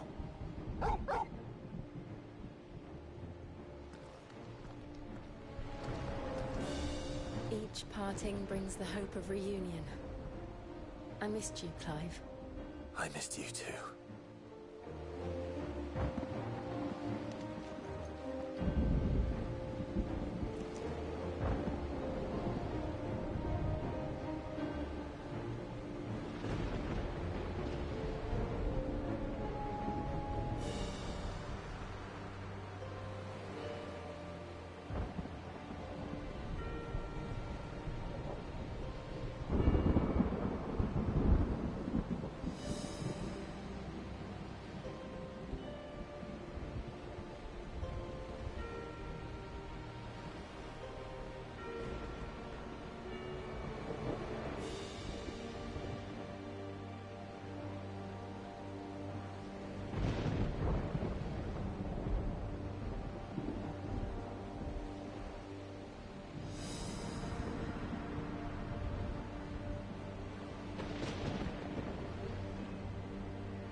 You see, Clive, we're not alone. If we are to win the day, we must all play our part. And ours. Ours lies beyond those doors.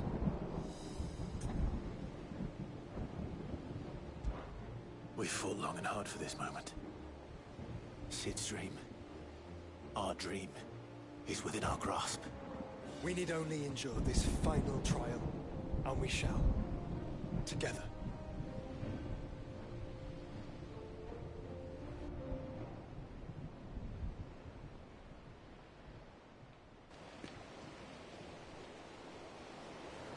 You all know what it is that awaits us beyond this gate. And we shall face it together. Aye.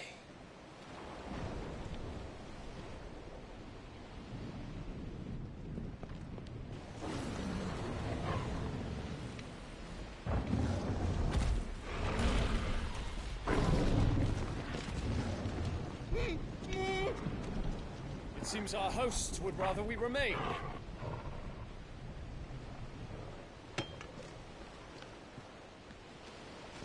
I will stay them. We will stay them. Go! Just don't keep us waiting. Thank you.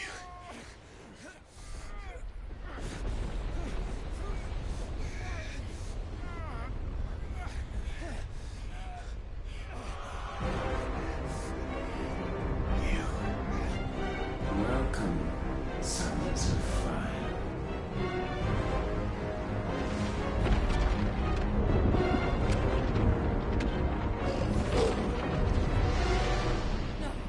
No!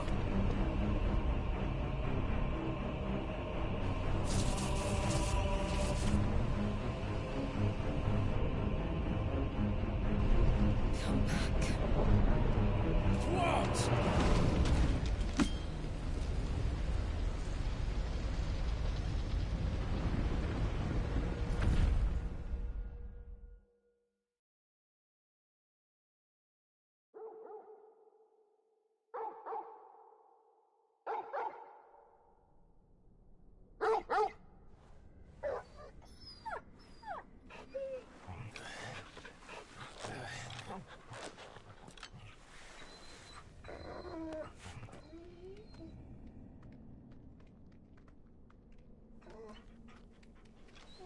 Joshua! Joshua! Wake up!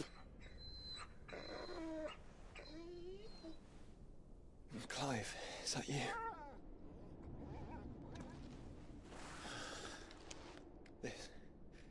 This isn't stone here.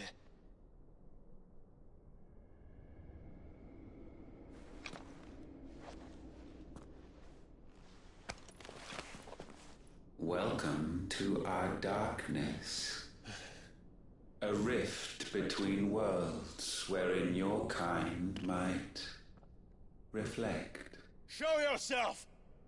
Grave and many are the sins of man. And we would have you know them. All of them. As fate has seen fit to deliver you home, consider this our welcoming gift.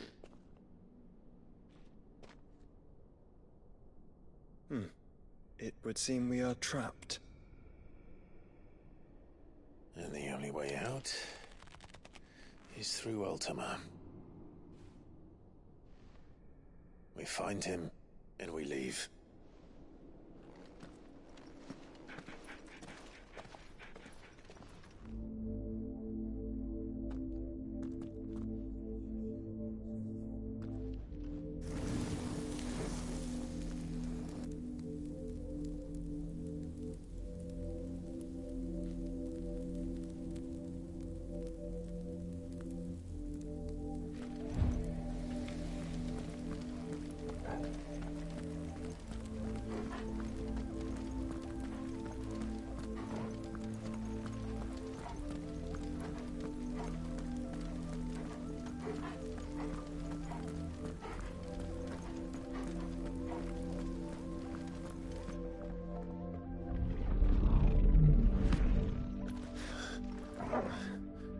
If you are to comprehend the full extent of your transgressions, we must go back to the beginning. When the world was still young, we visited upon it a miracle, magic, and in its light did all life flourish.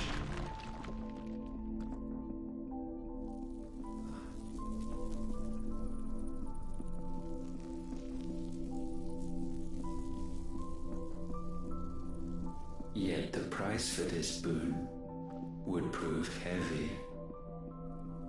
A pall descended upon the land, painting the horizon black as night.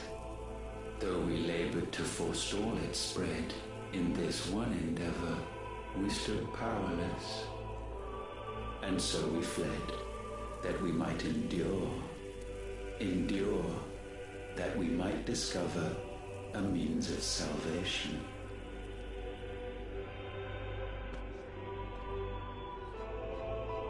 But if it was magic that caused the blight, what of the mother crystals?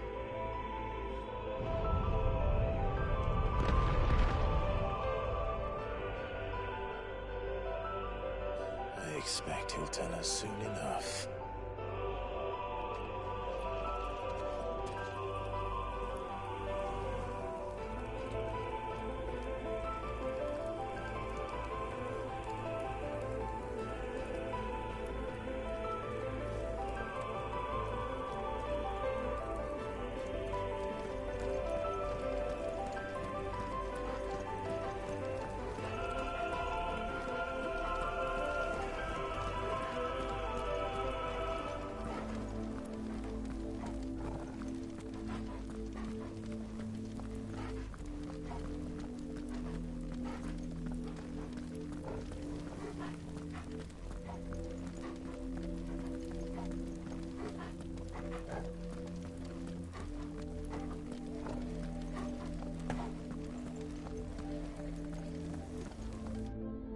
Salvation, alas, was not readily to be had.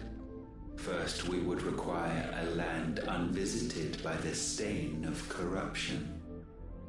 An unprecedented journey lay before us, one beyond the limits of our fleshly bodies, and so we cast them off. Thus, stripped to our very spirit, did we find our new paradise. A land as pure as driven snow, Valisthea. There would the true work begin, for the black crept yet behind us. And soon did we arrive at a solution, the illness having spread to every organ. There was but one escape from this fate, to start afresh. With a new world. The one for which Barnabas labored. A paradise free from the blight where his God awaits.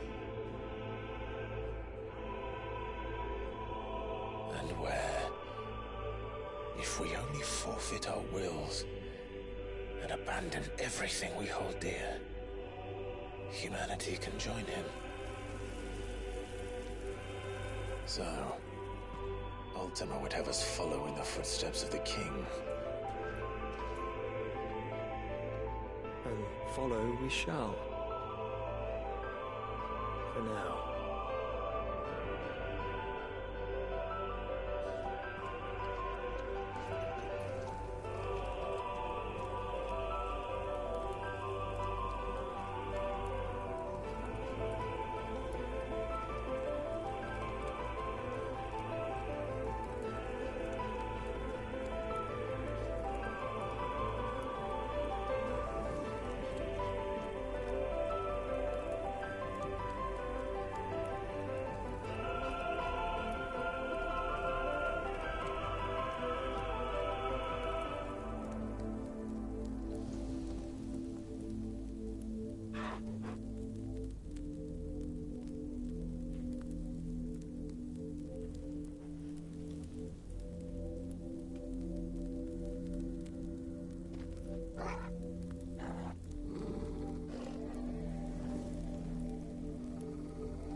forge a new world would require not only power, but a constitution strong enough to wield it. Acquiring the first would be simple. Untouched by the blight, Valisthea was replete with ether, and we had only to place jewels in her crown to claim it. Acquiring the second, however, demanded creativity. And so I cast forth the seeds of humanity. You created us. Is that not what gods do? We sowed the seeds for you, Muthos, all that you might one day blossom. And our future thus secured, we thought to slumber, though that would prove a grave mistake. For it was as we slept that man committed his greatest sin. He awoke. Alone in a world bereft of his god's radiance, he stumbled blindly, desperate for guidance. Finding no light, he sought to kindle his own. And from that single errant impulse was his will born. Having discovered himself at last, man turned his eyes inward and found he desired evermore that which only magic might afford. So wars were waged and brothers slain for custody over that dwindling resource, and the land, she wept tears of black.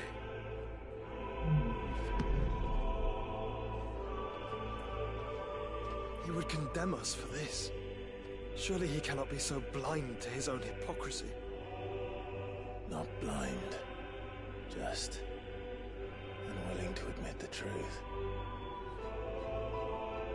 Though we're one and the same.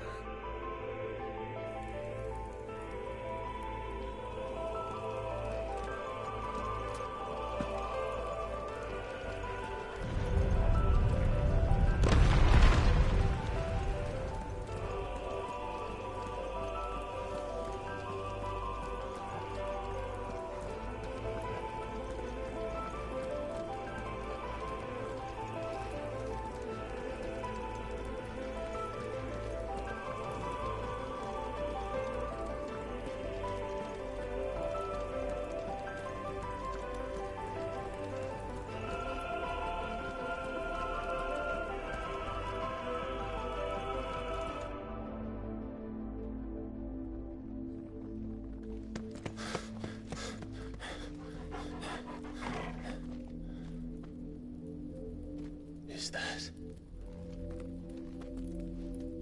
Ifrit, or what's left of him? Long have our ashes lain cold for want of a spark. Cast your eyes upon them and see what you must become.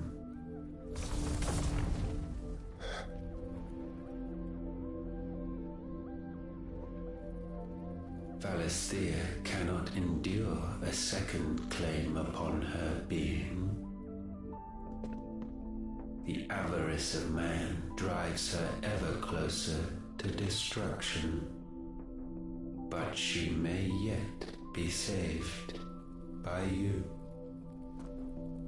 It is what you were born to do, why we nursed you and fed you, as your own mother should have. And now that you are fully grown, our Muthos, it is time at last for you to serve your purpose. To right your wrongs. If our sin is wanting to survive, then you are as marked by it as we are. The fault is yours. Our wills were born because you abandoned us. And now, you would have us forfeit them. All for a place in your new paradise. Do you imagine yourselves worthy of one? Mankind has no place in our world. Is this truly so difficult to comprehend?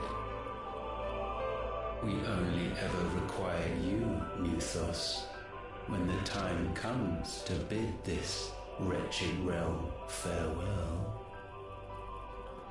None shall follow, none shall remain. What do you mean, none? This is our world. Once the land's rebirth is complete, humanity will have served its purpose. Why would we continue to suffer that which has caused us so much vexation? Because the land doesn't belong to you. It belongs to us all!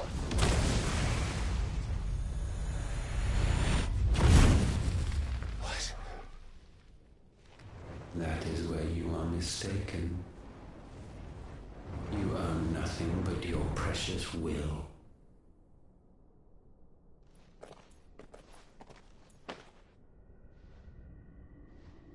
Brother.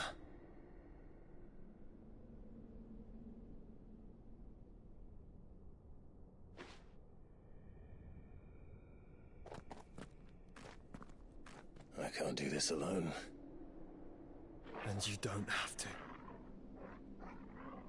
I grow weary of your dissent.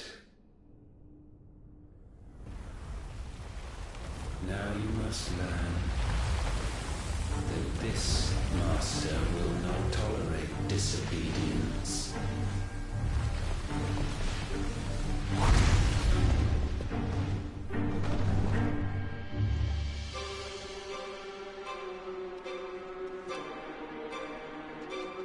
My friends, my family.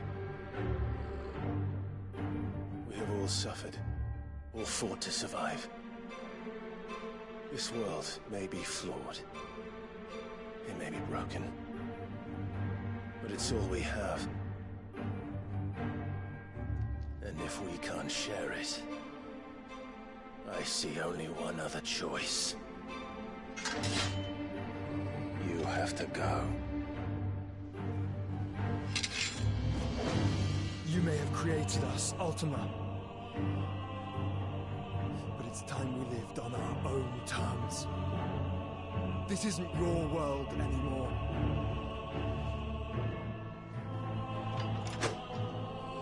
It's ours. Bow down, offenders, hearts be stained.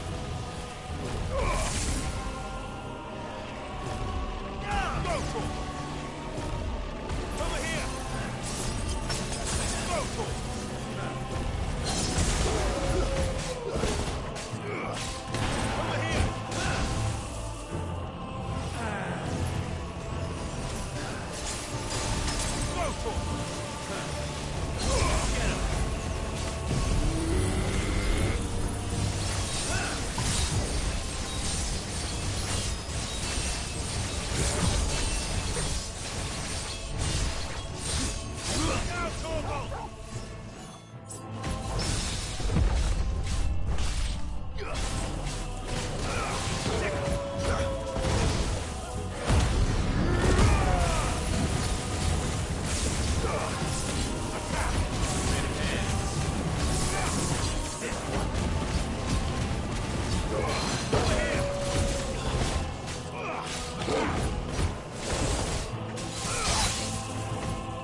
Torgal. This one. Over here!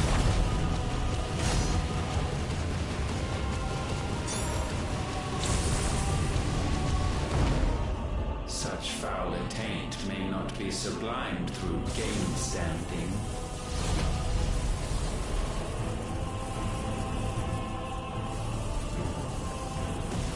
Only with heads hung low is penance paid.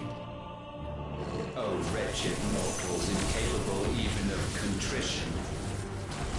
In fitting season shall we reap our harvest.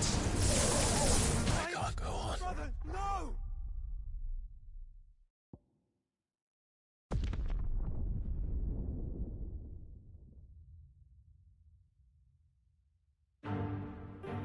Know your insignificance.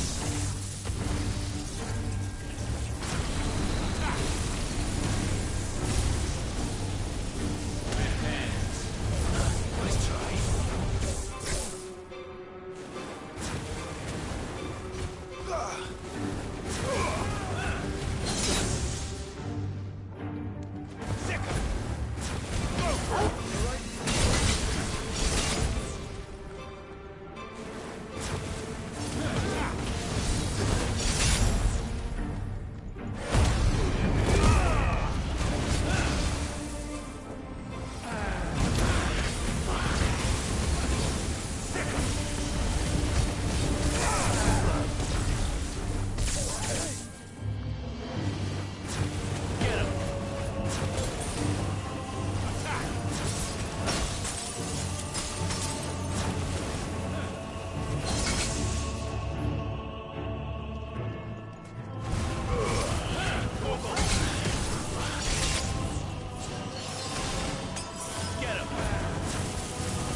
Gifted this chance, and still you would raise your hand against the Lord.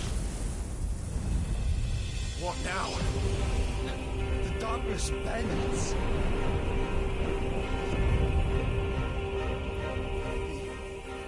He means to end us. It wouldn't be the first time.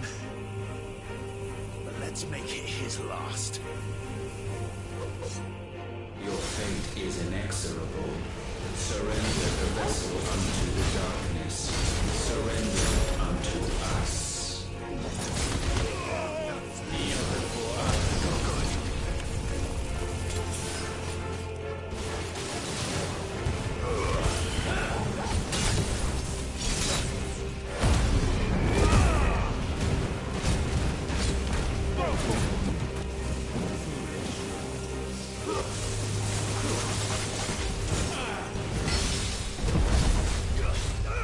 This one.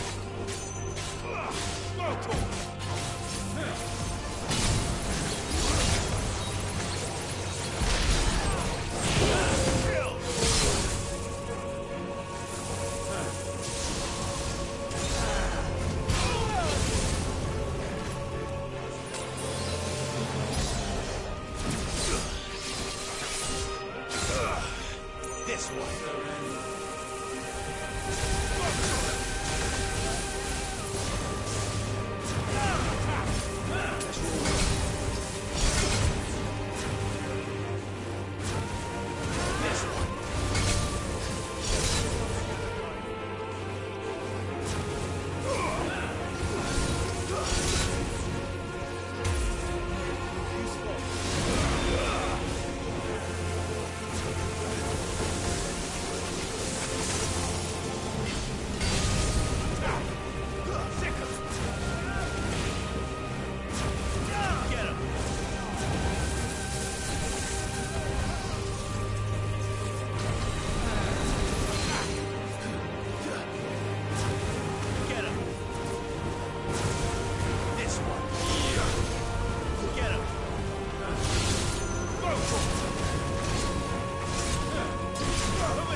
For countless generations have we awaited this moment.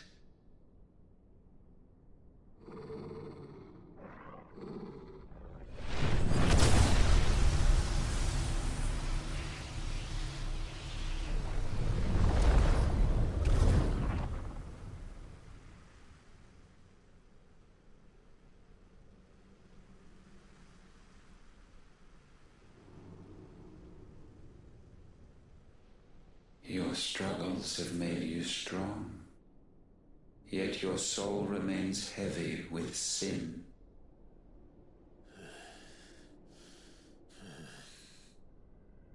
Absolution is nigh. Repent, and all shall be forgiven.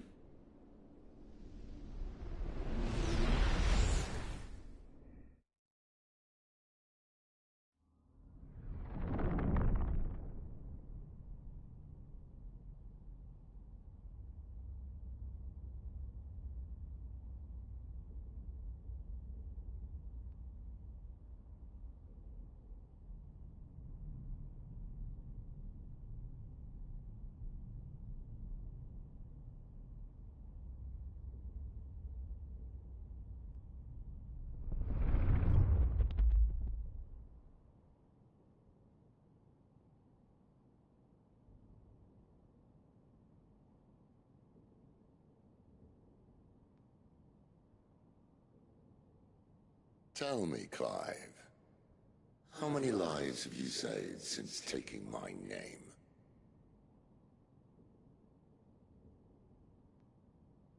Fewer than we have ruined. Wherever we go, we leave a sea of tears in our wake. These are the wages of your will, son.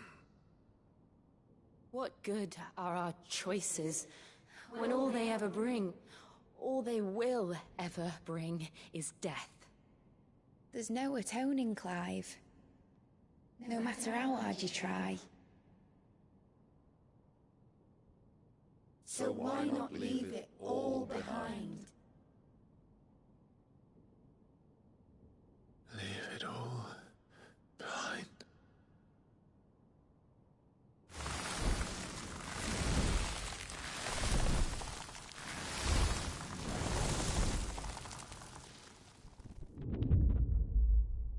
Clive!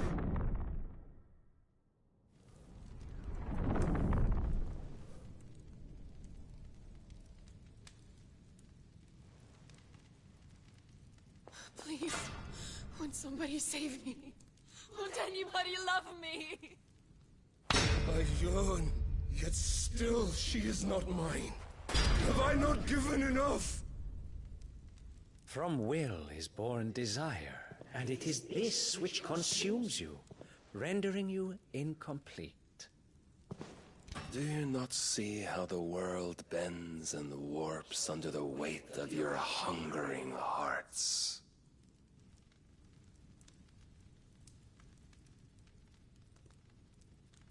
What if it could all just go away?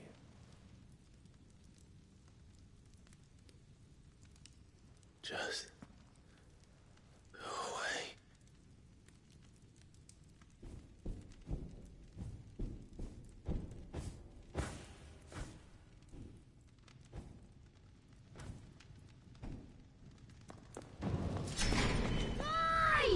Clive!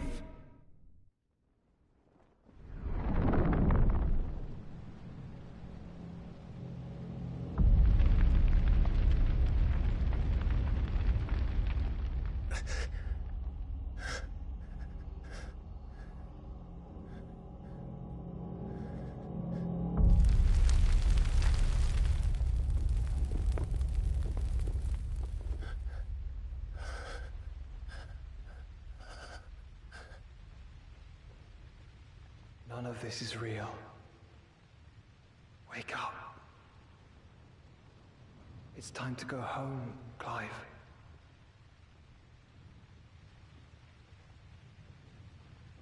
Clive.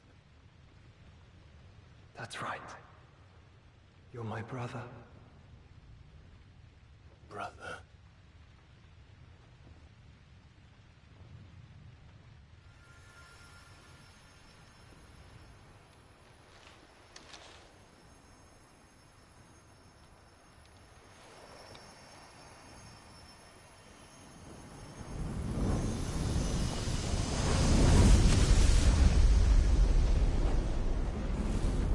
Come.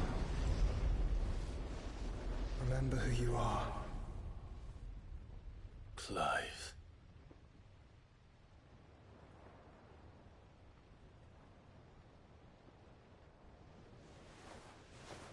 Once more, lest you forget.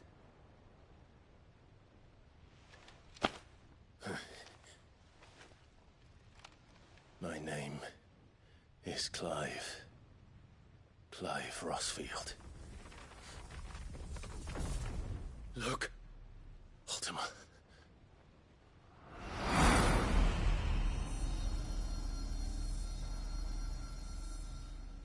Even here, the light of the vessel's will cannot be quenched. And the Phoenix, his trespass should not have been possible. Not possible unless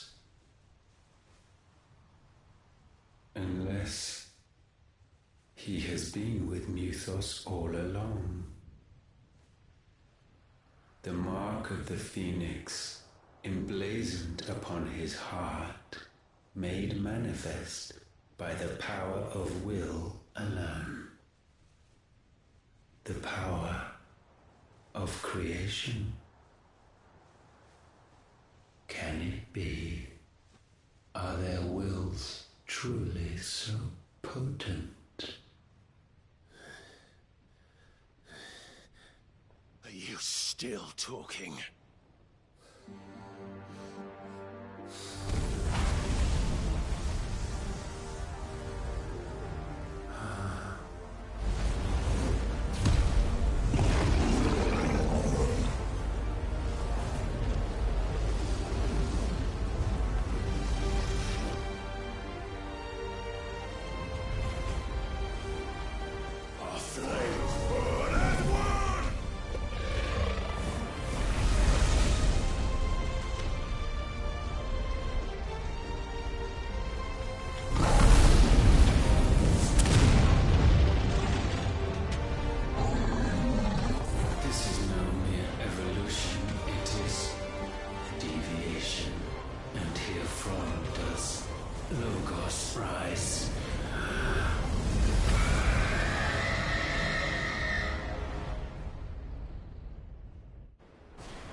Damn it, Clive. Wake up.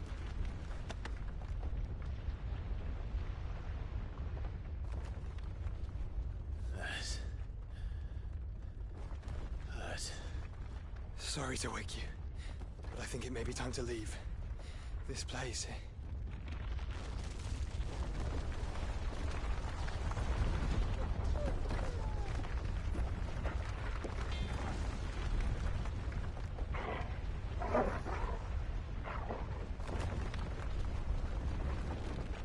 Once again, does my creation stray from the path laid before it? Steeped in conceit, you fancy yourself a god. You embrace Logos. But we will put an end to this hubris. What are you talking about? In the halls of origin, does our true power quicken? And there shall you be made complete. Soon, Mythos, soon you will discover how little you know of suffering.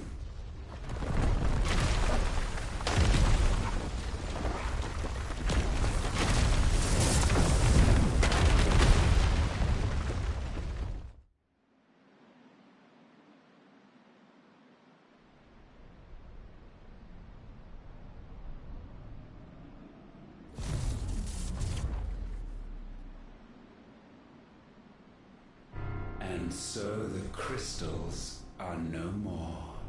Yet in their silence, a new song rings.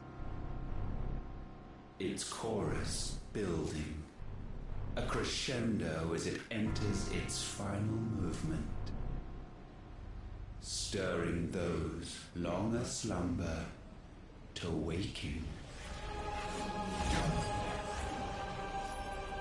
And back to their origin.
crystal's cracked.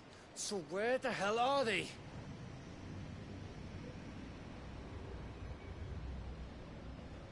Oh, fuck me.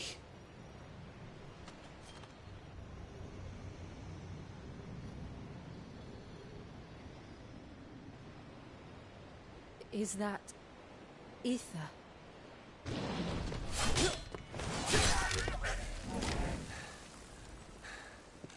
What in good Grieger's name is going on? This is wrong.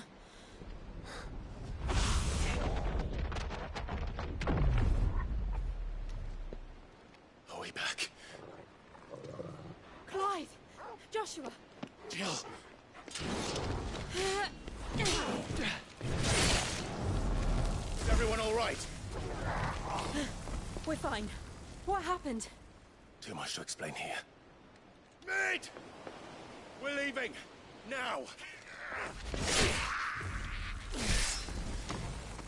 Everyone, fall back to the ship!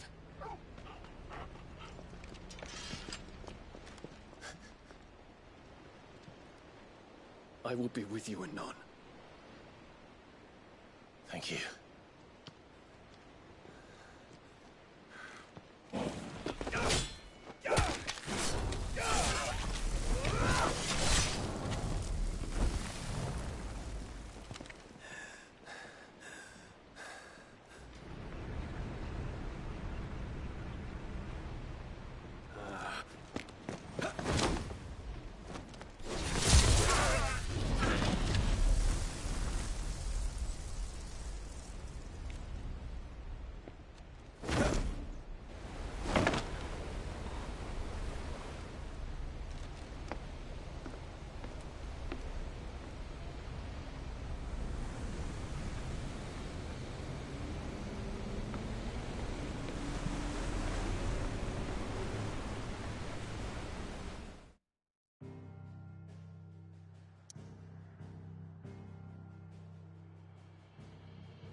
I need to tell everyone what happened at Drake's Spine, and I'm going to need Otto's help.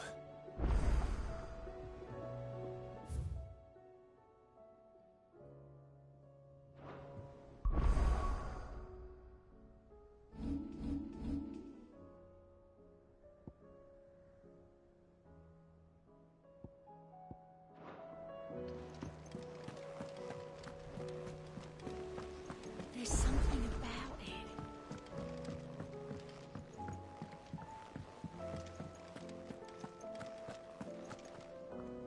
Still alive, I see.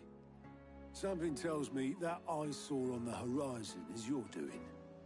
How'd you manage that? It's a long story. One that I'd rather only tell once. Right. All hands on deck, then.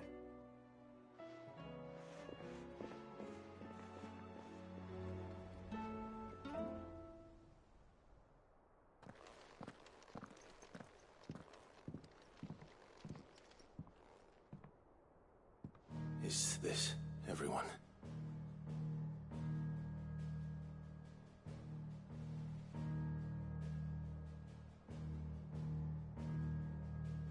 As I'm sure you've all guessed, the crystal which now commands the eastern skies was summoned by Ultima.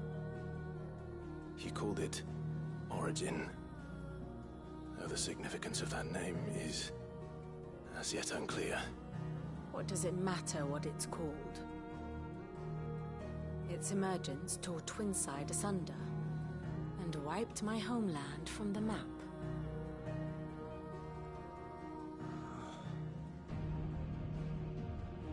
Mention of the Dominion spires can be found in the oldest of Varisthian records.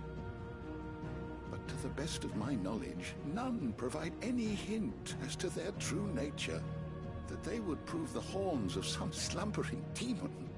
Well, the Dominion's demise was at least quick. Elsewhere, the Republican army cannot hope to contain the chaos engulfing Randalar. Canberra is in flames, and the Empire.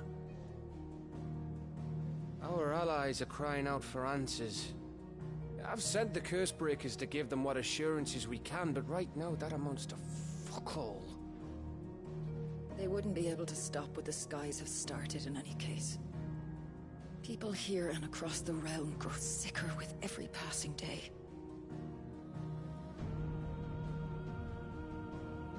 Could it be that this new Mother Crystal is like the others? That it draws upon the land's ether? It certainly looked that way from stone here. If that were true, it would explain the hastening spread of the Blight since the crystal's appearance. Would it not? And as the land's ether slowly rises to the surface, it pools,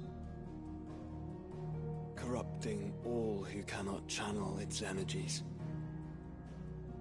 Archay above, ether floods below, and in the middle, here we languish, hopelessly entrapped.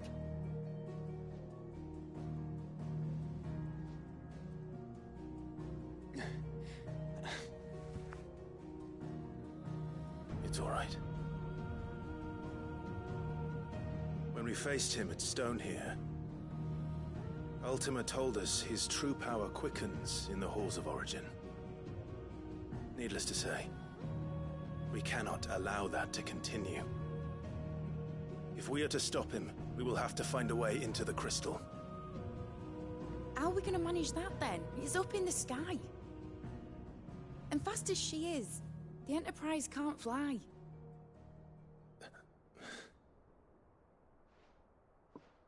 It's a lot to take in, and I reckon we'd all benefit from some time to clear our heads.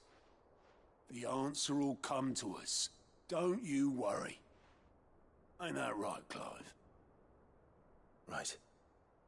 That's right. Well, go on then. Bugger off.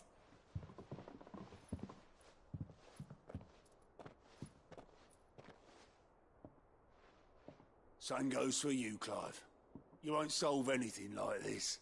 Trust me. Go and get some fresh air, eh?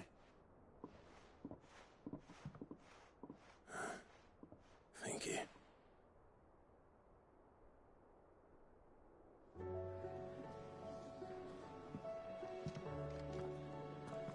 Joshua seemed upset.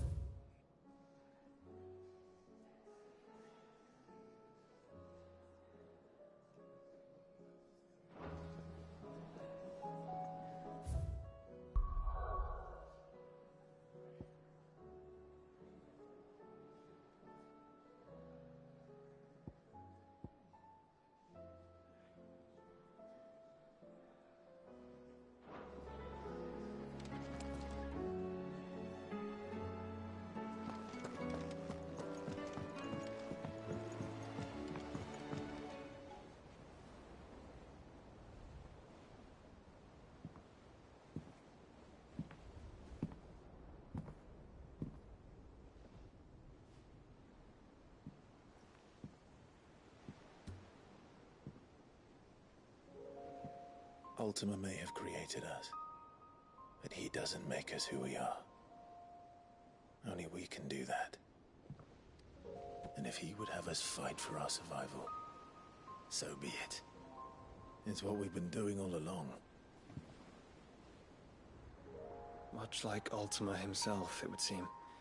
His new world being naught but a means to survive. And so, we must contend to decide which of us shall inherit the land. Should Ultima prevail, it will mean death for us all. Of that, we can be certain. But even should he fail, what world awaits us? A withered, godless place, where our newfound freedom will most like prove a chain in itself. Well, That may be, but a chain can always be broken. As long as one has the will to break it. It won't be easy. It may take generations. Centuries of suffering. And that is, if everyone plays their part. But it will happen. And when it does, it will be on our terms. That is the world that awaits us. Indeed. And what better world could one wish for?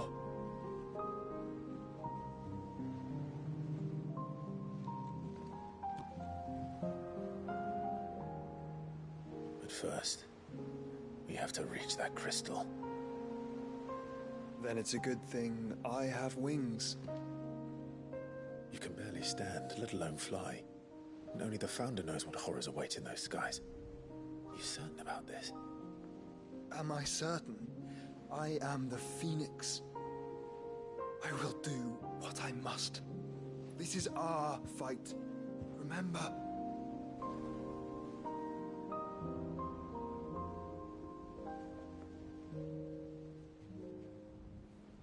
All right. I yield. But only what you must, yes? I'm still your sworn shield. That you are. And what of my wings?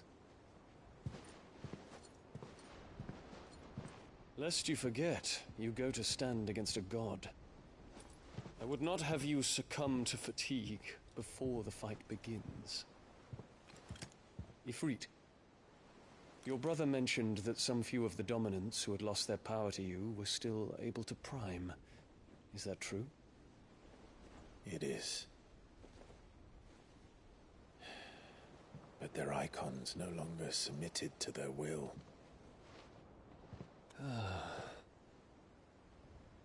Then mine will have to be stronger. That you both might save your strength for the battle to come. You don't have to do this. If you do, there's a chance you might lose all you have left. And what have I but regret? My life ended in the Dominion. I fear death no more. Besides, I would have words with Ultima. He has much to answer for.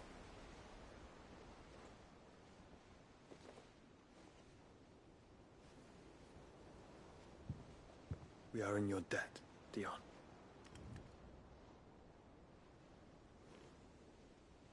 We can speak of debts when this is over.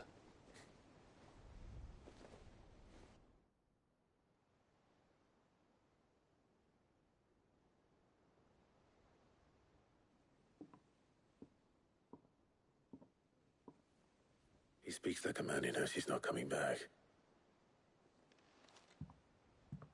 And has come to terms with that. That doesn't mean that we have to, does it, Clive? Time to talk to Jill. I only hope she understands.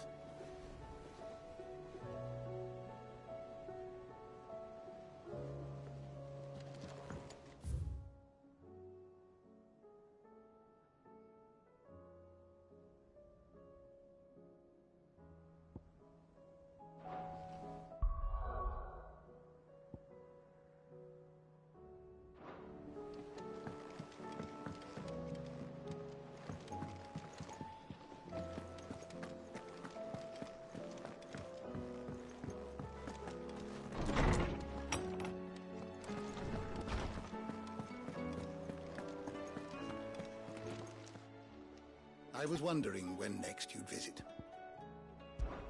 If I may observe,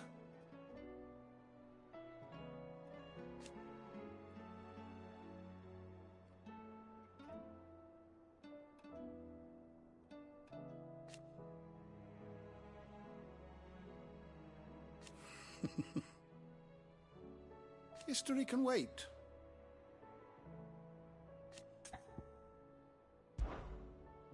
I have compiled some new entries, if you would like to see them.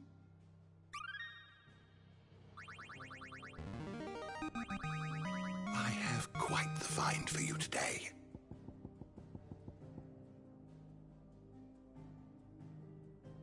If you have a question for me, I should be happy to answer it.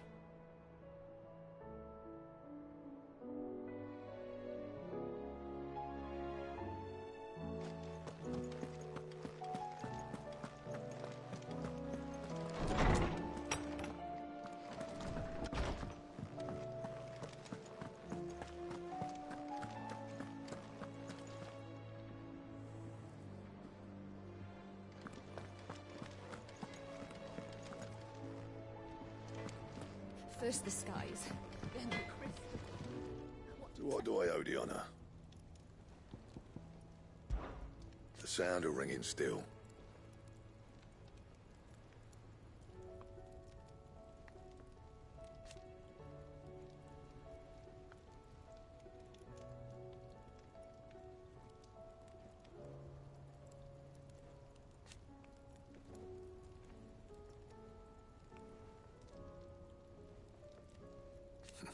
So we weren't.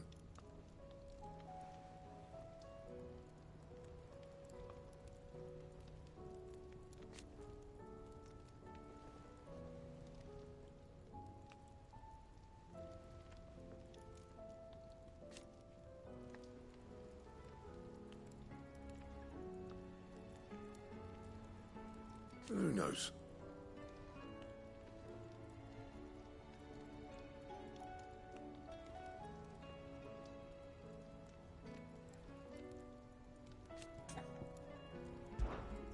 Something for you, dear.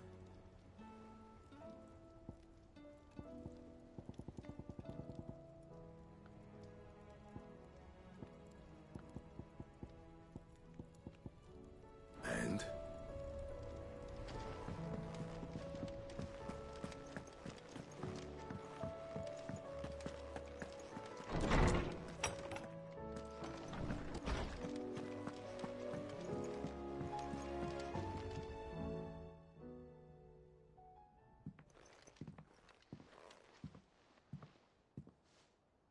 Come to wish on a star. That might not be such a bad idea. This is it, Jill. You know what I have to do. Why I have to do it. There's no turning back now. This is where our journey was leading us. Where it will end, for better or worse. I could pray to Metia for you. But you'll be all right, won't you, Clive? You always are. I did promise we'd watch the moon together. I'll be waiting.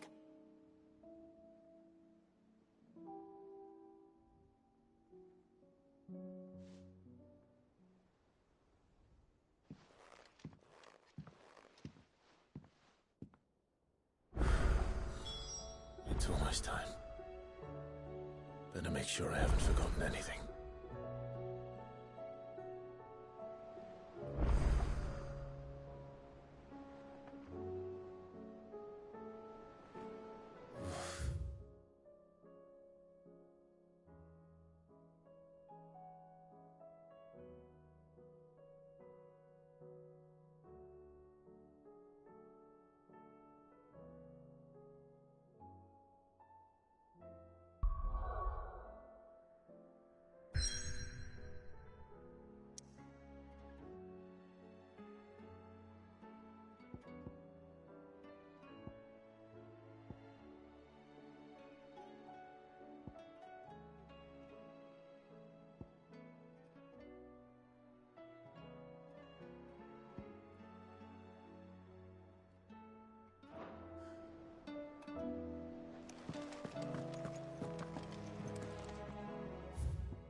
Something tells me this is no mere adventure story.